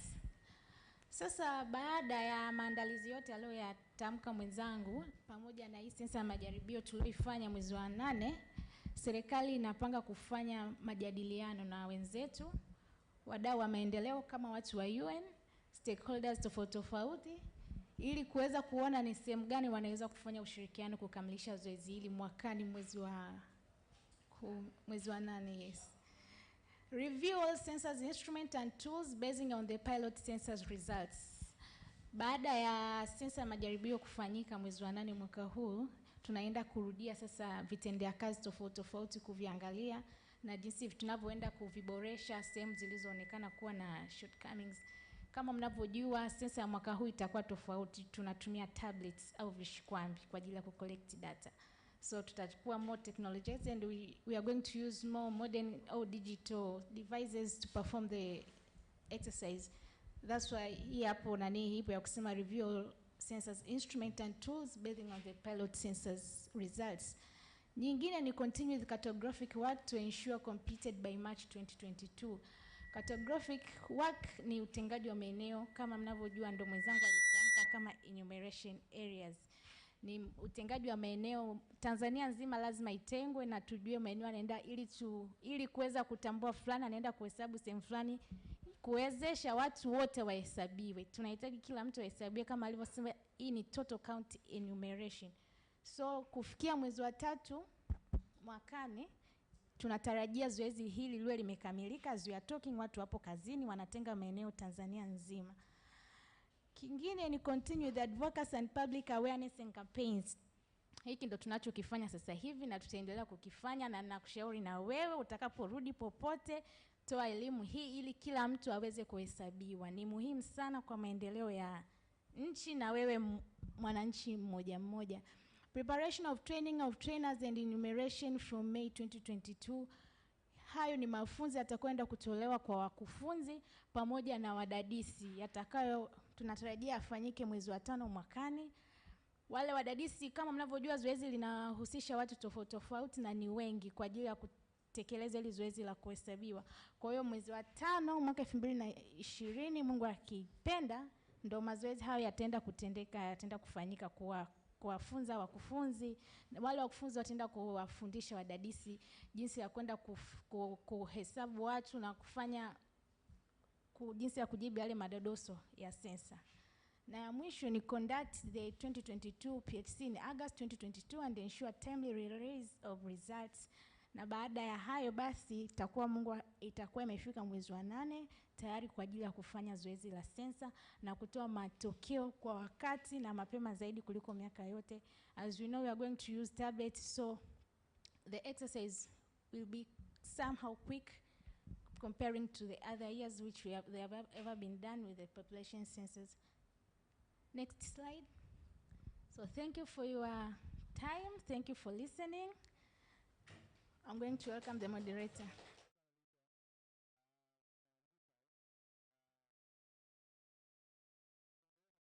Ramadhani, lakini tayari mimi na maswali yangu kadhaa naomba niyaseme, mjiandae. Tuko kwenye data tamasha jamani.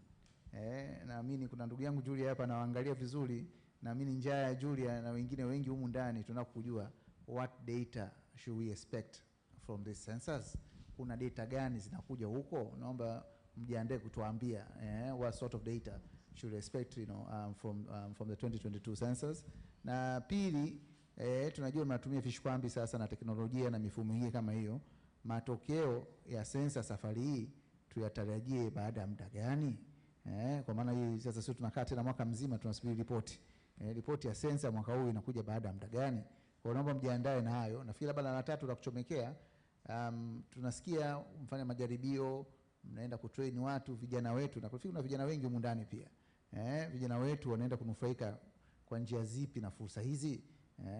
Kwa hiyo mjiandae, nafikiri na watu wengine watajianzia ya kwao. Ramadhani, karibu.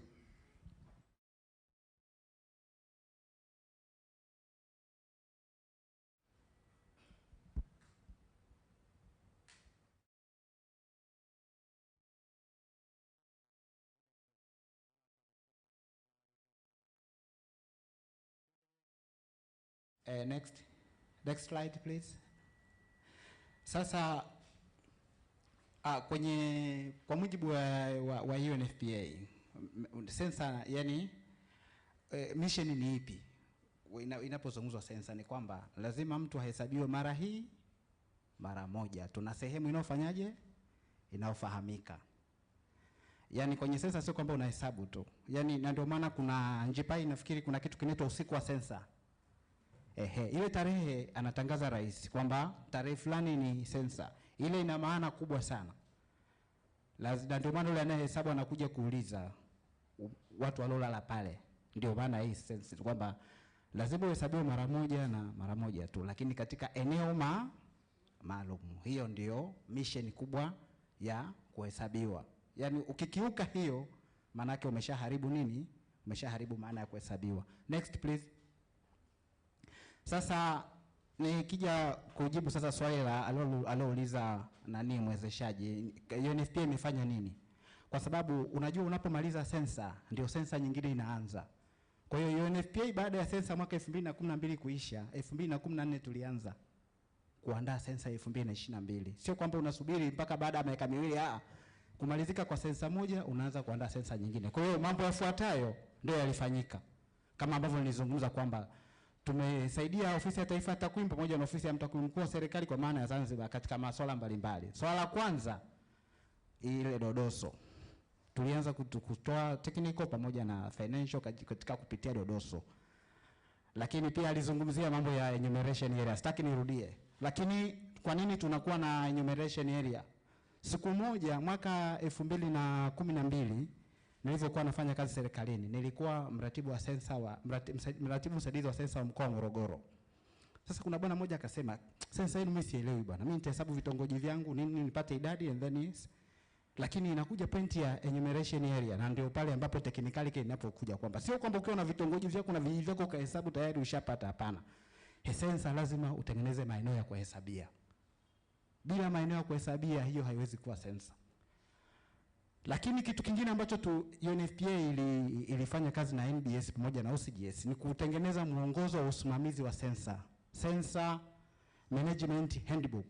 Hii kazi ilianza mwaka 2016 sijui kama sikosei.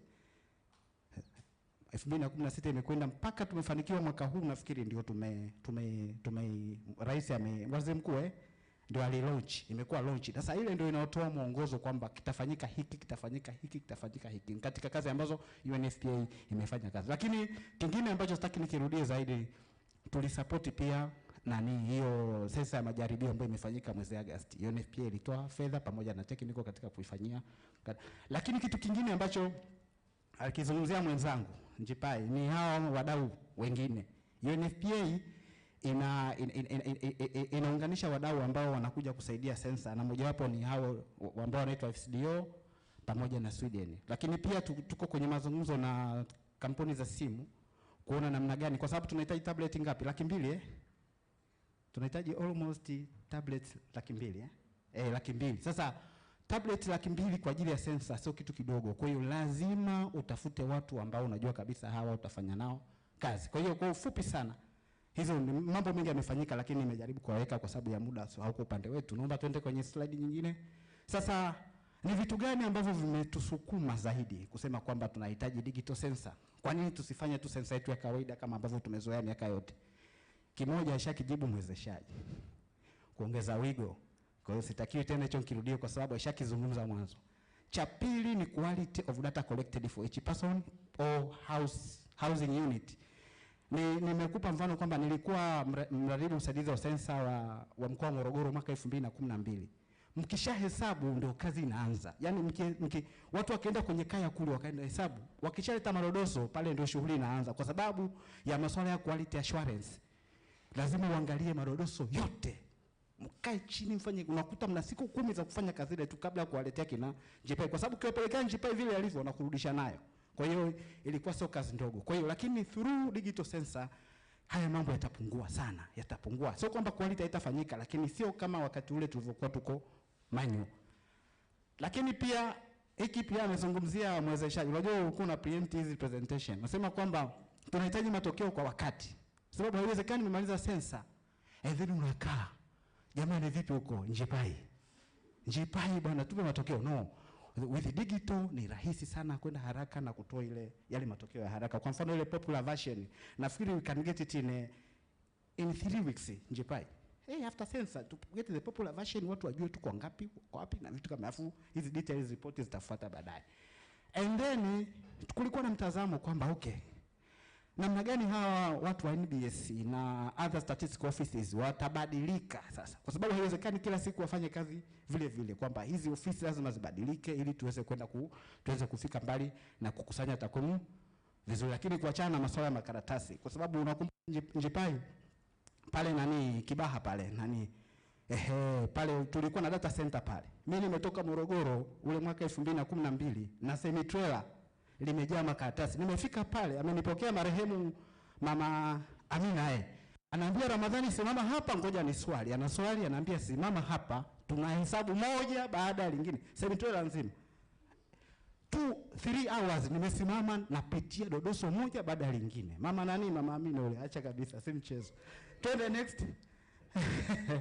Sasa haya nimeshazungumza, nafikiri yameshazungumzwa na wenzangu kwamba kuna vitu kama hivyo, kwamba kwa mfano ukija kule nani njipai, sisi tulivyokuwa kule mkoani, unamfundisha mwezeshaji wa ngazi ya kwanza, kuna wale wa chini, alafu kuna wale wa kata, wale wawezeshaji ngazi ya tarafa. Kwa sisi ambao tulikuwa mkoani, mimi na wale wawezeshaji wangu wa wilayani, wale ma district census coordinator, na wale wanarudi na wale wa tarafa, na wale wa tarafa nilikuwa na wale wa chini senior enumerators pamoja na wale wanaolist. Sasa ni rahisi sana through technology kuhakikisha kwamba mambo haya sasa yanakwenda kwa urahisi katika mtiririko unaofuatia.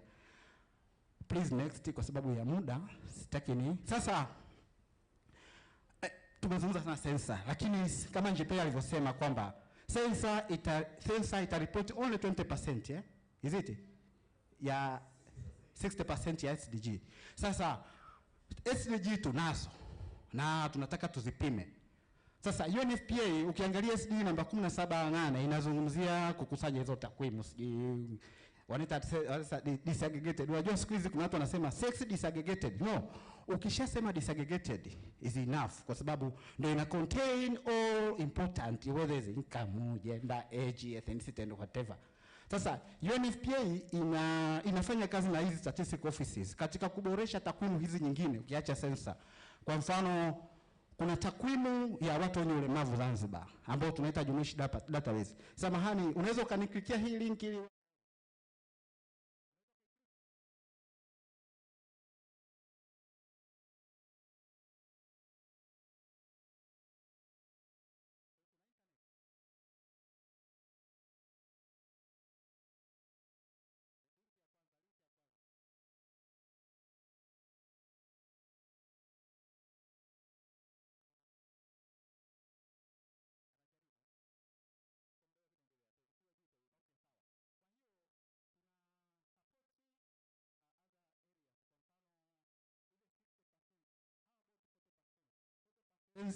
itakuwa contributed na hizi administrative data au routine data ambazo tunazikusanya kila siku.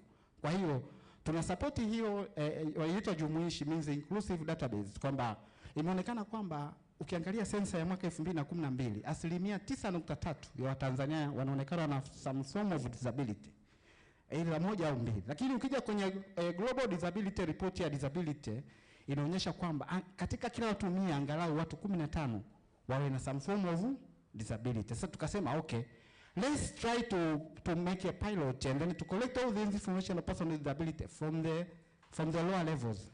Hasa tukaanzia Zanzibar, ndio maana tukatengeneza hiyo inaitwa jumuishi database. Kwa hiyo ingekuwepo hapo ningewaonyesha namna takwenda kwenye shehia kuja mpaka kwenye national level, and you can see a details report disaggregated on all areas and whatever. Iko chini ya wizara, iko chini ya OCGS pamoja na idara ya watu wenye ulemavu Zanzibar. Okay, tuende kwenye slide basi kama umeshindwa. Tuende kwenye slide zangu ili tumalizie. Please can we go to the slides? Tuende kwenye presentation. Naona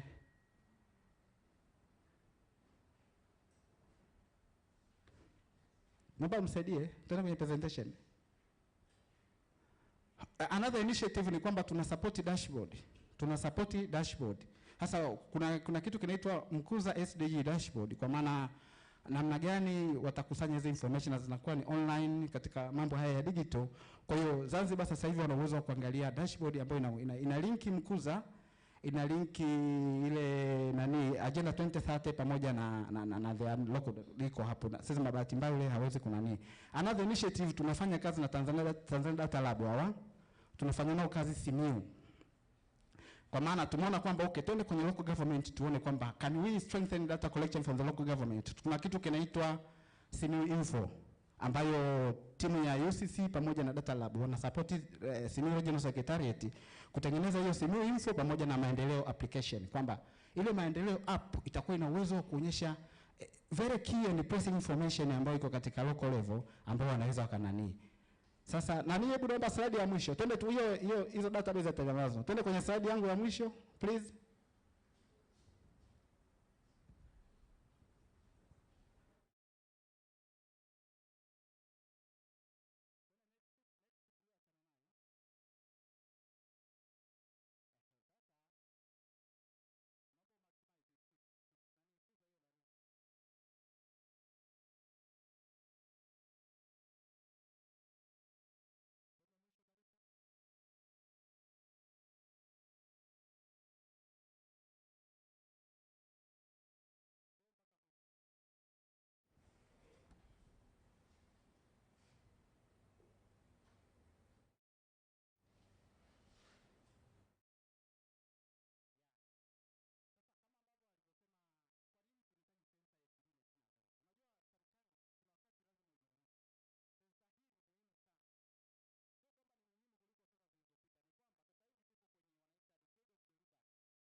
Ambapo tayari hii agenda 2030 ishapitwa na wakati. Kwa hiyo sensa hii iko katikati ya utekelezaji.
Asante. Kwa majina naitwa Pamela. Nina maswali mawili. Swali la kwanza ni how do you ensure accuracy of data? Nina experience mbaya ya 2012 ambako siku ya sensa nilishinda nyumbani lakini mtu wa kuhesabu hakupita. Lakini baadaye ripoti zilitoka, kwa hiyo ile ripoti niliangalia nikagundua mimi sipo. La kwanza. La pili, kwa kutumia digital with the use of technology, sasa hivi nimefurahi kusikia kwamba hamtumii tena makaratasi. Is it possible huko mbeleni tukajikuta hatuna haja tena ya kufanya sensa ikiwa tayari tuna taarifa ya vizazi na vifo. So if you have the number, I think it's just a matter of minus and plus, if that makes sense. Asante. Asante. Na tumeshaambiwa lakini jaribio limefikia 100%. Haya. Na mimi sikuhesabia nitasema. Asante pia kwa wawasilishaji. Nafikiri ni elimu nzuri. Mimi pia nilikuwa na swala hilo la kwanza, lilikuwa ni swala la kuangalia outliers za data, kwa sababu tumesema tutatumia digital. Mnaangaliaje na itakwaje? Ninataka kuliweka hili kwa sababu sensa ya 12 ilikuwa na matatizo especially kwenye masuala ya afya. Takwimu zilizokuwa zimefanyika mara ya kwanza kwa zoezi zilikuwa na matatizo, tulishindwa kupima kwa population, zilikuwa zinatuletea matatizo. Ilibidi zifanyike tena na zifanyiwe kazi. Sasa hiki kitu sijaelewa kama chenyewe mmekichukua interest na kukifanyia kazi, na kwa sababu hamjashare hata hii mliofanya, mimi nilidhani hiyo mliofanya hiyo pilot ilitakiwa pia iwe shared ili tuelewe ni wapi, sio nyinyi peke yenu, lakini sisi kama raia tunaweza kuwasaidia labda kwenye mahali. Na kingine nilikuwa najiuliza, hivi mnavyosema mnatenga maeneo, na wakati tumesema sensi inaangalia ulilala wapi siku hiyo na nini. Sasa mimi sijajua kipindi hiki mnachoandalia maeneo ni maeneo gani na ni maeneo yapi, na kwa sababu kilinganisha na wale walio hesabu kura, upigaji wa kura, sijajua kama mnalinganisha na haya ya wapigaji kura ya wananchi wote na haya ya kwenu, kwa sababu na wenyewe walitumia the whole system hiyo ya digitalization. Na kingine nilikuwa nauliza, kwa kuwa tutatumia tablets, tumesema tunataka kwa nazo 200,000. Sasa na sensa na uhesabuji unaanzia kule chini. Knowledge na uharibifu wa hizo tablets zinaweza zikapoteza takwimu ya maeneo na maeneo. Mtu akakuta pamoja pengine alihesabiwa lakini hayumo ndani ya hiyo hesabu yake, hajahesabiwa. Kwa hiyo nilikuwa nafikiri hivyo vitu vyote wakati mnaviangalia ni kitu cha kuangalia.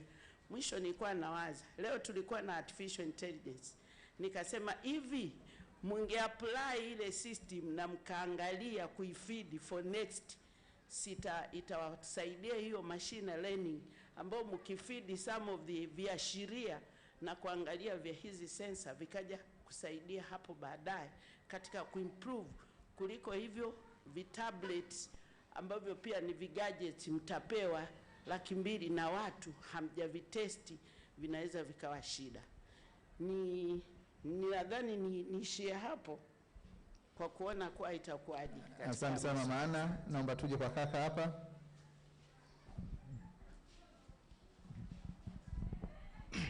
Asante. Kwa jina naitwa Huseni. Labda mimi niko na maswali mawili madogo.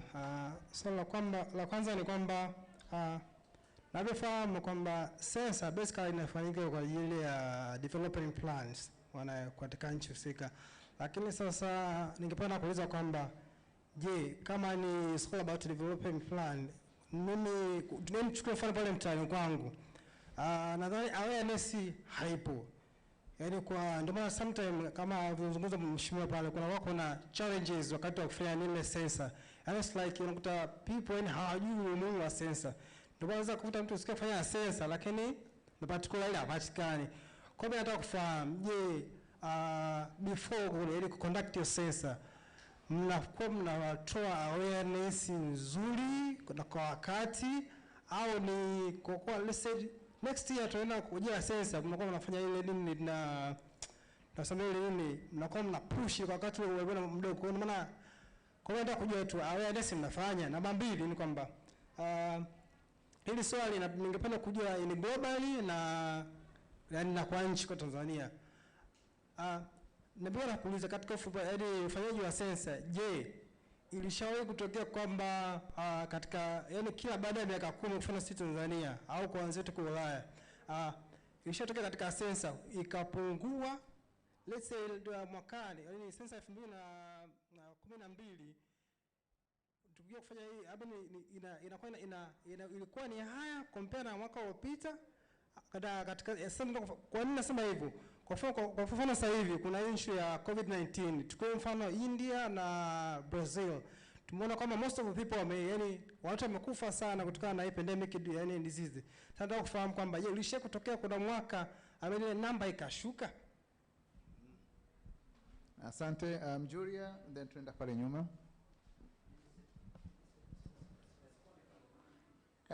Kwa ajili ya muda mimi naomba tuyakusanye tu haya. Tutawapa muda wa kutosha wa kujibu. Asante. Mimi naitwa Julia.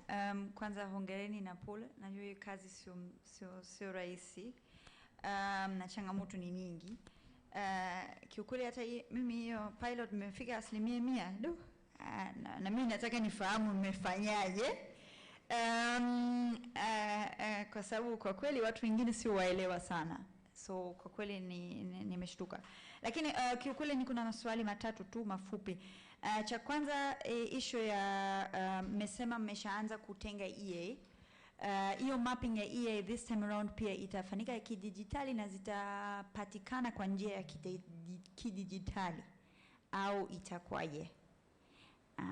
Kwa sababu sisi labda tukifanya utafiti zingine baadaye tukitafuta tena EA maps inaweza kuwa changamoto nyingine. Swali langu la pili ni kwamba mmesema mnafanya mapping ya makazi ili mgawe postal code address. Hiyo kufanya hiyo mapping mtafanya kupitia kwa mfano ArcGIS au yani mna map the entire plot au mtamap vipi yani hiyo mtaa? Na hizi data baadaye zitakuwa who has access to them? Na swali langu la mwisho, tablets 200,000. Tablets 200,000 maana yake kila EA itakuwa na tablet yake, kwa sababu census ya mwaka 2012 tulikuwa na EA ambayo zina eneo ya makazi 180,000 na kitu, si ndio?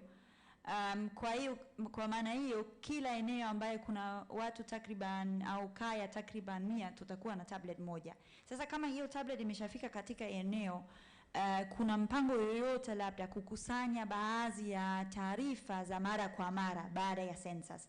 Sio kama tunasubiri tena miaka 10 mpaka tunapata baadhi ya taarifa. Kuna namna ambayo labda mmeshaanza kupata matumizi mengine ya hizi tablets kama zimeshafika kwenye eneo? Asante. Very good questions. Huo mkono mpya huyo. Nakumbuka mkono yangu zamani. Kwa hiyo nimalize kwanza ile. Pale nyuma kuna mkono mmoja pale. Kwenye kona hii. There was one hand. Kama swali lako limeshaulizwa, nafikiri kaka huyo hapo. Huyu kaka, then kaka hapo, then dada pale. Asante. Naitwa Joseph. Hongereni na pole na kazi. Swali langu liko ni moja kwamba walishauliza wengine issue ya accuracy. Mnategemea kufikia accuracy ya percent ngapi kwa mwaka 2022? Na kingine kama vijana kama nguvu kazi ya taifa, tutawezaje kushiriki katika zoezi hili la sensa? Asante. Kaka hapo then dada pale. Alafu nitakuja kwa ndugu yangu, nitakupa upendeleo. Okay, mimi naitwa Rabiet.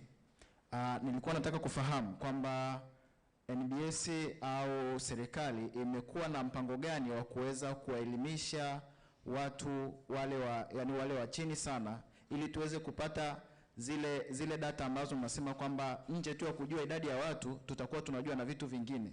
Je, tuna mpango gani wa kuweza kuwaelimisha hao watu waweze kutupa data zaidi ya hiyo kujua kwamba idadi ya watu ni wangapi? Na swala la pili ni kwamba je, mmetenga opportunity gani au na mmeweka mpango gani kwa opportunity ambazo zinaweza kupatikana kwa hiyo sensa kwa vijana? Asante sana. Asante dada.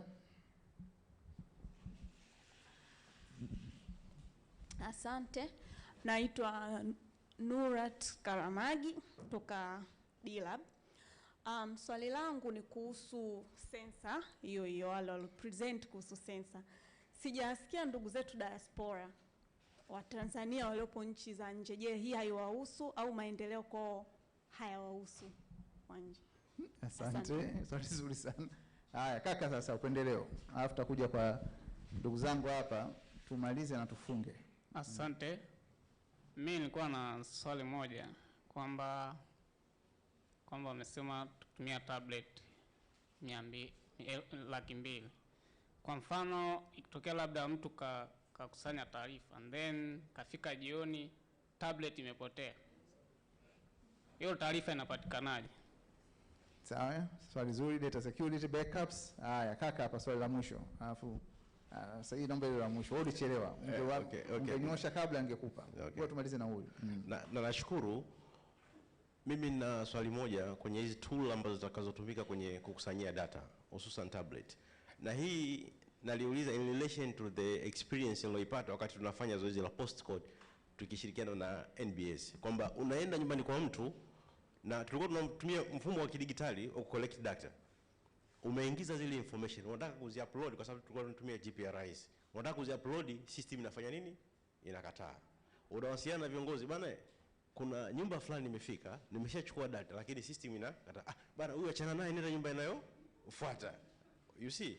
Kwa hiyo sometimes hizi tool ambazo tunatumia zinakuwa na some sort of challenge like that. Kwamba umechukua information, sasa unataka kuzi-upload zile information haitaki. Either kulingana na system au kulingana na lakini sasa nataka nifahamu, je, kama NBS kama wadau tumejipangaje kukabiliana na changamoto kama hizi in order to get the accurate data katika kufanya zile plans zetu. Asante.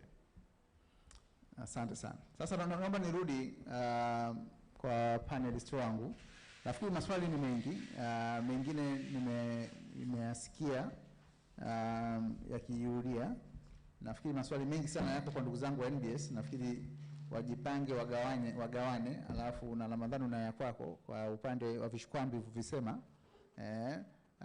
Kwa labda tuanze na NBS, naomba labda mtagawana ndugu zangu wawili nani anataka yapi kwa ufupi, tuna muda sana. Alafu tutamalizia na Ramadhani. Tuanze na Njipai.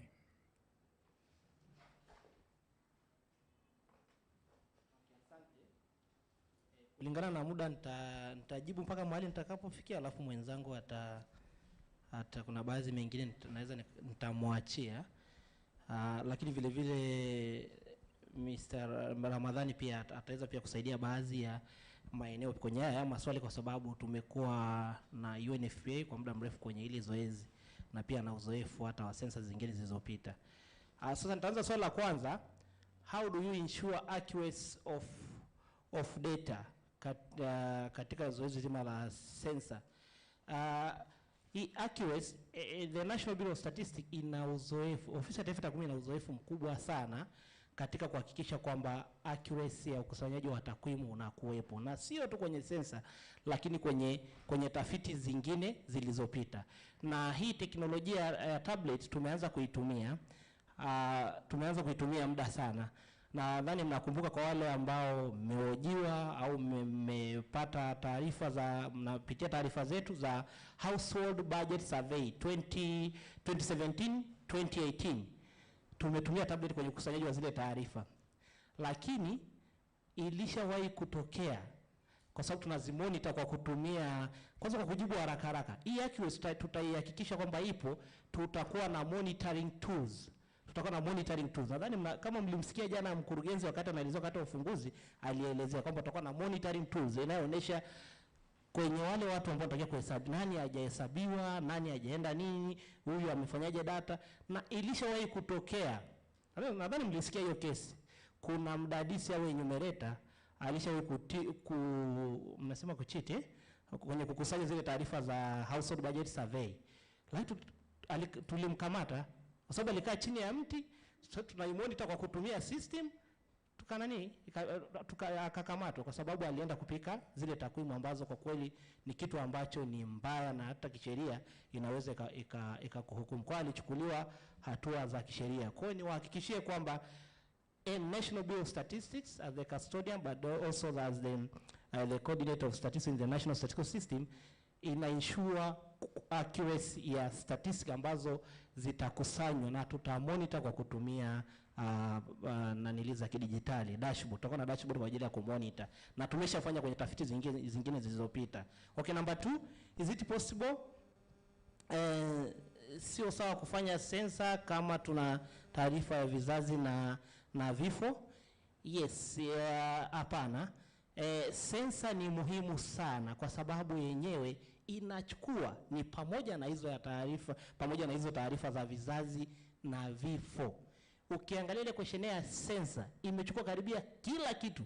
Ndio maana tunasema yenyewe ni baseline ya zingine zote zinazofanyika. Kwa hiyo kama utakuja kufanya utafiti kwenye eneo la vizazi na vifo, utachukua sample au sampuli kutoka kwenye ile National Census Master Plan.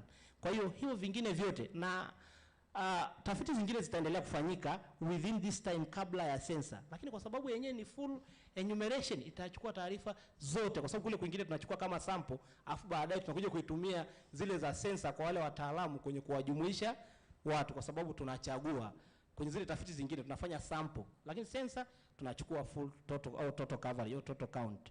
Okay, number 3, outliers za data kwa mwaka 2012 ilikuwa ina matatizo hasa takwimu za afya.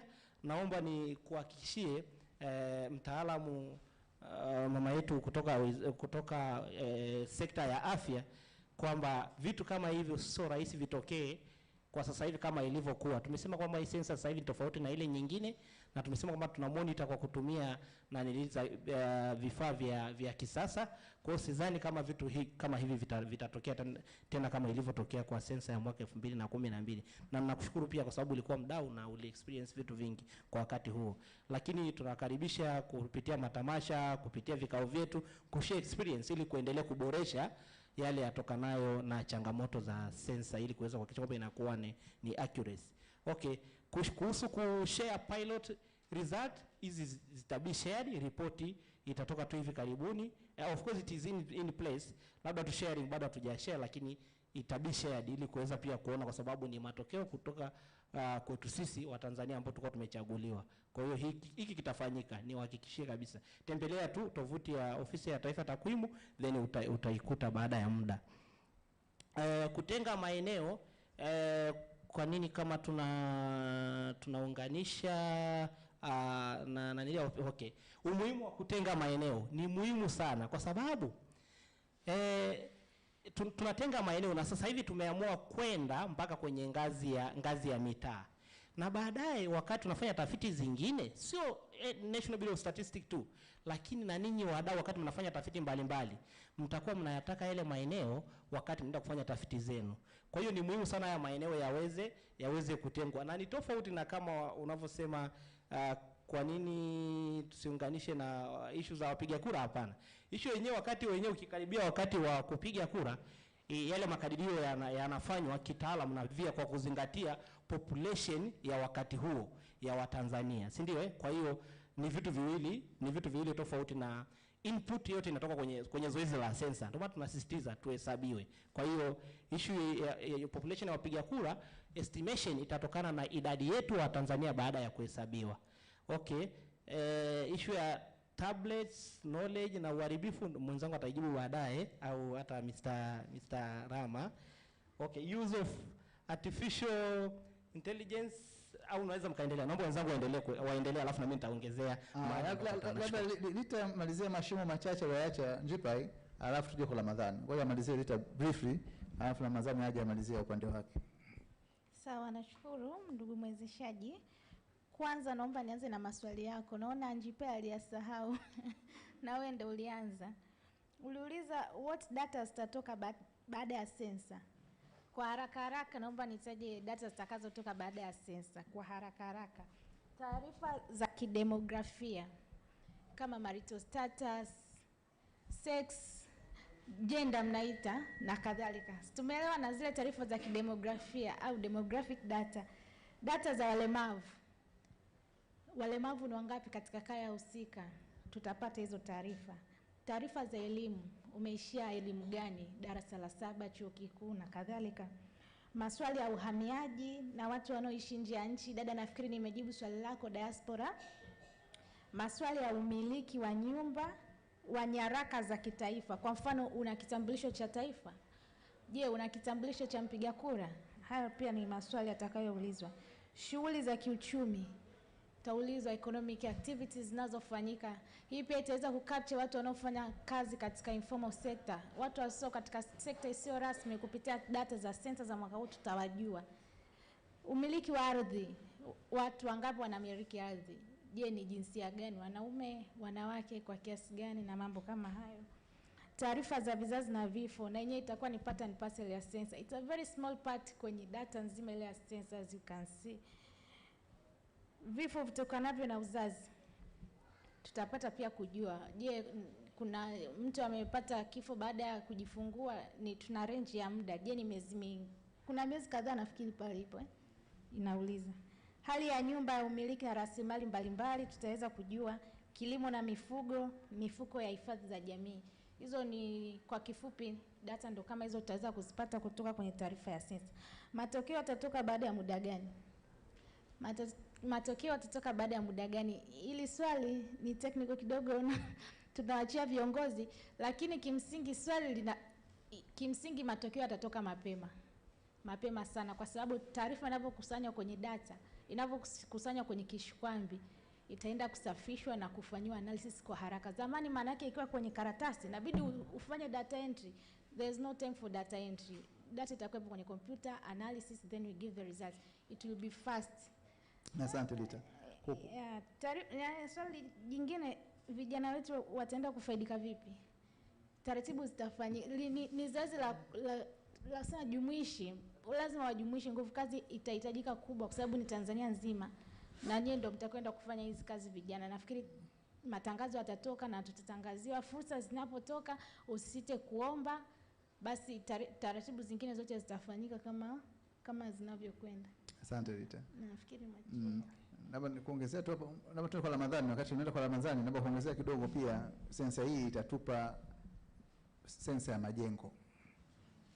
Ili jengo aina gani, ghorofa ngapi, ni makazi, ni hoteli, ni ofisi, ni duka. Kwa hiyo vitu vingi jamani kwa kweli. Ramadhani, kwa upande wako tuzungumzie mambo ya teknolojia zaidi, vishikwambi hivi, vishikwambi vikiibiwa, vikipotea, vikivunjika, itatokea nini? Sawa Chacha, unajua mambo haya sisi kama nilivyokuambia tunafanya kazi na NBS. Kwa hiyo hakuna kitu ambacho sisi tunakizungumza NBS wafanye. Lakini naomba kabla sijaja huko, naomba nijibu swali moja ambalo halijajibiwa hapa kuhusu diaspora. Kwa mara ya kwanza katika historia ya nchi yetu, sensa ya mwaka 2012 ilianza kuhesabu watu ambao hawaishi Tanzania. Kwa hiyo nataka nimpe taarifa aliyeuliza swali kwamba tulishaanza miaka 10 iliyopita. Kwa hiyo tunatarajia mwaka huu diaspora watahesabiwa tena. Tena Zanzibar wamefika mbali kwa sababu Zanzibar wameomba UNFPA isaidie register ya diasporas, na sasa hivi tunaifanyia kazi hiyo concept note. Kitu kingine, mimi nimeona maswali mengi Mr. Chacha yamejikita kwenye uhamasishaji, kwenye accuracy. Sasa unajua ule mwongozo wa sensa unakufundisha vizuri kwamba kuna mafunzo yanafanyika. Yale mafunzo yana level, kuna yale level ya kitaifa, kuna level ya mkoa, kuna kitu. Sasa kwa mfano hiyo mambo ya kusema kwamba dada alisema kwamba hakuhesabiwa. Kwa kawaida kwenye sensa anayeulizwa maswali ni mkuu wa kaya. Unaona? Si ndio bana hivyo. Kwa kawaida anayeulizwa ni mkuu wa kaya. Kwa hiyo inawezekana wewe hukuwa mkuu wa ile kaya.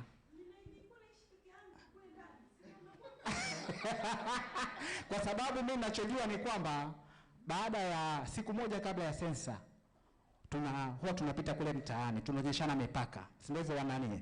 Wewe utahesabu mpaka hapa. Na huko na balozi huko na viongozi wote wale ambao wako kule. Kwa hiyo sensa inafuatiliwa katika ngazi zote. Kwa hiyo ni vigumu sana mtu kutoka. Lakini pia unaruhusiwa kama hujahesabiwa uende kudai. Si ndivyo bwana?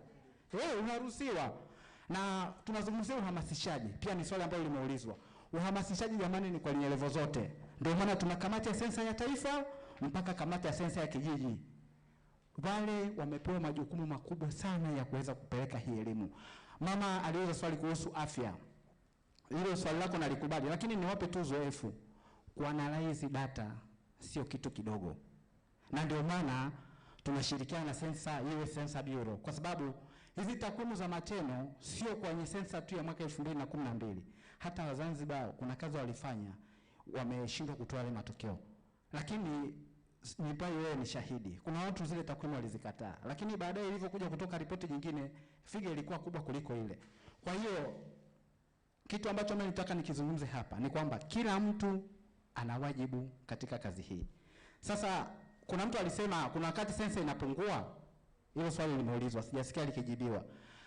Kwanza lazima ujue kwamba Mtanzania kuna kitu kinaitwa total fertility rate.